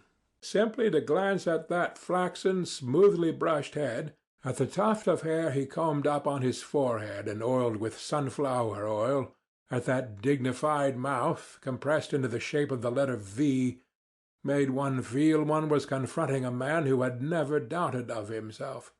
He was a pedant to the most extreme point, the greatest pedant I had met on earth, and with that had a vanity only befitting Alexander of Macedon. He was in love with every button on his coat, every nail on his fingers, absolutely in love with them, and he looked it. In his behaviour to me he was a perfect tyrant. He spoke very little to me, and if he chanced to glance at me, he gave me a firm, majestically self-confident, and invariably ironical look that drove me sometimes to fury. He did his work with the air of doing me the greatest favour, though he did scarcely anything for me, and did not, indeed, consider himself bound to do anything. There could be no doubt that he looked upon me as the greatest fool on earth, and that he did not get rid of me was simply that he could get wages from me every month. He consented to do nothing for me for 7 roubles a month. Many sins should be forgiven me for what I suffered from him. My hatred reached such a point that sometimes his very step almost threw me into convulsions. What I loathed particularly was his lisp. His tongue must have been a little too long, or something of that sort, for he continually lisped, and seemed to be very proud of it, imagining that it greatly added to his dignity. He spoke in a slow, measured tone, with his hands behind his back and his eyes fixed on the ground. He maddened me particularly when he read aloud the Psalms to himself behind his partition. Many a battle I waged over that reading. But he was awfully fond of reading aloud in the evenings, in a slow, even, sing-song voice, as though over the dead. It is interesting that that is how he has ended. He hires himself out to read the Psalms over the dead, and at the same time he kills rats and makes blacking.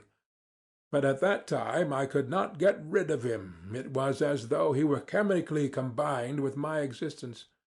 Besides, nothing would have induced him to consent to leave me. I could not live in furnished lodgings.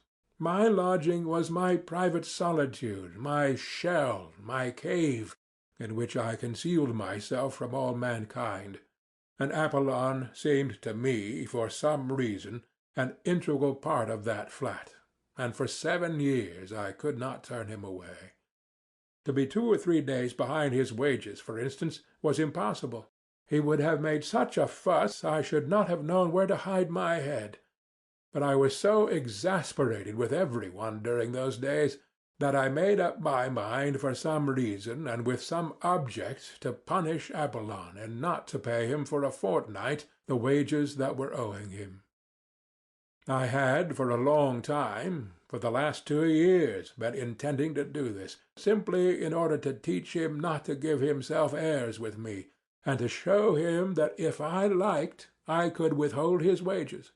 I purposed to say nothing to him about it, and was purposely silent indeed, in order to score off his pride and force him to be the first to speak of his wages. Then I would take the 7 roubles out of a drawer, show him I have the money put aside on purpose, but that I won't, I simply won't pay him his wages. I won't just because that is what I wish, because I am master and it is for me to decide, because he has been disrespectful, because he has been rude. But if he were to ask respectfully, I might be softened and give it to him. Otherwise he might wait another fortnight, another 3 weeks, a whole month. But angry as I was, yet he got the better of me. I could not hold out for 4 days. He began as he always did begin in such cases, for there had been such cases already. There had been attempts, and it may be observed I knew all this beforehand. I knew his nasty tactics by heart. He would begin by fixing upon me an exceedingly severe stare, keeping it up for several minutes at a time, particularly on meeting me or seeing me out of the house. If I held out and pretended not to notice those stares, he would, still in silence, proceed to further tortures. All at once, apropos of nothing, he would walk softly and smoothly into my room when I was pacing up and down or reading, stand at the door, one hand behind his back and one foot behind the other, and fix upon me a stare more than severe, utterly contemptuous. If I suddenly asked him what he wanted, he would make no answer, but continue staring at me persistently for some seconds, then with a peculiar compression of his lips and a most significant air, deliberately turn round and deliberately go back to his room. 2 hours later he would come out again and again present himself before me in the same way. It had happened that, in my fury, I did not even ask him what he wanted, but simply raised my head sharply and imperiously, and began staring back at him.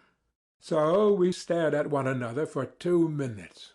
At last he turned with deliberation and dignity, and went back again for 2 hours. If I were still not brought to reason by all this, but persisted in my revolt, he would suddenly begin sighing while he looked at me, long deep sighs, as though measuring by them the depths of my moral degradation, and of course it ended at last by his triumphing completely. I raged and shouted, but still was forced to do what he wanted. This time the usual staring manoeuvres had scarcely begun when I lost my temper and flew at him in a fury. I was irritated beyond endurance apart from him. "Stay!" I cried in a frenzy, as he was slowly and silently turning, with one hand behind his back, to go to his room. "Stay! Come back, I tell you!"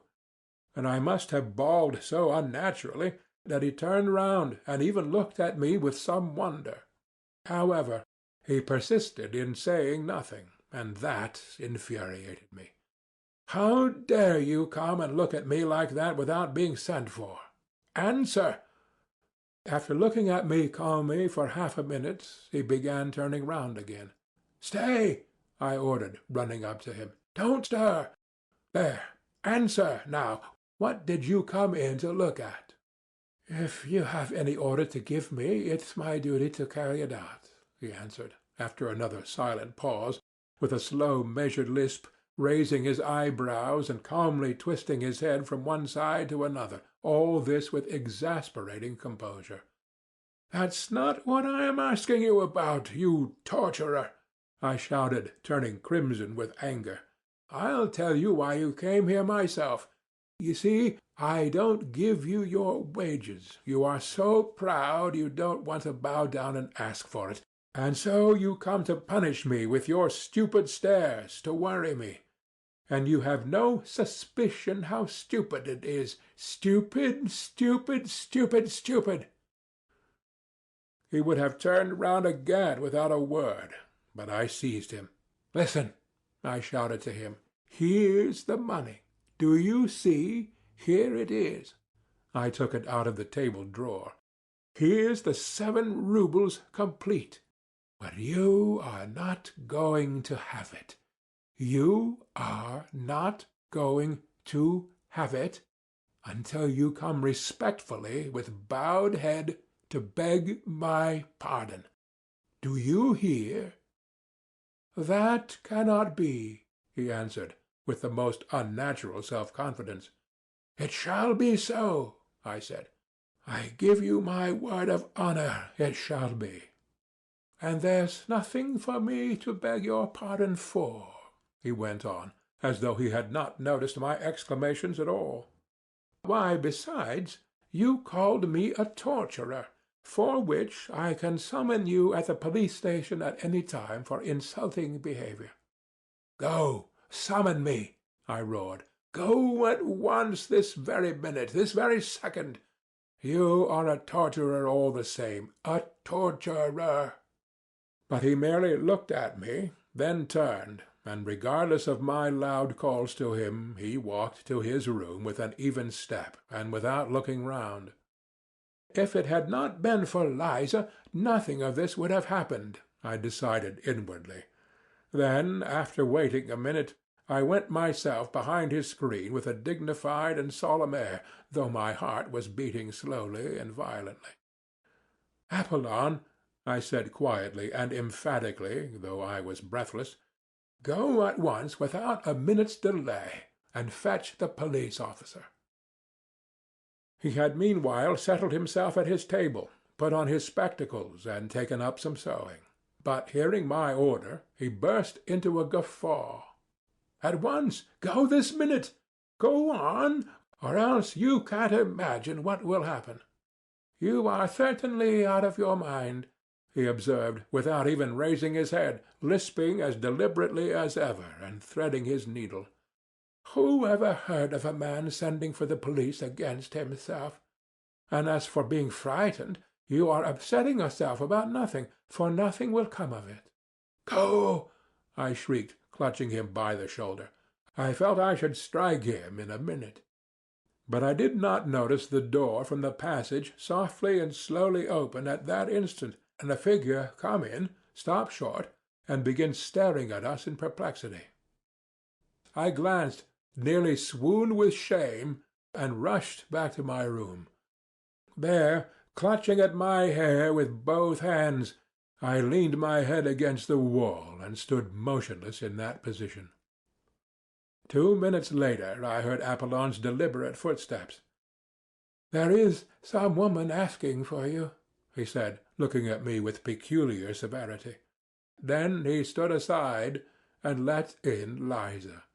He would not go away, but stared at us sarcastically. "Go away! Go away!" I commanded in desperation. At that moment my clock began whirring and wheezing, and struck 7. 9. Into my house come bold and free, its rightful mistress there to be. I stood before her crushed, crestfallen, revoltingly confused, and I believe I smiled as I did my utmost to wrap myself in the skirts of my ragged, wadded dressing-gown, exactly as I had imagined the scene not long before in a fit of depression. After standing over us for a couple of minutes, Apollon went away, but that did not make me more at ease. What made it worse was that she too was overwhelmed with confusion, more so, in fact, than I should have expected. At the sight of me, of course. "Sit down," I said mechanically, moving a chair up to the table, and I sat down on the sofa. She obediently sat down at once and gazed at me open-eyed, evidently expecting something from me at once. This naivete of expectation drove me to fury, but I restrained myself. She ought to have tried not to notice, as though everything had been as usual. But instead of that and I dimly felt that I should make her pay dearly for all this. "You have found me in a strange position, Liza," I began, stammering, and knowing that this was the wrong way to begin. "No, no, don't imagine anything," I cried, seeing that she had suddenly flushed. "I am not ashamed of my poverty. On the contrary, I look with pride on my poverty. I am poor, but honorable. One can be poor and honorable," I muttered. "However, would you like tea?" "No," she was beginning. "Wait a minute." I leaped up and ran to Apollon. I had to get out of the room somehow. "Apollon," I whispered in feverish haste, flinging down before him the 7 roubles which had remained all the time in my clenched fist. "Here are your wages. You see, I give them to you. But for that, you must come to my rescue. Bring me tea and a dozen rusks from the restaurant. If you won't go, you'll make me a miserable man. You don't know what this woman is. This is everything. You may be imagining something, but you don't know what that woman is." Apollon, who had already sat down to his work and put on his spectacles again, at first glanced askance at the money, without speaking or putting down his needle. Then, without paying the slightest attention to me or making any answer, he went on busying himself with his needle, which he had not yet threaded. I waited before him for 3 minutes with my arms crossed, à la Napoleon. My temples were moist with sweat. I was pale. I felt it. But, thank God, he must have been moved to pity, looking at me. Having threaded his needle, he deliberately got up from his seat, deliberately moved back his chair, deliberately took off his spectacles, deliberately counted the money, and finally, asking me over his shoulder, Shall I get a whole portion?" deliberately walked out of the room. As I was going back to Liza, the thought occurred to me on the way, shouldn't I run away, just as I was in my dressing-gown, no matter where, and then let happen what would? I sat down again. She looked at me uneasily. For some minutes we were silent. "I will kill him," I shouted suddenly, striking the table with my fist, so that the ink spurted out of the inkstand. "What are you saying?" she cried, starting. "I will kill him! Kill him!" I shrieked, suddenly striking the table in absolute frenzy, and at the same time fully understanding how stupid it was to be in such a frenzy. "You don't know, Liza, what that torturer is to me. He is my torturer. He has gone now to fetch some rusks. And suddenly I burst into tears. It was an hysterical attack. How ashamed I felt in the midst of my sobs, but still I could not restrain them. She was frightened. "What is the matter? What is wrong?" she cried, fussing about me. "Water! Give me water! Over there!" I muttered in a faint voice, though I was inwardly conscious that I could have got on very well without water, and without muttering in a faint voice. But I was what is called putting it on, to save appearances, though the attack was a genuine one. She gave me water, looking at me in bewilderment. At that moment Apollon brought in the tea. It suddenly seemed to me that this commonplace prosaic tea was horribly undignified and paltry after all that had happened, and I blushed crimson. Liza looked at Apollon with positive alarm. He went out without a glance at either of us. "Liza, do you despise me?" I asked, looking at her fixedly, trembling with impatience to know what she was thinking. She was confused, and did not know what to answer. "Drink your tea," I said to her angrily. I was angry with myself, but of course it was she who would have to pay for it. A horrible spite against her suddenly surged up in my heart. I believe I could have killed her. To revenge myself on her, I swore inwardly not to say a word to her all the time. She is the cause of it all, I thought. Our silence lasted for 5 minutes. The tea stood on the table. We did not touch it. I had got to the point of purposely refraining from beginning in order to embarrass her further. It was awkward for her to begin alone. Several times she glanced at me with mournful perplexity. I was obstinately silent. I was, of course, myself the chief sufferer, because I was fully conscious of the disgusting meanness of my spiteful stupidity, and yet at the same time I could not restrain myself. "I want to get away from there altogether," she began, to break the silence in some way. But, poor girl, that was just what she ought not to have spoken about at such a stupid moment to a man so stupid as I was. My heart positively ached with pity for her tactless and unnecessary straightforwardness. But something hideous at once stifled all compassion in me. It even provoked me to greater venom. I did not care what happened. Another 5 minutes passed. "Perhaps I am in your way," she began timidly, hardly audibly, and was getting up. But as soon as I saw this first impulse of wounded dignity, I positively trembled with spite, and at once burst out. "Why have you come to me? Tell me that, please," I began, gasping for breath and regardless of logical connection in my words. I longed to have it all out at once, at one burst. I did not even trouble how to begin. "Why have you come? Answer! Answer!" I cried, hardly knowing what I was doing. "I'll tell you, my good girl, why you have come. You've come because I talked sentimental stuff to you then. So now you are soft as butter, and longing for fine sentiments again.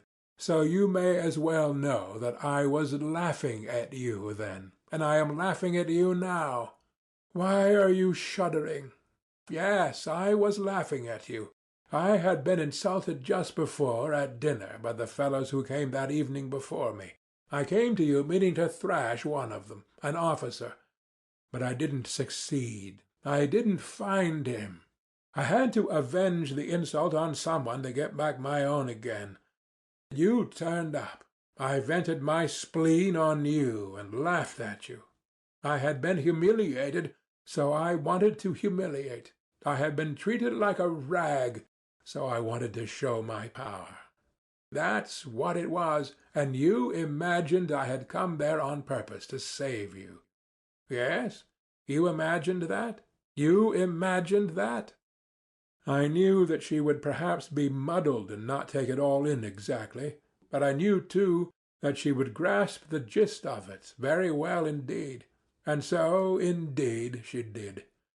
She turned white as a handkerchief, tried to say something, and her lips worked painfully, but she sank on a chair as though she had been felled by an axe, and all the time afterwards she listened to me with her lips parted and her eyes wide open, shuddering with awful terror. The cynicism of my words overwhelmed her. "Save you," I went on, jumping up from my chair and running up and down the room before you. "Save you from what? But perhaps I am worse than you myself. Why didn't you throw it in my teeth when I was giving you that sermon? But what did you come here yourself for? Was it to read as a sermon? Power was what I wanted then. Sport was what I wanted. I wanted to wring out your tears, your humiliation, your hysteria. That was what I wanted then. Of course I couldn't keep it up then, because I am a wretched creature. I was frightened, and the devil knows why, gave you my address in my folly. Afterwards, before I got home, I was cursing and swearing at you because of that address. I hated you already because of the lies I had told you. Because I only like playing with words, only dreaming. But do you know, what I really want is that you should all go to hell. That is what I want. I want peace. Yes, I'd sell the whole world for a farthing, straight off, so long as I was left in peace. Is the world to go to pot, or am I to go without my tea? I say that the world may go to pot for me, so long as I always get my tea. Did you know that, or not? Well, anyway, I know that I am a blackguard, a scoundrel, an egoist, a sluggard. Here I have been shuddering for the last 3 days at the thought of your coming, and do you know what has worried me particularly for those 3 days? That I posed as such a hero to you, and now you would see me in a wretched, torn dressing-gown, beggarly, loathsome. I told you just now that I was not ashamed of my poverty, so you may as well know that I am ashamed of it. I am more ashamed of it than of anything, more afraid of it than of being found out if I were a thief, because I am as vain as though I had been skinned and the very air blowing on me hurt. Surely by now you must realize that I shall never forgive you for having found me in this wretched dressing-gown, just as I was flying at Apollon like a spiteful cur. The saviour, the former hero, was flying like a mangy, unkempt sheep-dog at his lackey, and the lackey was jeering at him. And I shall never forgive you for the tears I could not help shedding before you just now, like some silly woman put to shame.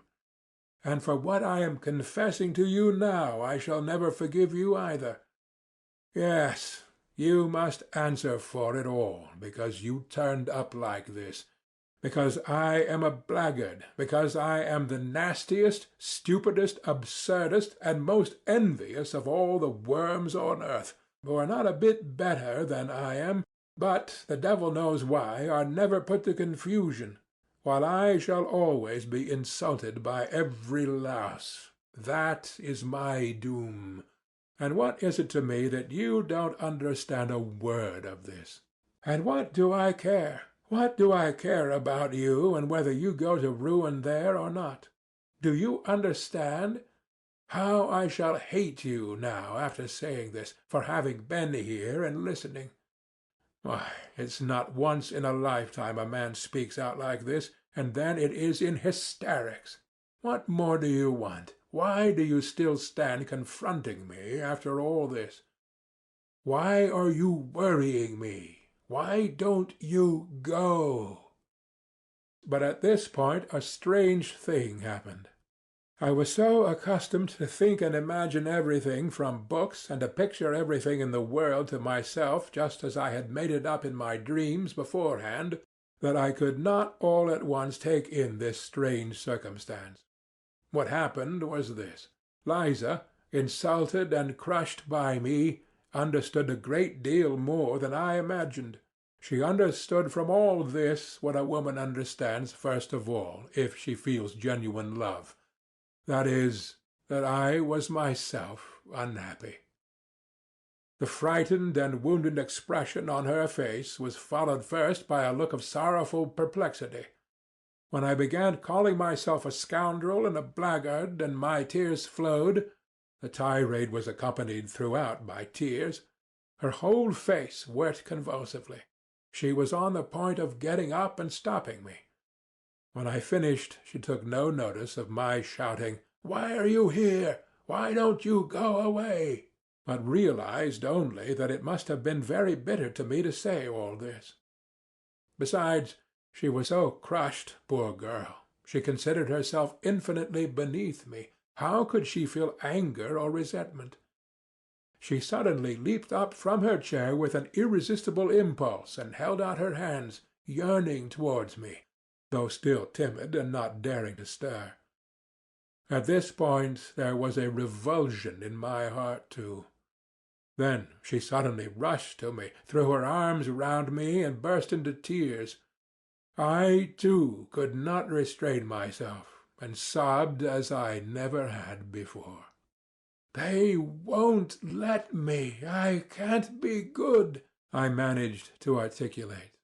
Then I went to the sofa, fell on it face downwards, and sobbed on it for a quarter of an hour in genuine hysterics.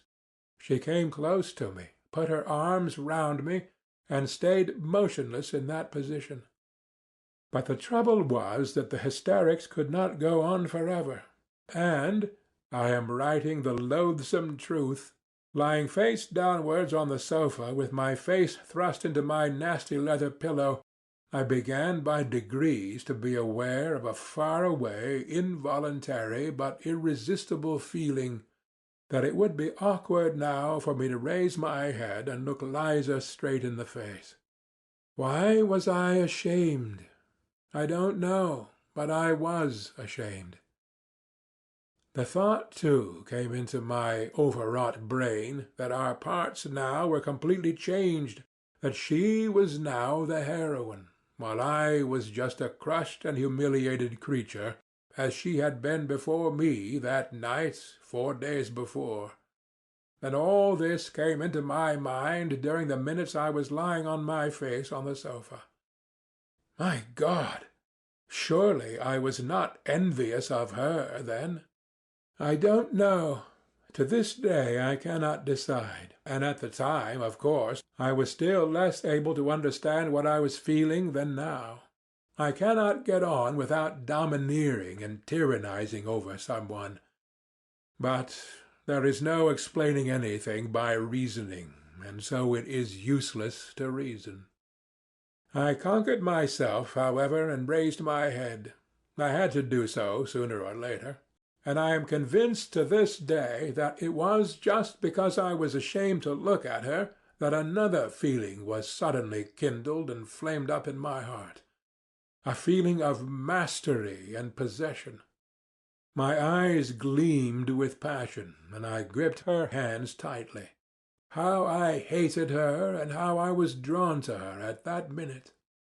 The one feeling intensified the other. It was almost like an act of vengeance.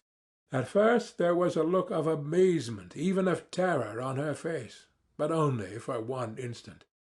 She warmly and rapturously embraced me. 10.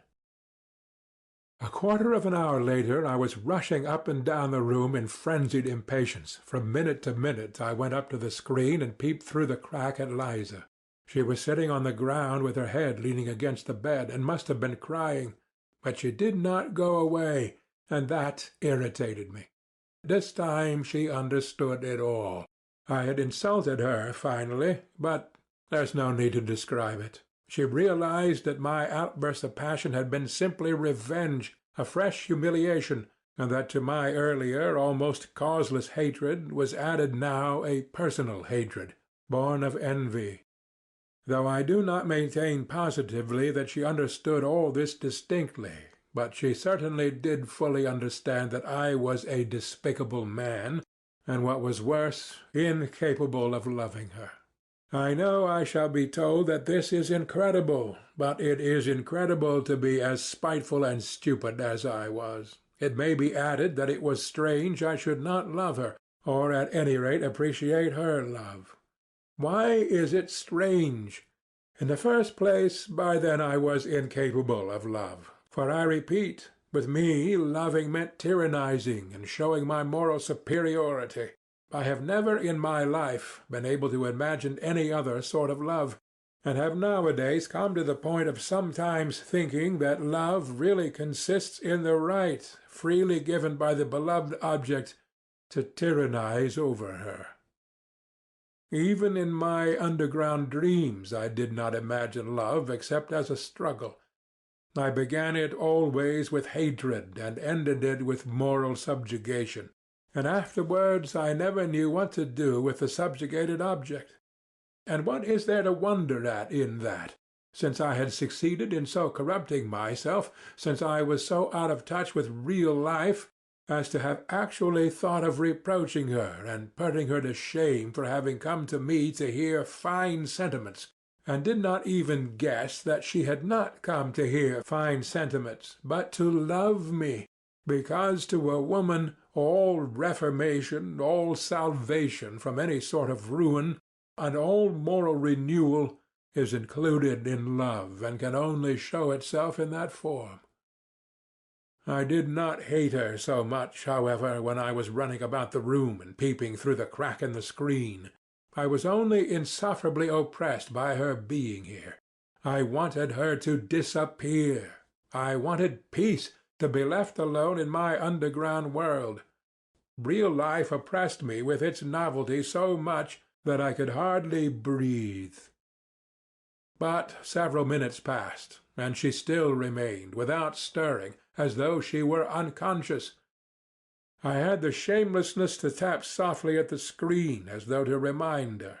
She started, sprang up, and flew to seek her kerchief, her hat, her coat, as though making her escape from me. 2 minutes later she came from behind the screen and looked with heavy eyes at me. I gave a spiteful grin, which was forced, however, to keep up appearances, and I turned away from her eyes. "Good-bye," she said, going towards the door. I ran up to her, seized her hand, opened it, thrust something in it, and closed it again. Then I turned at once and dashed away in haste to the other corner of the room, to avoid seeing anyway. I did mean a moment since to tell a lie, to write that I did this accidentally, not knowing what I was doing, through foolishness, through losing my head. But I don't want to lie, and so I will say straight out that I opened her hand and put the money in it from spite. It came into my head to do this while I was running up and down the room, and she was sitting behind the screen. But this I can say for certain. Though I did that cruel thing purposely, it was not an impulse from the heart, but came from my evil brain. This cruelty was so affected, so purposely made up, so completely a product of the brain, of books, that I could not even keep it up a minute. First I dashed away to avoid seeing her, and then in shame and despair rushed after Liza. I opened the door in the passage and began listening. "Liza! Liza!" I cried on the stairs, in a low voice, not boldly. There was no answer, but I fancied I heard her footsteps lower down on the stairs. "Liza!" I cried more loudly. No answer, but at that minute I heard the stiff outer glass door open heavily with a creak and slam violently. The sound echoed up the stairs. She had gone. I went back to my room in hesitation. I felt horribly oppressed. I stood still at the table beside the chair on which she had sat and looked aimlessly before me. A minute passed. Suddenly I started. Straight before me on the table I saw— In short, I saw a crumpled blue 5-ruble note, the one I had thrust into her hand a minute before. It was the same note. It could be no other, for there was no other in the flat. So she had managed to fling it from her hand on the table at the moment when I had dashed into the further corner. Well, I might have expected that she would do that. Might I have expected it? No, I was such an egoist, I was so lacking in respect for my fellow creatures, that I could not even imagine she would do so. I could not endure it. A minute later I flew like a madman to dress, flinging on what I could at random, and ran headlong after her. She could not have got 200 paces away when I ran out into the street. It was a still night, and the snow was coming down in masses and falling almost perpendicularly, covering the pavement and the empty street as though with a pillow. There was no one in the street, no sound was to be heard. The street lamps gave a disconsolate and useless glimmer. I ran 200 paces to the crossroads and stopped short. Where had she gone? And why was I running after her? Why? To fall down before her, to sob with remorse, to kiss her feet, to entreat her forgiveness. I longed for that. My whole breast was being rent to pieces, and never, never shall I recall that minute with indifference. But what for? I thought. Should I not begin to hate her, perhaps even tomorrow, just because I had kissed her feet today? Should I give her happiness? Had I not recognized that day for the 100th time what I was worth?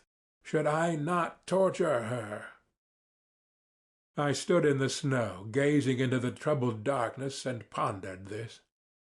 And will it not be better, I mused fantastically, afterwards at home, stifling the living pang of my heart with fantastic dreams, will it not be better that she should keep the resentment of the insult forever? Resentment? Why, it is purification. It is a most stinging and painful consciousness.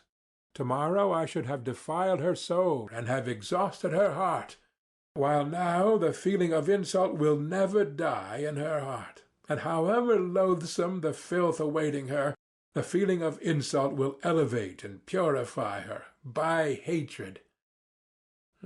Perhaps, too, by forgiveness. Would all that make things easier for her, though? And, indeed, I will ask on my own account here an idle question. Which is better, cheap happiness or exalted sufferings? Well, which is better? So I dreamed as I sat at home that evening, almost dead with the pain in my soul. Never had I endured such suffering and remorse. Yet could there have been the faintest doubt when I ran out from my lodging that I should turn back half-way? I never met Liza again, and I have heard nothing of her. I will add, too, that I remained for a long time afterwards pleased with the phrase about the benefit from resentment and hatred, in spite of the fact that I almost fell ill from misery. Even now, so many years later, all this is somehow a very evil memory. I have many evil memories now, but Hadn't I better end my notes here? I believe I made a mistake in beginning to write them. Anyway, I have felt ashamed all the time I've been writing this story. So it's hardly literature so much as a corrective punishment. Why, to tell long stories showing how I have spoiled my life through morally rotting in my corner, through lack of fitting environment, through divorce from real life and rankling spite in my underground world, would certainly not be interesting. A novel needs a hero, and all the traits of an anti-hero are expressly gathered together here. And what matters most, it all produces an unpleasant impression, for we are all divorced from life. We are all cripples, every one of us, more or less. We are so divorced from it that we feel at once a sort of loathing for real life, and so cannot bear to be reminded of it. Why, we have come almost to looking upon real life as an effort, almost as hard work, and we are all privately agreed that it is better in books. And why do we fuss and fume sometimes? Why are we perverse and ask for something else? We don't know what ourselves. It would be the worse for us if our petulant prayers were answered. Come, try. Give any one of us, for instance, a little more independence, untie our hands, widen the spheres of our activity, relax the control, and we, yes, I assure you, we should be begging to be under control again at once. I know that you will very likely be angry with me for that, and will begin shouting and stamping.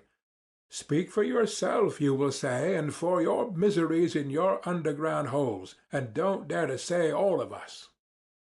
Excuse me, gentlemen, I am not justifying myself with that all of us. As for what concerns me in particular, I have only in my life carried to an extreme what you have not dared to carry halfway, and what's more, you have taken your cowardice for good sense, and have found comfort in deceiving yourselves. So that perhaps, after all, there is more life in me than in you. Look into it more carefully. Why, we don't even know what living means now, what it is and what it is called. Leave us alone without books, and we shall be lost and in confusion at once. We shall not know what to join unto, what to cling to, what to love and what to hate, what to respect and what to despise. We are oppressed at being men, men with a real individual body and blood. We are ashamed of it. We think it a disgrace and try to contrive to be some sort of impossible generalized man. We are stillborn, and for generations past have been begotten not by living fathers, and that suits us better and better. We are developing a taste for it. Soon we shall contrive to be born somehow from an idea. But enough. I don't want to write more from underground. The notes of this paradoxalist do not end here, however. He could not refrain from going on with them, but it seems to us that we may stop here. That was another timeless classic. Which book should we read next? Let me know in the comments, and don't forget to like, share and subscribe. We have new classics dropping every week. Press the bell icon to stay updated. Happy listening!